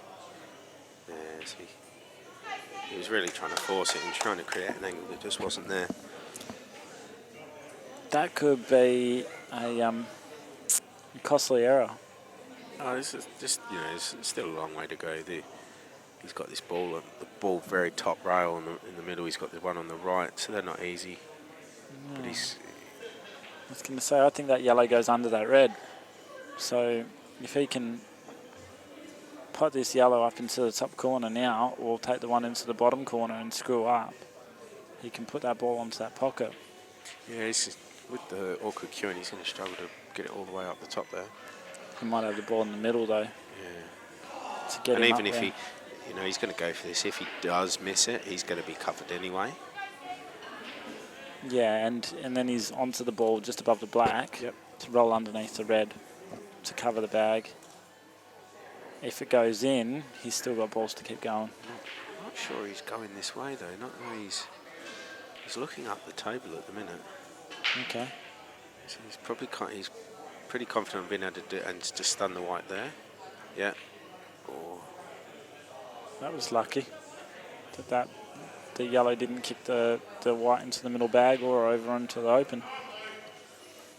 Yeah, would have had to have kicked it a long way to have opened it up, but not sure how much you can see of this red.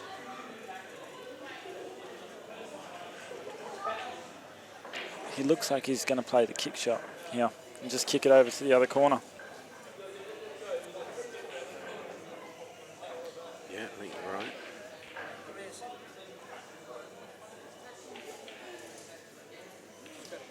He's pushed it onto the black.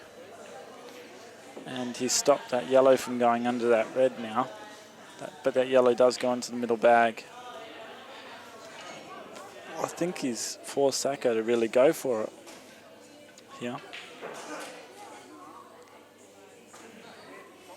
Yeah. I mean, he can put this in the middle and get on the top ball. I was thinking he could run this up the top. But and if he just leaves the white where that yellow is, he's just snookered behind. Luke's not going to miss the balls, though. He's not going to give him two, but I was thinking if you put this into the middle. Going out. Oh, okay, no, he's going up. He's going up to the top corner. He's done what you said. Yes, he's freed those balls out. I actually think looks like he might have left the gap through to the. So I think he's probably left a shot through the gap here, and Luke might be able to take this other red up to the top left. So I think that's what he's going to do. He's going to try and pot this and come out. Which he's done. I mean, he's come a little bit further than what he would want, but it's still, he can pot this and come off the left-hand rail again. Yeah. Yeah. Or he might even just be able to stun it and then go the black up the end or the middle. But it's not an easy part. He's got it. He's on it absolutely perfect. Oh. It's landed beautiful on that. It stopped, yes.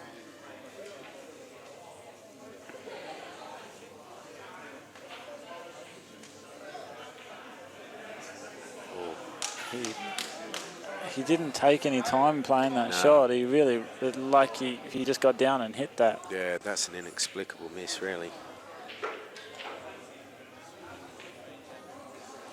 And that's, I mean... He'll be hitting himself about that, but he'll recollect himself now. He'll realise what he's done. But that could be a huge moment in this match. It could be. Really, that's... Sacco's doubled that in clean. You know, really, this should be...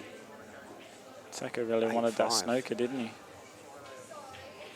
So that double there has actually cost him a bit because he's actually nailed it. He can either go for this other double or play this into the middle. Yeah, I think he'll go for the one in the middle. He'll try and take the white up, I think, on the table. No, he's going down to the top pocket. Yeah, he's putting in the corner. And then he's got this one to the middle to get position. And that's a bad miss. But what he's got here, the fact is that when he cuts this in, he's actually cannoning the yellows, He's gonna, which is dangerous. Yeah, it is. But it's one of those shots, if he hits into it, the yellow could go in or could not. You'll say he's very unlucky. Yeah. If it doesn't go in, you can say he's lucky. So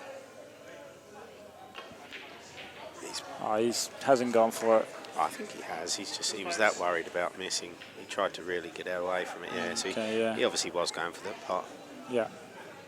So Sacco should go out here. Sacco's got to make this out, really. Yeah. Doesn't want to, that'll close the gap, 7-6. Well, he needs to win the frame, but whether he goes out from here, I mean, he certainly would want to where they are, but because he doesn't want to give Luke a chance at coming off the rail and potting that back. But yeah, you don't want to give him a shot if you don't have to.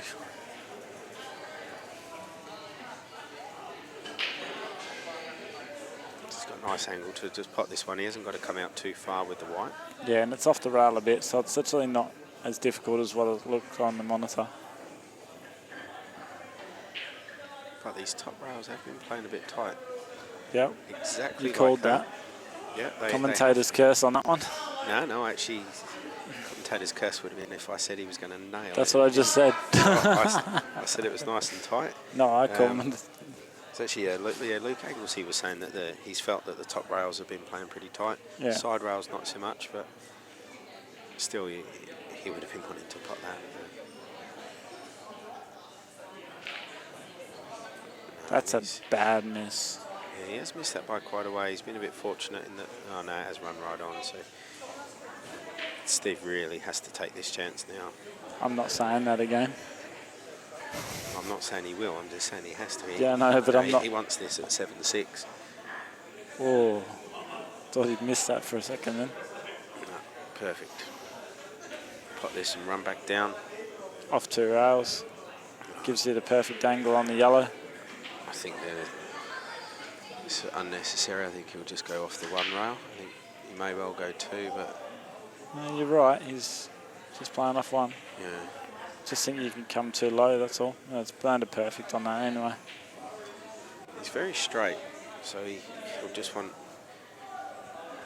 white ball back close to where it is now. Even a little bit closer would be good. I think he's actually landed in the same bit of bays there. Oh, yeah, Sammy. But Steve to get this one to really bring this match closer.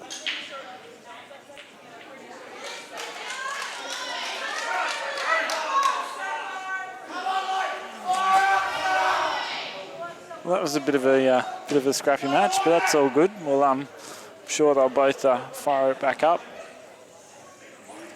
7-6 now to Luke Foster, and Steve's just taken a couple of frames in a row there to tighten this up. Susie Buzz is on 6-2 up against 10. They're just checking to see if that white ball's touching the yellow. 10 looks like she's snookered Susie. Oh no, Susie's on yellows.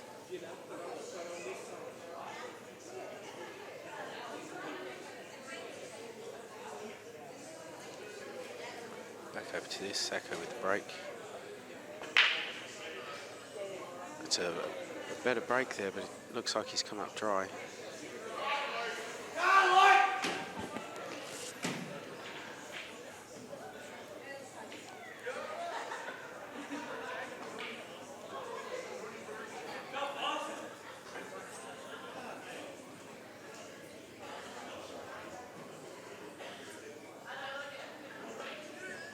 Oh, Luke's up to take the yellows.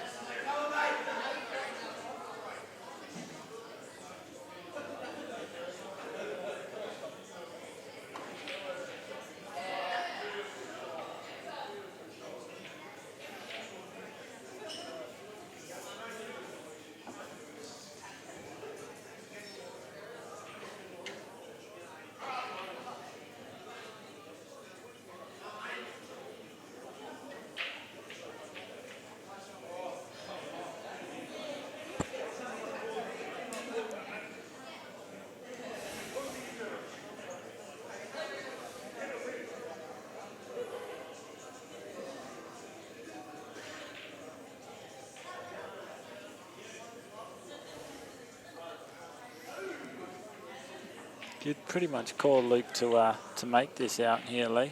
I don't know, mate. You've been calling every single out so far. So, he's obviously the black ball's down there is making that bottom yellow a bit harder. But if he gets a good angle, he can pot that If he yellow can get on with the top. bottom They yellow have to first. Flip the black out the way. Yeah, he's just. Problem is, unless he gets on it perfectly, he's then going to be nudging into the black. Just But yeah, thinking so- here, if he tops off this one now, down onto the middle one, to come Yeah, to just come down, so he's just fine cutting the one that's on the closest to the rail. He comes back out and he's got the yellow to, you know what I mean? he's missed it anyway. Shit.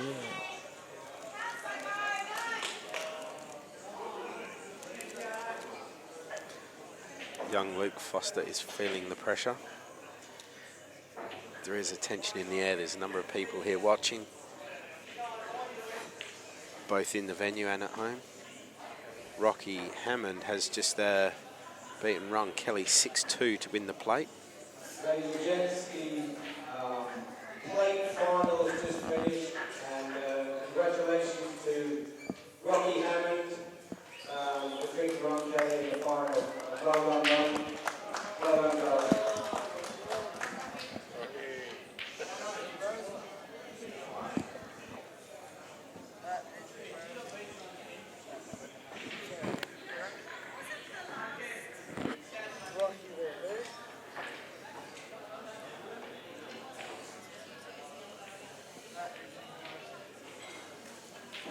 Sorry, W.A. Paul.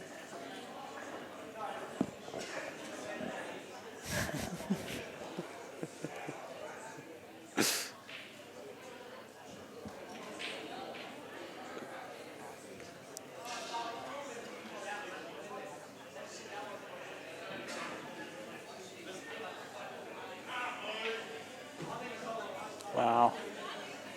Sacco's just missed that pot, just left the red sitting right on the lip of that pocket.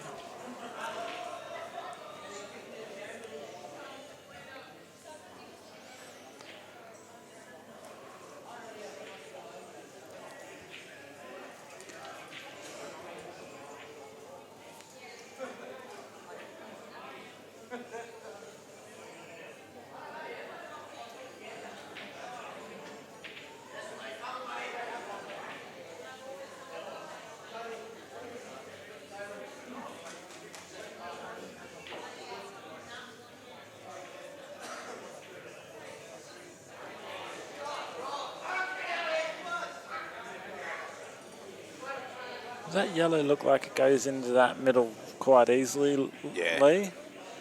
Yeah, I don't think he'd be too worried about that. It's gonna. So really all he's got to focus on is where he's going to land that white.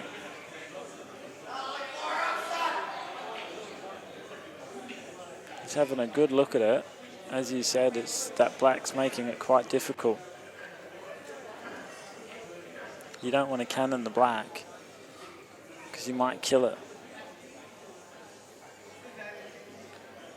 You don't want to land too low on the yellow or you're going to not get on the top yellow. Yeah, I think if he can cannon into it off the yellow, then into the rail, like to the black, but not too hard. He hasn't got to hit it hard because he can then cut that yellow in. And as long as he doesn't push the black too close to the red, he should be able to still leave himself a bit of angle to come underneath. But Looks like he's cannoning into the red. Played the double, so he must not have been confident in the middle. Yeah, or maybe that just he couldn't pot into the middle and get the angle that he wanted with the white. Maybe he was. It looks like that red It certainly goes does go. inside those yellows off that yellow, the top yellow, inside. It looks like it goes straight in, but he's not going to want it to drop. No, so if he goes off this, Or he can that's go off perfect. both and open a lot of it up and just go. Thank you very much. Yeah, that's crazy. Yeah, that was a really well judged shot. So obviously, I'm surprised he's taking this. I would have thought he'd take the top ball and use this to get onto the black. Nah, because that's a tough ball to pot though. You think where it is, that's a hard ball to pot from there with the reds. It's the only way to really go, because he'll pot this one, then the red over the hole, and he's already got the right angle to cut this red back into the left, and the white runs to the right hand side for the black in that same pocket. So he has hit that way too thick though. He was on the move while he played that. It looked like it, yeah. He was walking. I think he had taken that shot too easy, and He's giving everyone the death stare in the crowd.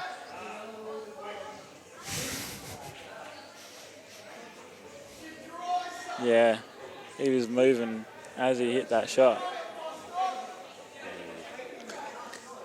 it was an easy shot, and he didn't.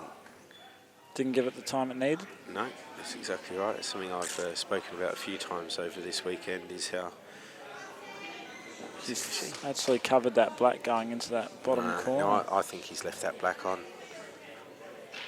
I really do. I think Sacco will be able to drop this red in there, come up onto the top red. Oh, he's gone enough. No.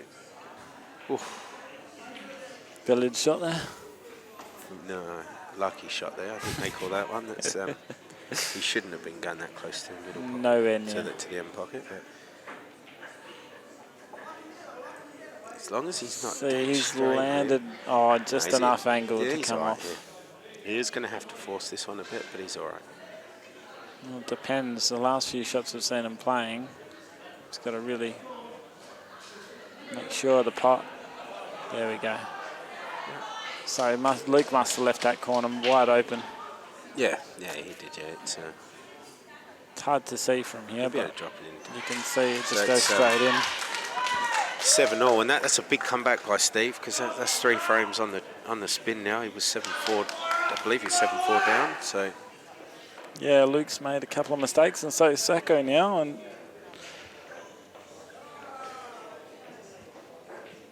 well, I did call 11-7, so he's going to have to go from here. my call would mean that Sacco would need to win every frame from here on. Tell you what, I bet you 50 cents he doesn't. Well, 50 cents, I'd take you on it, because that's nothing. But if you said $50, I wouldn't take you on it. That's why I said 50 cents. No need for let these guys worry about the big bucks out there, mate. Red in the corner. It's quite a fortunate red the way it got put up there, but he did also get a yellow. So. Those reds are looking pretty sweet to me. Ben Foster in the crowd there, cheering his brother Luke on. 20 drinks in. Sounds like he's been having a good night, along with Clint, by the sounds of things. There's a few of them. Tanya Briggs has just won another frame to go 6-3 behind, so she's trying to get her way back into this match. But Sue, of course, does only need one more frame, so.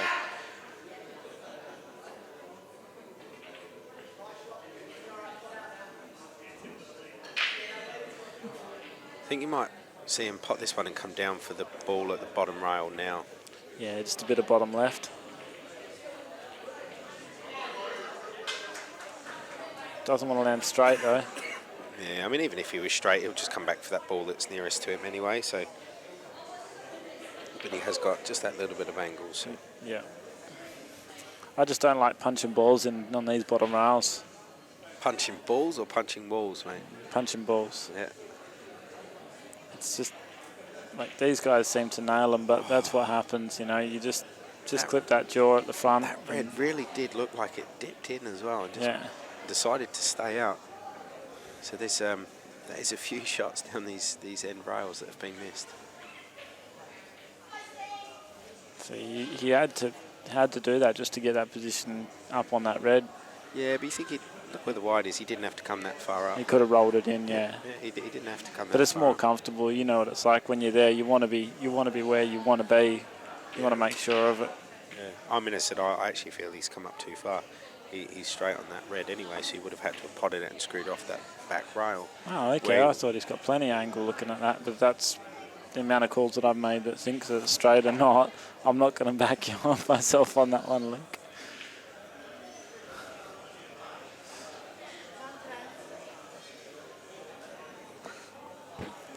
Sacco's got a bit of work to be done here. He might have a go at getting this ball off this rail now. You reckon he's... He might have a go at it, tell you what. He's had a go, he's missed it.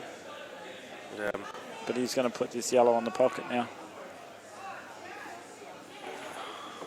Well, maybe not, because that yellow, it doesn't go down, does it? I think he's going to go for this. Saka's natural game is to attack. He's, you know, how would you be if you try and block the pocket, you leave a gap, Luke goes out, and you haven't even had a go. Yeah. So he's gone to have a go at it. He's got to back himself to pot it. Where that yellow is at doubles, to be honest, it may even go down in behind that. That's what I was thinking. If it doesn't go off that red, you know, you'd have to hit it pretty sweet. I've just had a look at the actual table, and it is pretty tight. Might end up kissing in, like hitting into that red over the hole and sort of sitting right there. So I also think if he can get a good angle, he'd back himself to pot that into the middle.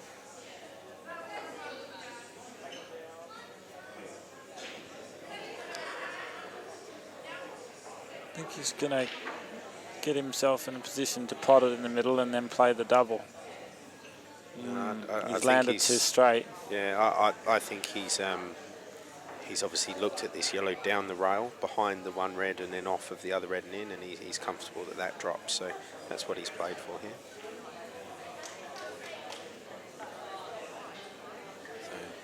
He's got to hit, the yellow's got to hit just where the red is on the rail now.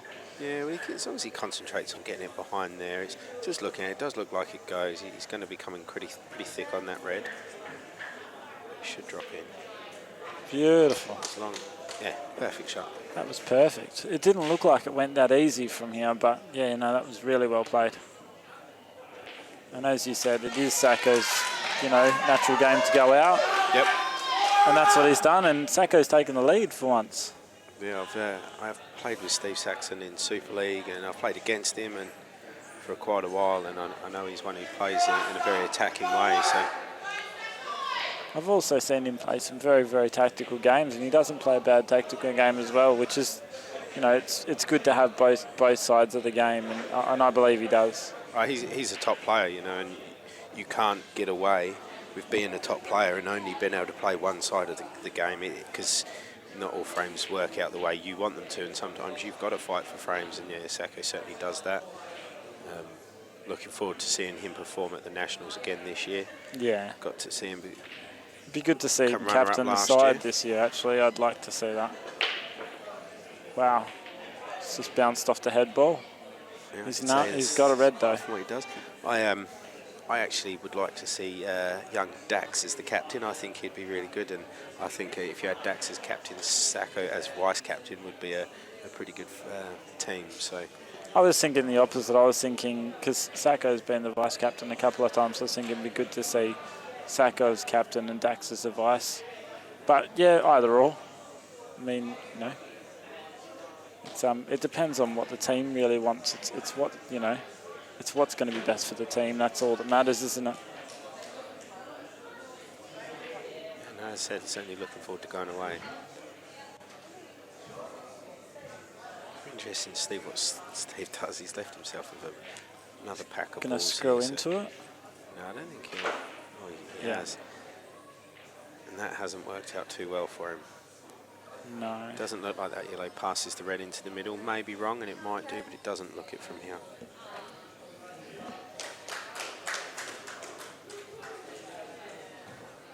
He can still screw off that ball and put the white on the bottom rail, and it's safe. It's in a safe area.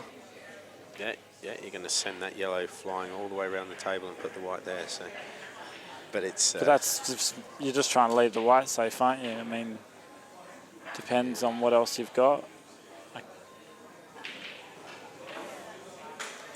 Might just flick off this near edge and bring the white back into the pack. Unless he can get through to this yellow just away from the pack. That's a good shot. Oh my. Yeah, no, great shot. Obviously that was on. Yeah, he's landed fantastic on that. It's all split out. He's dead straight on this ball. He can just run through for the yellow at the top of the black. And from what was looking like a really hard out, now this has become a really good chance. So he's going to want to come off this side rail for the yellow at the bottom left, I believe. I want to see that shot again. I don't even know what he did. Did he play the plan?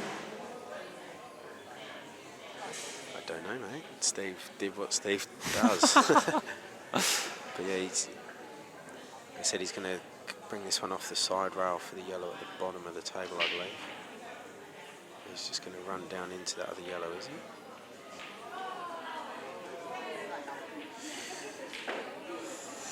No, he's come a bit further than what he wanted, but he'll take this over to the middle, so it still shouldn't be a hard pot. Could go off the red if need be, but I'd just be going for the pot. He's got it. He's queuing very, very well now, and screw up in between the reds. Yeah. Again, I think he'll play it off the rail and come in on that angle for the black at the bottom right. And he has his groove right into it again. Played it well. He's really found his groove now. And thanks, Kiss.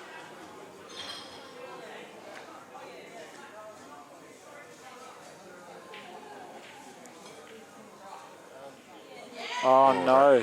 That red is, thought that red was going in the middle bag. Steve Saxon takes a 2 lead. So I did call 11-7. Yes, you did. That's 9-7 now to Steve Saxon. And I hope everybody remembers this was 7-4 to Luke. So there's 5 games on the spin, and Luke really needs to get a frame here to settle. Otherwise, Steve's just going to continue running away with this. And Susie Buzz on her final frame. Yeah, so it looks for like the Susie's win. just about to finish this. She's got a nice angle. Screw back and leave a straight black for the corner. Right where her cue is.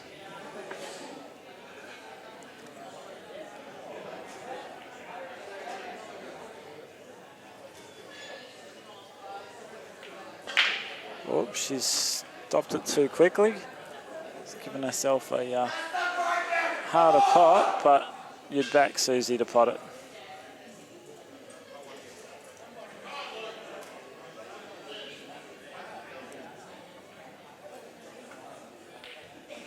Yeah, she nails it perfectly. Absolutely drilled it. Very, very well done, Susie Busnich. Ladies and gents, the Women's West Coast Open Final has just been completed. Congratulations, Susie Busnich. Women's West Coast Baseball Champion 2015. And congratulations to Tanya, reaching the final, trying to defend your title. Well done, Tanya. Well done, Susie. Yeah, as Alan just said, well done, Sue, on winning the 2015 Women's West Coast Open. Luke looks like he's going to pot this ball and screw back into the yellow to develop it for the pocket. And, he tried. That's what he was aiming for. and then also, obviously, so well done to Tanya on making the final. It's just one step too far for her. Susie, proved just too strong in the final, so well done. Lucky on not defending your title. But as you said, he wanted to just hit that yellow past the red into a potable position.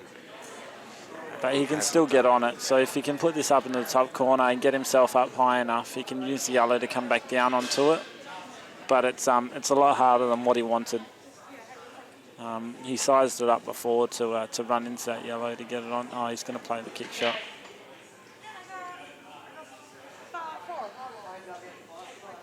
Oh, that's perfect. It's just left a bit of a gap there for Sacco to put his red down. Yeah, he has played it well, but there is that gap. Steve has got those 2 reds at the top right of the table, the one on the rail, which is tough, but he can obviously put that in or over, and that will then tie up Luke's yellow. Sacco's got a bit of a skip in his step at the moment, so yeah, you can just see by the way he's playing. Really confident. He's really fired up. He's going out. There's no safety in his mind at all. He's going to stun up and run this red down underneath the yellow. Oh. No, he was trying to hit. He's trying to hit get it it from open. behind, but hasn't ended up too bad there. Do you think he'll take this red up into the top corner, the one on the rail? I mean, really, that's the best ball to get onto that red for the corner, but now that he's there, he can pretty much play it as an in and over. Yeah, either that or I'd be tempted to play this as a stun shot and leave yourself for the double on that one. But yeah, that's obviously the safer route. He does want this in or over, and he's going to sit, so it's well played. That's perfect.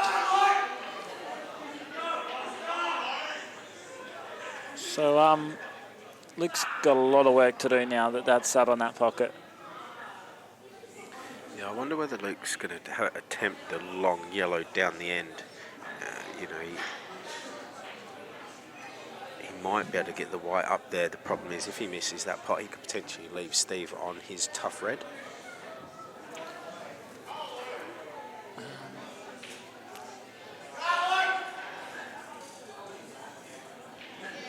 He can't leave that bottom left-hand corner pocket open like that. If he can get there and just chip that yellow deep onto that pocket, it's going to make that pot harder for Sacco. But now that Sacco's got that yellow tied up, he's... Yeah, and he's tried to go up for that one now, I think. That's... The double, does the double go? He's looking at it. He's looking at the double. Yeah, I think the double goes. He's probably been forced into going for it now, especially because he's not that red on as well. The issue is it's not straight. He's got to play like three-quarter ball, which is worrying about whether the white's going to hit that red. Yeah. Trying to force the white down. He's got to play the triple.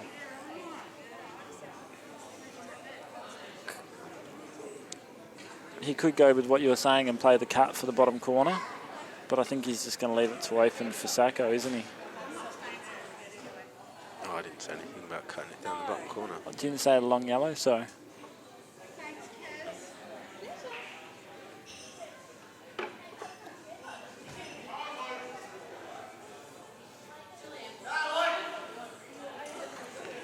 See, he could take the one on the pocket and try and get better position on it, but...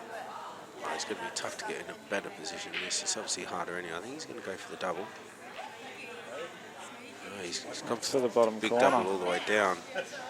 That would have been nice if that sat on that rail and stopped that red from going inside. But I think you'll see Sacco pot this long straight one and then take that one underneath. Yeah, but he'll take that as the last ball before the black.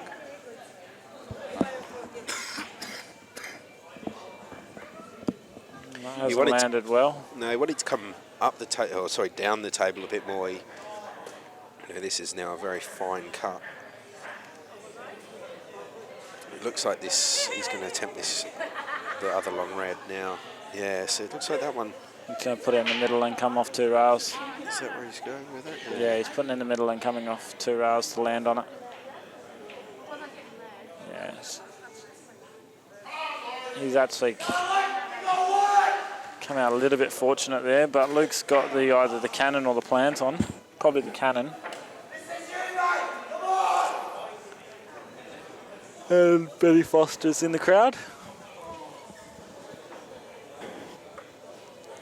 Oh, it looks like Luke's actually on the straight yellow to the corner.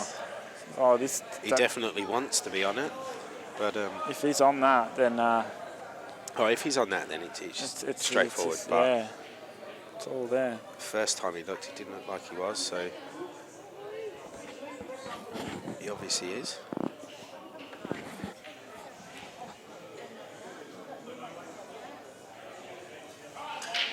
It's obviously tight. He's looking at it several times, so.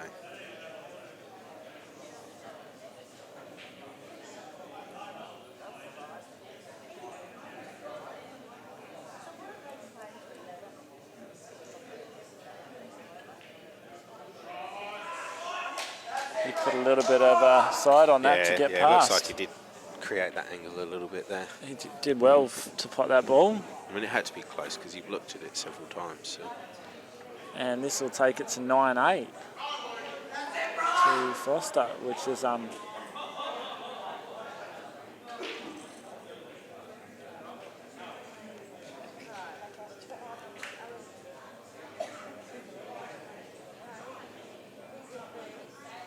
that's okay.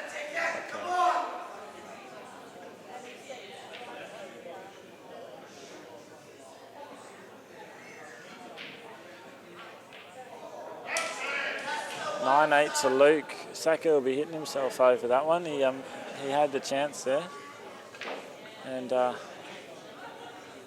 he certainly did. just missed that position just a bit there. Hurt your ears, huh? You don't have gumbo ears like me.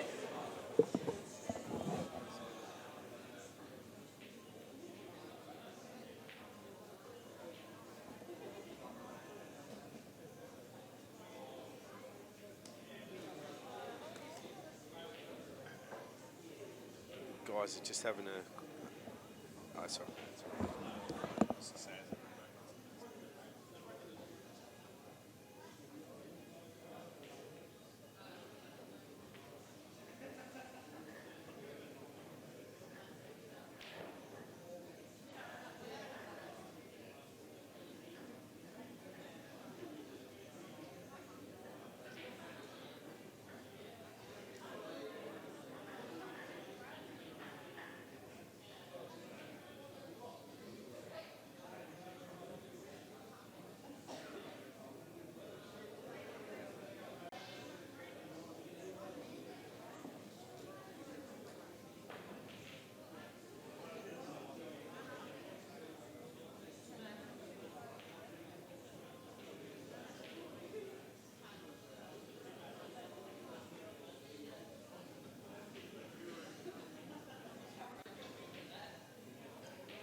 Okay, we're going to do the raffle now that we've been doing over the weekend. The winner gets a choice of pool view or Luther of Cuban Black. Okay, and it's just pull the first one out. And the winning ticket is A09, orange ticket, and the winner is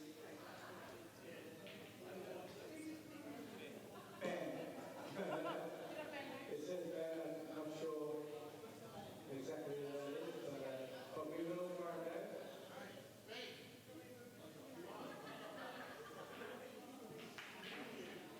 And the guy who gets the second choice of that Jim being black or blue view is A94 Miami. Well done, Miami. Thank you.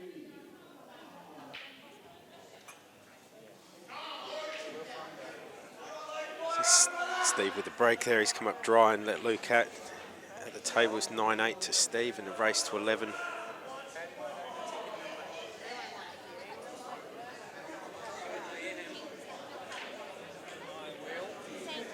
Luke got that last frame, and it was a frame he really needed to steady the ship. Steve has put his foot down a bit and won a few frames in a row, and Luke's going to be glad he got that one.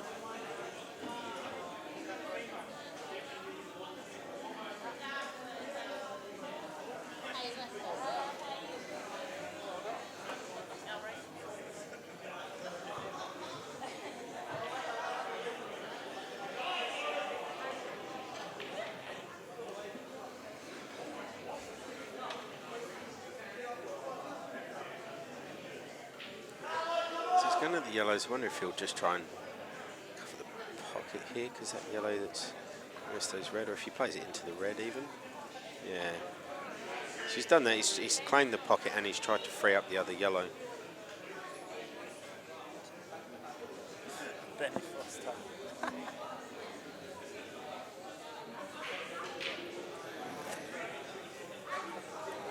What have I missed out on, Lee? Steve dry broke. Luke went yellows, and he's now put that ball over the bottom hole. So he's missed that putt. He's going to come out to the middle of the table. So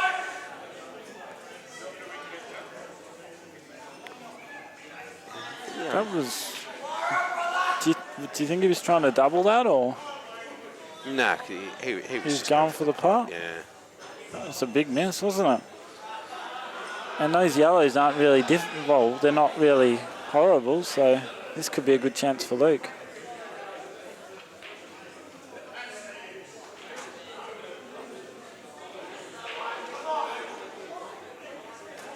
Yeah, the yellow nearest to the red and the black could cause him a bit of difficulty, but It only really goes to top right. yeah.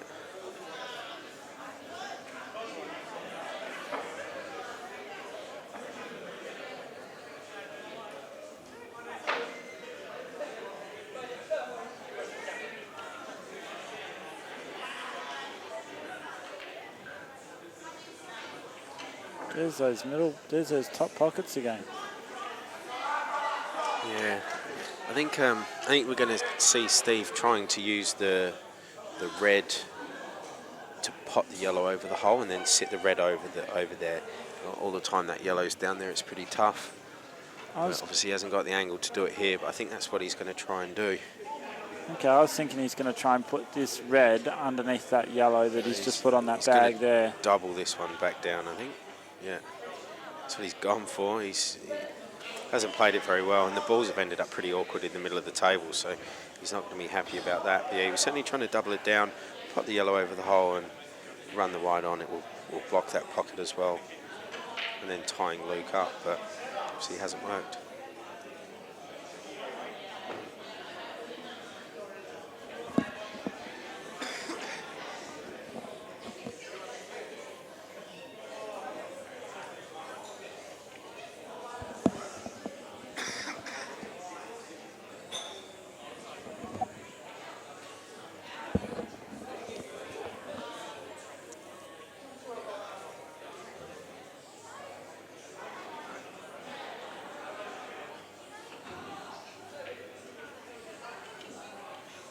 Luke doesn't like it.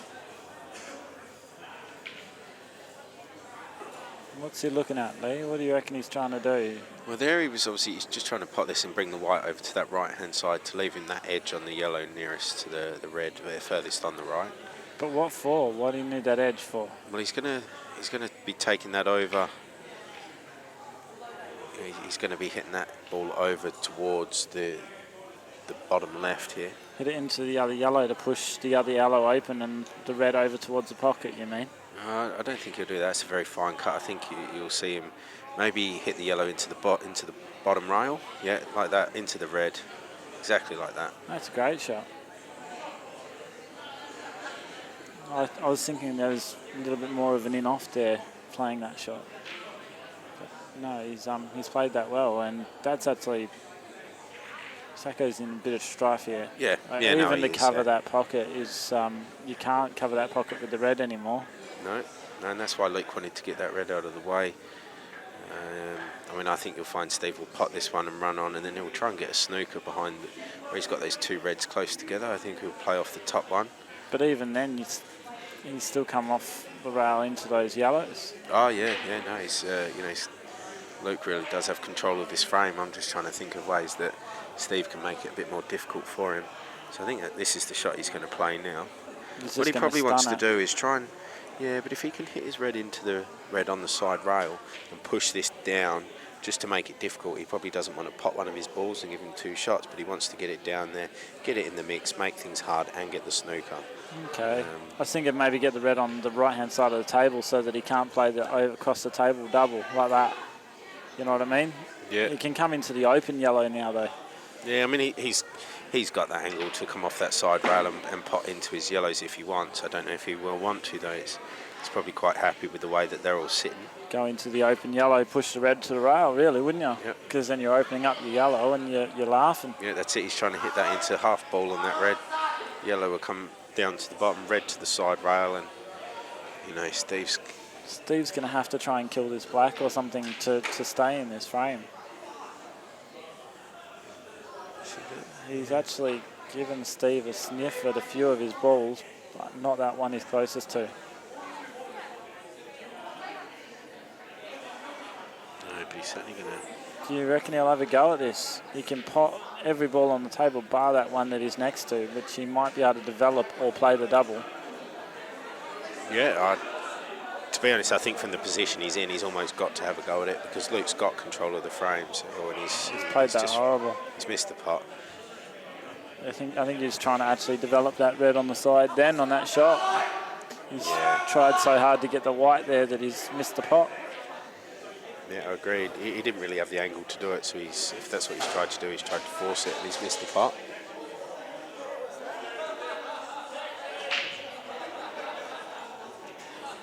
We've lost someone down the staircase, I think. Pretty sure somebody has just fallen down the stairs. My guess is Clint Kapler. I think I'd be going Foster. Benny Foster. Oh no, Benny Foster's still there. Not Ben. What about what's his name? Luke Dylan. Smart. Nah, it wouldn't be Dylan. Dylan's composed. I don't know about that. I think it was. But it doesn't matter. We'll go back to the match. Foster's played his pot as his first yellow. He's going to play the plant here, leaving himself on his remaining 2 yellows to go game. Yeah, when it's all on now. Just chip the yellow closest to the pocket and come back. Drop the other yellow in and come up the table near the top left pocket, the middle left pocket, and play the black into the corner. Perfect. Just pop this and drift up to the middle bag, and black in the corner. This is for 9-all, yeah. And this for 9-all.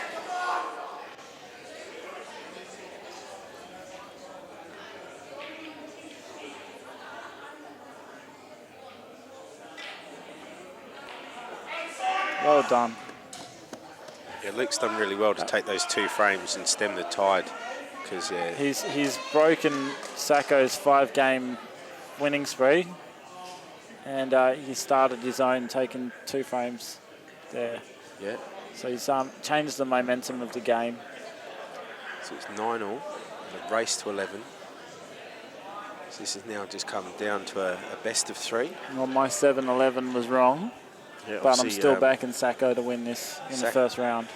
Sacco's there, he's got his eyes closed, he's composing himself, he's having a word with himself, and I think that's a good idea. Trying to take a bit of a moment at this time. Luke's going to want a big break here, and he's got a very two big yellows.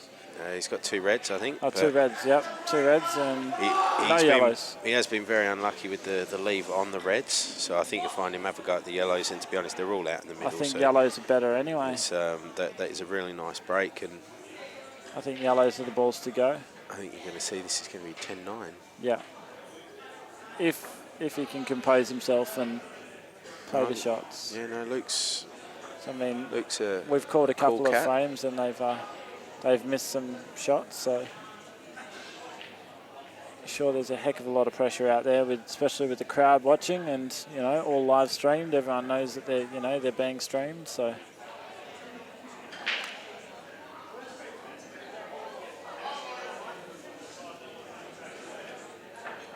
I think you'll see him take the top yellow of those 2 cluster there into the middle and stun out for the yellow on the left-hand side in the middle there. Oh, he's top through. That's perfect. They're all open now. Yeah, he really hasn't got to do much. He can just run that on. I've got a feeling he might have been trying to run through a bit more to take the yellow up the top, but it really doesn't matter. He's well, he doesn't really want to be playing the plant because they can go wrong. But no, I think he'll just run on for the yellow down near the back here. Oh, he's got the top yellow now. Yeah. He's given himself the angle to get the top yellow. Then he can just take the one into the middle, the top yellow into the right middle, then into the left middle, then the bottom, and come round for the black into the bottom left.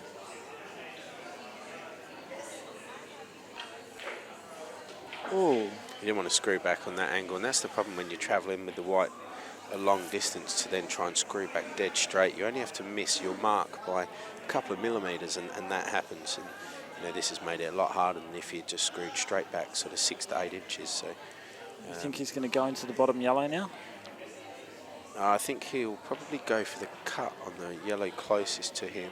Into the middle. And try and cut that into the middle. But he's going to cannon into his other yellow, but that's what I think he'll go. So it looks like you're going to cannon into the bottom yellow, and you want to be careful not to kill that yellow or go in off. I think he'll hit into the yellow that he's closest to, and then probably leave himself on the yellow nearest to the black. Okay. That's what I think he'll hit it. Sort of quarter ball.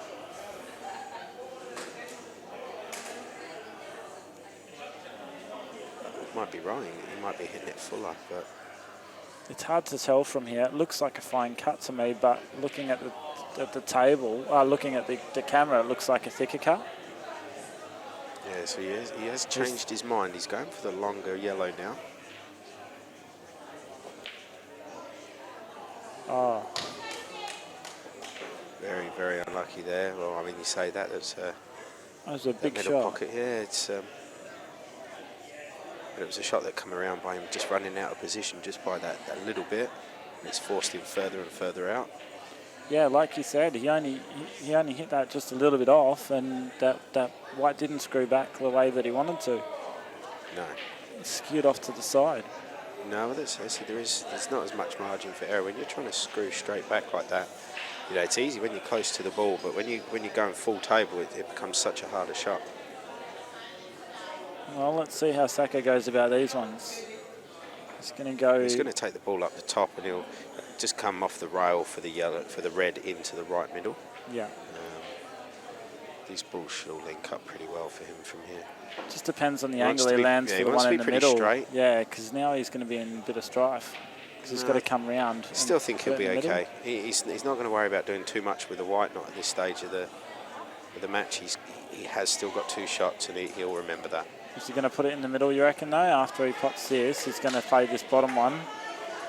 Is he going to check side it up, or you reckon he'll put it in the middle? I think he'll play it with top side, with Yeah. top and Check it. left. Yeah, and I think he'll come back inside this red.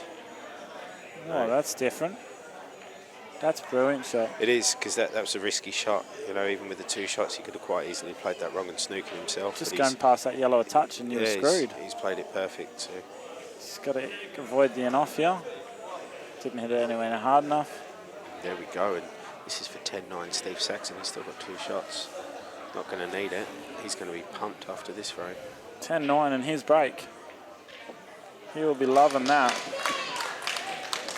I'm going to call Sacco break and clear. I think you already owe me 50 cents, so we'll go double I the do, quicks, and mate. he's not. Wait a second. No, I don't, because he played the plant, remember? I was going to say, I don't even remember if I won the bet. I was just trying to convince you that I did, so. I was guessing you'd forgotten as well. No. I'm not Tristan. I don't remember everything, but I remember most. You're a bit smarter than what you look then, Jeremy.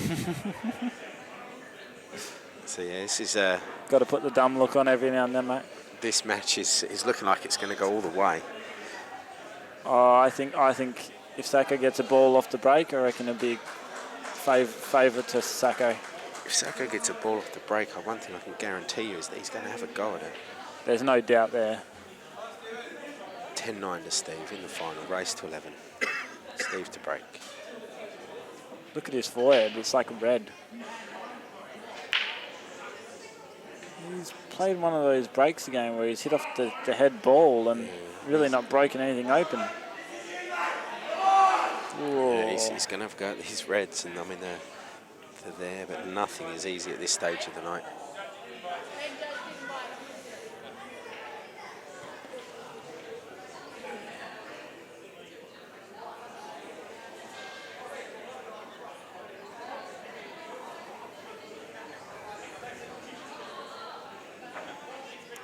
Foss is taking on the Reds.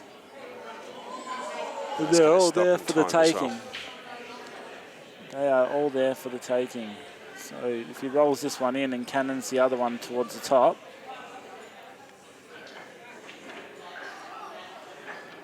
I don't know. Yes. Then he's got the bottom left ball just done out for the other one. You really like your unnecessary cannons and kisses. And I do. yeah, when it's all right there, when you're playing well and it's all running well for you, it's all right, but it's unnecessary risk. It's he's just done holding right the ball. Yeah, but there's no need to get close to it. He's right where he needs to be without cannoning into the red. So you think he's got enough angle to get on that red to the middle? He'll screw back for it though, won't he? Screw back to the angle.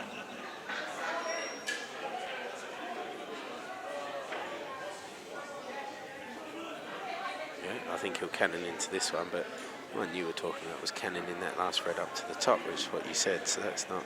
Well, up the table a bit, not all the way to the top pocket. But yeah, He only just wants to just nick this. it's perfect. It is, but I think he's gonna have to take this red now. Doesn't look like he's got the right sort of angle to be able to... Seems to me like this top red, the red in the middle of the three, to the is middle the pocket. most difficult. So he's got to either screw back for it now and take it to the middle, He's going to or take this cannon red. into the yellow. He'll take this red to the middle now. Cannon into the yellow, And he's yeah. missed it. He's let Steve at the table. This is it's gotta be the Awkward champ. bridging though. Bridging over the table, trying to play, well, Over the really black. speaking, you want the bottom ball first, but you're going to take the top one, aren't you? And you're just He has gonna, got the yellow towards the right middle, so if he pots this and hit cannons into this yellow, he's got the one into the right middle. So he's left himself onto the right middle, but he hasn't. That ball there that he's just cannoning into isn't an easy ball, No. but it's off the rail. It goes to both sides, so he should be able to get onto it. He's just going to be happy he's got it to the table. So he'll screw back for this and try and get the angle for the bottom one. No, he's not going to do that now. Oh, okay. He'll take the one up the top. He's going to want to get rid of these two top balls first and then make his way down. I think you'll find he'll take that yellow at the bottom. He'll take that last because it's pretty simple to then get to the black. He hasn't got to do a whole lot with the white. He's going to want to get some angle off onto this next yellow from this one.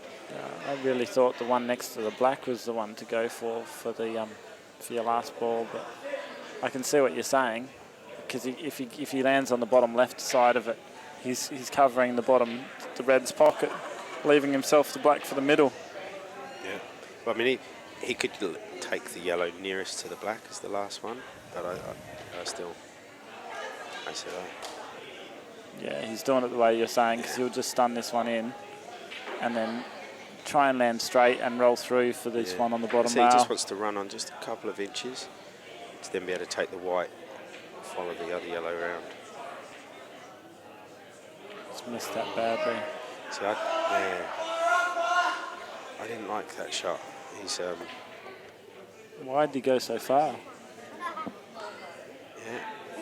it's as though he was trying to come over for the one at the bottom of the table. Yeah, unless he thought he was coming down the table with a bit more side to play for that yellow, but that was quite a bad miss. Really. He's left Luke back in. Luke's definitely in, and he's just going to come off the right hand rail and up for the other red to the middle, and go to black in the corner. Yeah, he just wants and the make angle it to be 10-all. Wants to be able to bring the white down towards the black, which he's done absolutely perfectly. So he's going to make this 10-all. This is 10-all. And Steve knows that he had a good chance there. He's got a bit of a grin on his face, but he certainly doesn't mean it. And Luke Foster's break as well. Yeah, certainly is. He's overrun this one a little bit, but the pot's not going to be a problem.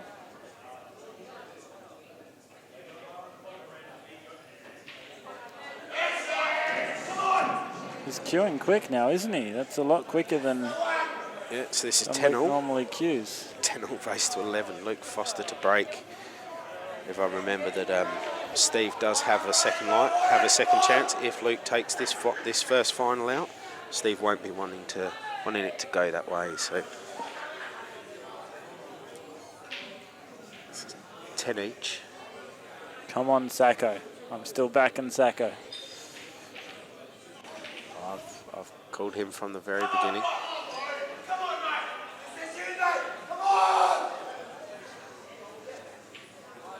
Benny Foster cheering on his brother. He's got that red in the middle again. Yeah, he's. He always gets that red in the middle. And look at those reds. That's you know, it's that one awkward ball is the red that's covered by the yellow there up at the top right, but he could pot that and come round for that one into the other corner. Yep. He can Yeah, pot it looks that like with with the angle top he's got right with top, yeah. and come round and put that in the other corner, and then it's home sweet home for him. Yeah, it's I don't care where the balls are at 10-all. There's no the outs aren't just home sweet home. For him they are. But See, told you. Yeah, that's exactly what he wanted to do. So he's played that shot well. And yeah, you can't see a whole lot going wrong here. So, but as I said, pressure can do funny things. He just wants to land with the right angle for this one into the middle. He's just got to come off the rail and back out with the right angle to get on the bottom red first, because then he can roll it in and put the other red into the opposite side. And he's missed it. You see now, this is a huge chance for Sacco. All these balls are on, and that's a pot that Luke just shouldn't have been missing. He's fuming. I don't know why he put that side on. Yeah, I don't know think if he did. needed that. Yeah, I don't know if he did. That could just be his cueing, or be hard to see.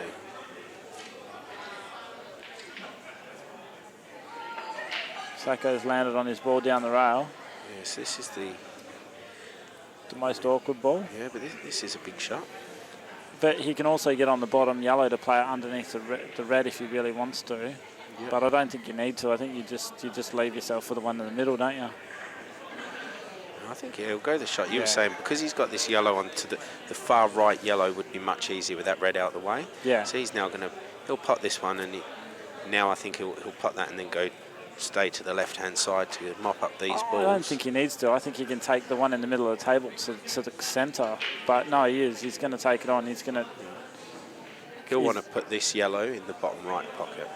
He will, but it's an... And it's...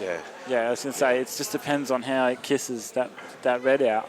But that's landed perfect. He's got the yellow to the corner, if he needs to, or the one to the middle, and then... Yeah, he's going to take the one to the middle and then take this back into the corner. Oh, that looks short. Yeah, no, but he'll take the straight yellow into the end, and that he'll looks stop. Short. He'll like stop can't there. hit that. No, he can go straight through. Okay. He's going to claim the white. Yeah, I think he didn't run on, so Luke's having a look at him. It looks like he can get through, and I think he's going to want to, he might be able to screw. Has he got one of those things? No, just do a bit of chalk, I think. Right.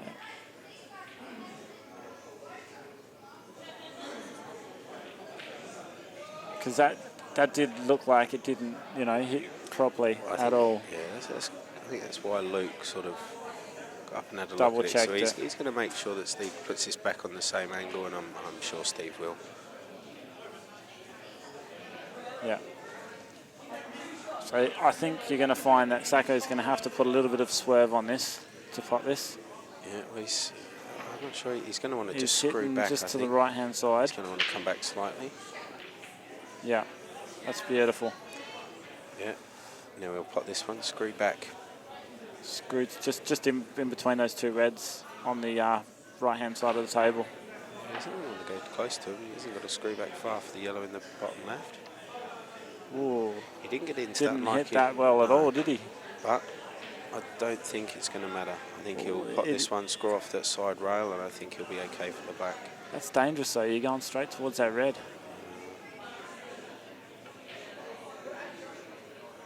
You might just roll it in. Oh, he has to. Yeah. He's sat very close to it, so this is... I'd still back Sacco for cutting this in the corner. This is a big black. It's just that white coming off that top red and in the corner. It's just a bit of an issue there. No, I mean, the white's going to be fine. He'll be able to put some bottom on that to keep that well away from that the in-offs. He's not worried there. Oh, not in the middle. I'm talking about the corner.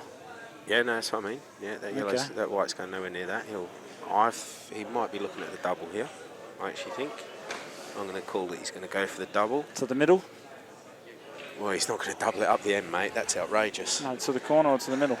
No, he's going to double it to the middle, yeah. Yeah. I just think going for the cut. Obviously, the cut's on, but it's a tight cut. The white's just going everywhere. It's too dangerous. So this looks like shot he's to possibly hitting be it the too thick. 2015 champion. It might. Looks like he's aiming too thick. It's like he's cutting in the middle. No, he's gone off for the double. red. He's missed the double by a long way. Really has missed that double by quite a bit. He will not be happy with himself because he didn't screw off that ball to the middle properly. He made that second last ball hard, which made the black really hard. Yeah, and he knows that that was the opportunity. It looks like even the pressure gets to the best of us. I'm looking forward to it. I'm looking forward to running through these now.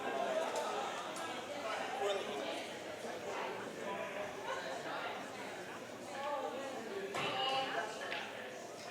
There's nothing really difficult here for Luke Foster. No, there's really not. And I think we're going the distance in this one. I think. If he wants, he's got that red straight to the corner right now. You know, then he's got no difficult balls at all. He just screws back a bit. He's got one to the middle, one to the middle, one to the corner. Wow, he punched that. He really punched that. He wanted to screw back a bit off that.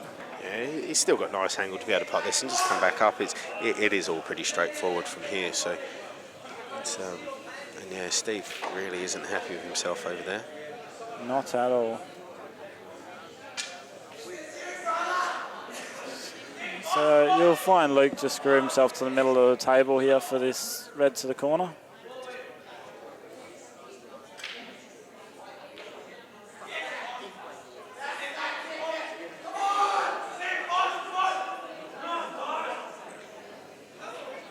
Luke's got a big smile on his face. He's loving it. He knows there's a bit of distance here, and he's he's very straight.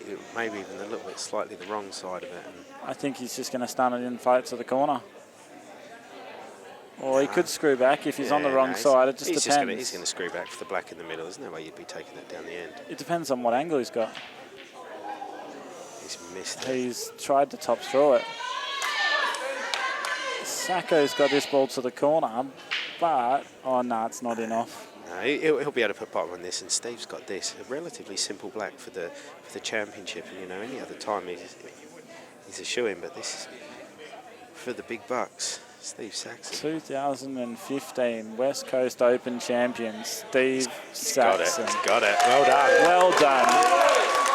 What Steve a Saxon, champion. well done. What a final, what a tournament we've had. And I called it, Steve Saxon to win. West Coast Open champion, Steve Saxon. Well done, Sacco. What a great way to finish the match. Well done, Steve. Fantastic. Fantastic effort, Luke. Well done, great fun. We'll be doing the presentation in around about 10 minutes. Thank you. All right, guys. Well, that's the end of the West Coast Open from me and Lee. Thank you very much, Lee, and have a great night. Yeah, thanks everyone for tuning in, and yeah, just again a quick thanks to Dan for providing this for us and for everybody at home. It's yeah, the work he does really is outstanding, and I know that everybody in the pool community is very thankful for what he does. So yeah, as I said, thanks very much, Dan, and thanks for everyone. Hope you enjoyed it. Well done, Steve.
everybody, all these momentum swings and everything happening there. Yeah, no, it was absolutely fantastic, and you know, it's a lot to do with WA pool players at the moment. Everybody's just supporting good comps. This is one, and we've got a lot of them now. We're getting a bit of a gang following all these events, and it's absolutely fantastic. Yeah, I'd just like to thank Kez for the venue, Kez and all the staff for making sure everything's, you know, the playing conditions are absolutely fantastic. Really appreciate it. Everybody's leaving here around about midnight or even a little bit later, and then we all just go to bed, wake up in the morning, tables brushed, ironed, all ready to go. And yeah, it wasn't the fairies that done that. That's a great thing, guys. Thank you. Sharon Stenhouse, you're a legend. It's all part of the mystery staff, so thank you very much. Our major sponsors, Greg at the Centre from Mr. Billiards. Thank you, Greg. You've been a great support, and we really appreciate it. Nathan McMahon of Advanced Auto Tune, he's chipped in and helped sponsor as well, just to, well, I'll tell you why in a moment. There's the WA Decorative Concrete, which is Clint Kapler, all those guys, everybody combined that's chipped in and added a little bit extra to the kitty, has allowed us to stream this around the world, which is fantastic, and downlink CueballTV.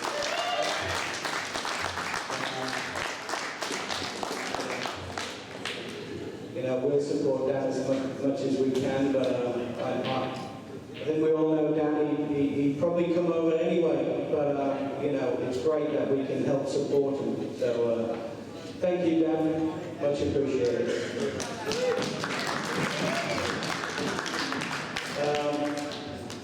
Really hope I haven't forgot anybody. If I do, I might mention a bit later. We'll start off with the women's event that was played. Michelle's asked me just to sing some here with the mic, just to give out these awards. Nothing to do with drinking. First of all, just a couple of minor awards, even though they're all very important. We should do this actually. They had a master break count for the women's, and there was quite a lot, but I'm not sure how many. 12? Okay. And the winner of that was CueballTV. Well done, Beer. I'll come back to Matt for the sure I'll go straight to Beer. We had another one as well, which is the best intermediate, and that went to Joelle Smart. I watched her playing the other day. She's a great player. There's another girl who's making my own spectrum very soon. Okay, I won't give it to Luke just yet. I won't wake him up. Third place, someone that's been around for a long time and still as consistent as ever. Rosie Johnson, well done, Ross.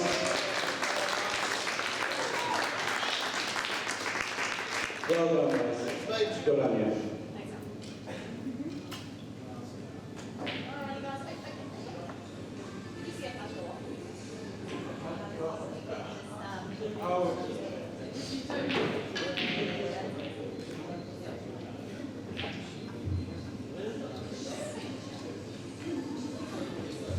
The runner-up, last year's champion, and without a doubt the best looking lady in the room, Tanya Briggs. Well done,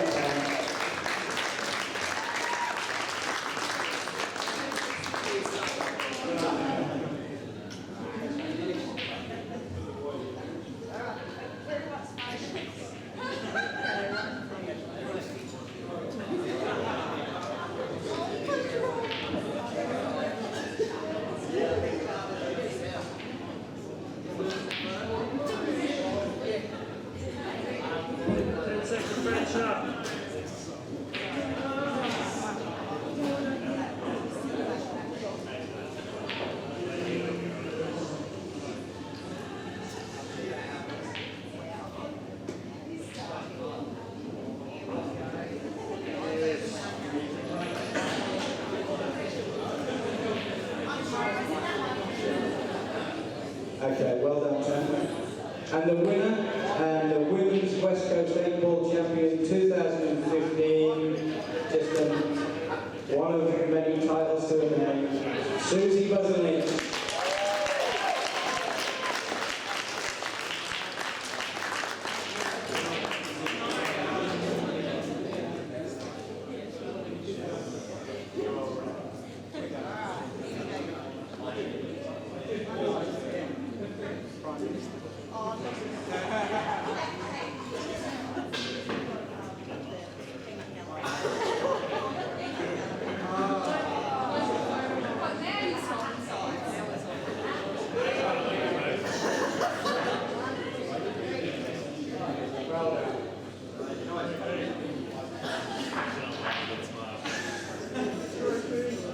Okay, got quite a few envelopes here. We did have 3 events running over the weekend. Well, 4 with the women.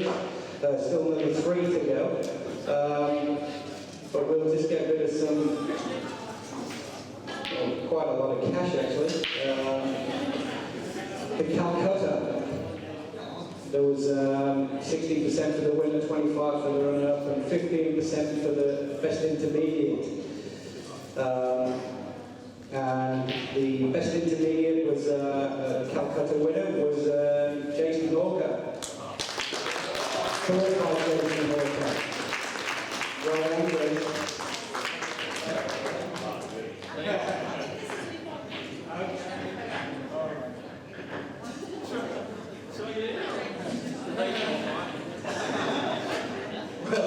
Well done, Jason.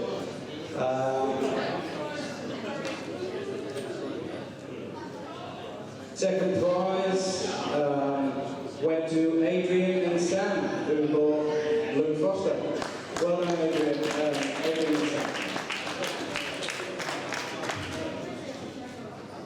And the winner of the Calcutta, which is just short of $3,000, which is not that going. All you have to do is pick the winner. He got him. Is Mike Baldwin and Miami.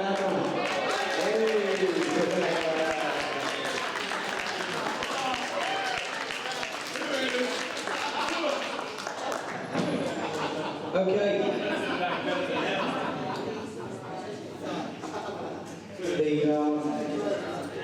We did have a Saturday comp, proudly sponsored by WA Decorative Concrete. Yeah, there's 4 awards there. Semi-finalists were Ben Williams and Simon Cross. They've gone. The runner-up of that event was Simon Gray. Is Simon still here? And the winner of the Saturday comp to go towards the Calcutta winnings is Mike Ballum. Well done, Mike.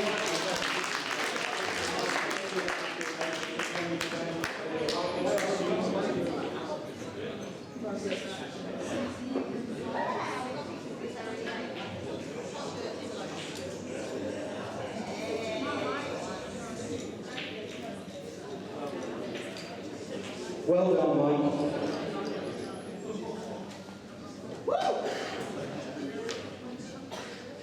Okay. Then we've got the plate. A lot of good players in that plate.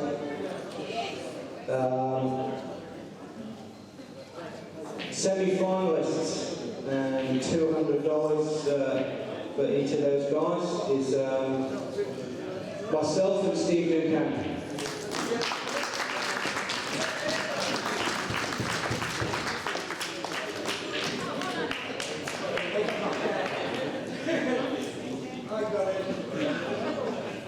The runners-up, Joe. Not you, Bolton. The runner-up.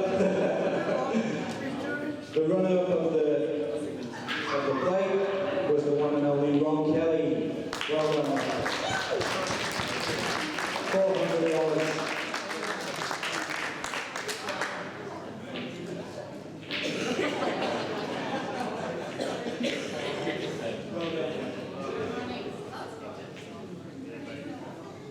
And the winner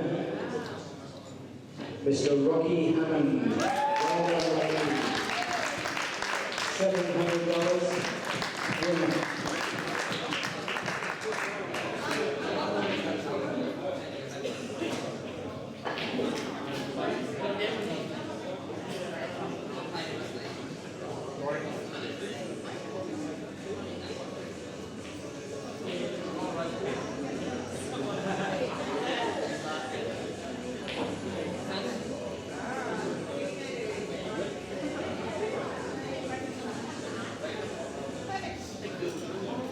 Okay, now to the main event.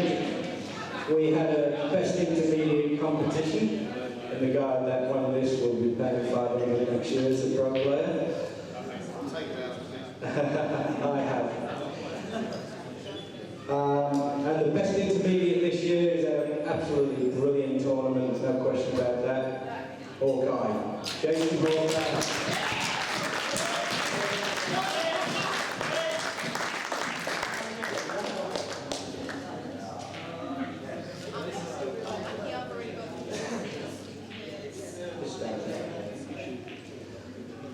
And now equal fifth, or fifth and sixth in the competition. Let's see. Was that, oh, well.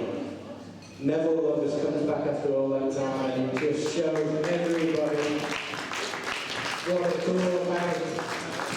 That guy got discipline. What? He's incredible. 11 years out of the game and he does what he does. He's a machine, that man. Well done, Neville. The next guy who tied with Neville in that one is that guy. This is the reason why he's paying $500 next year. Jason Hawker. Well done.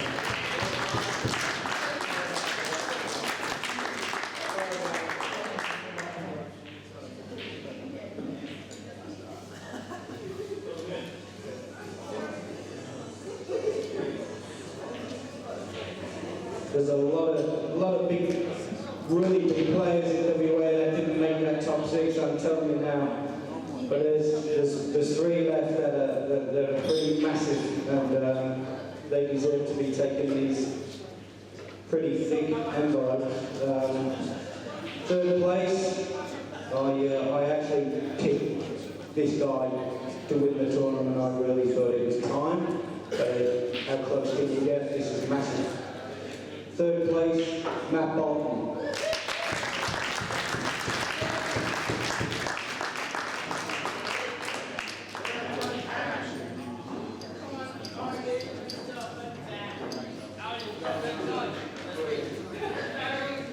Okay, we've all just seen the final and it was, you know, hill for how many times this weekend? I don't know, but you know, it's quite fitting that we went to the distance again. Fantastic tournament from this lad. Yet again, he's won quite a few this year, so it's only fair that he just cheers it around slightly. But well done, Lou Foster.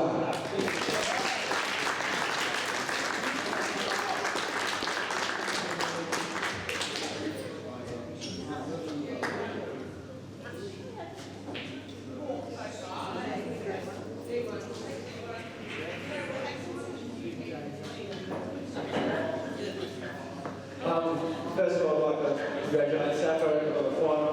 He played well all tournament and he deserves a tournament win. Thanks to Brownie and running the tournament again this year. Fantastic. Ran really smoothly, and thanks to Kerry for holding the venue again. This year's tables played well and always a good venue.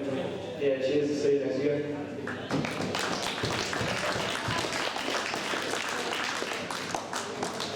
Thank you. And the winner of this year's event, West Coast 8-Ball Open Champion 2015, it's about time, he's won something big, Mr. Stephen Saxon.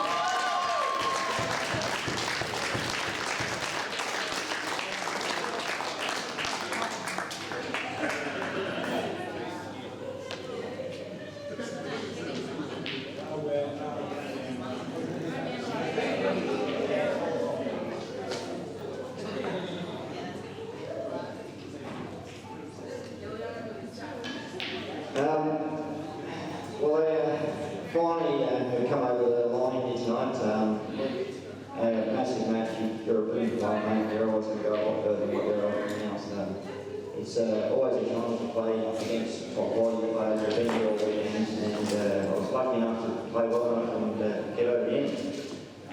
Al, you and Tanya run a great tournament down here. You always put it on every effort to make sure everything flows really well, and it's proved again how easy it flows when a tournament's run the right way. Kerry, the tables here are always fantastic. I love playing down here when I get the opportunity. They always makes it harder to beat the top queuers and that, because the tables are laid and hot really well, so it can make a very good attacking crew, which is really helpful for everybody that's here. Well, I finally got there, I suppose, and thank you very much to all the sponsors for the time. It's without you guys and without all the players that actually come to these events, we just don't have the tournaments. But thank you very much for everyone that was here this weekend. Thank you. Well done. I just want to say the best person to last. Tanya, thank you for absolutely everything that you've done. Running 3 tournaments over the weekend and making the final of Women's West Coast Open is massive thing. So thanks Tam and Michelle, your sister, for looking after Millie. We all got there at the end, so thank you.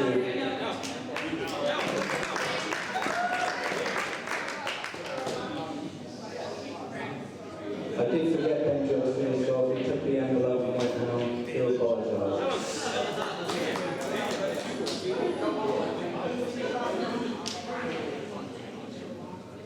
And just before Brownie signs off, I'd just like to give everyone the opportunity to put their hands together for Brownie and Tanya, because seriously, this is the WA Top Guns event. Brownie's grandfather who's done an amazing job, and Tanya is right there. We couldn't do it without them, and without what they put together, our players don't have these events. So, look, these people don't get paid for what they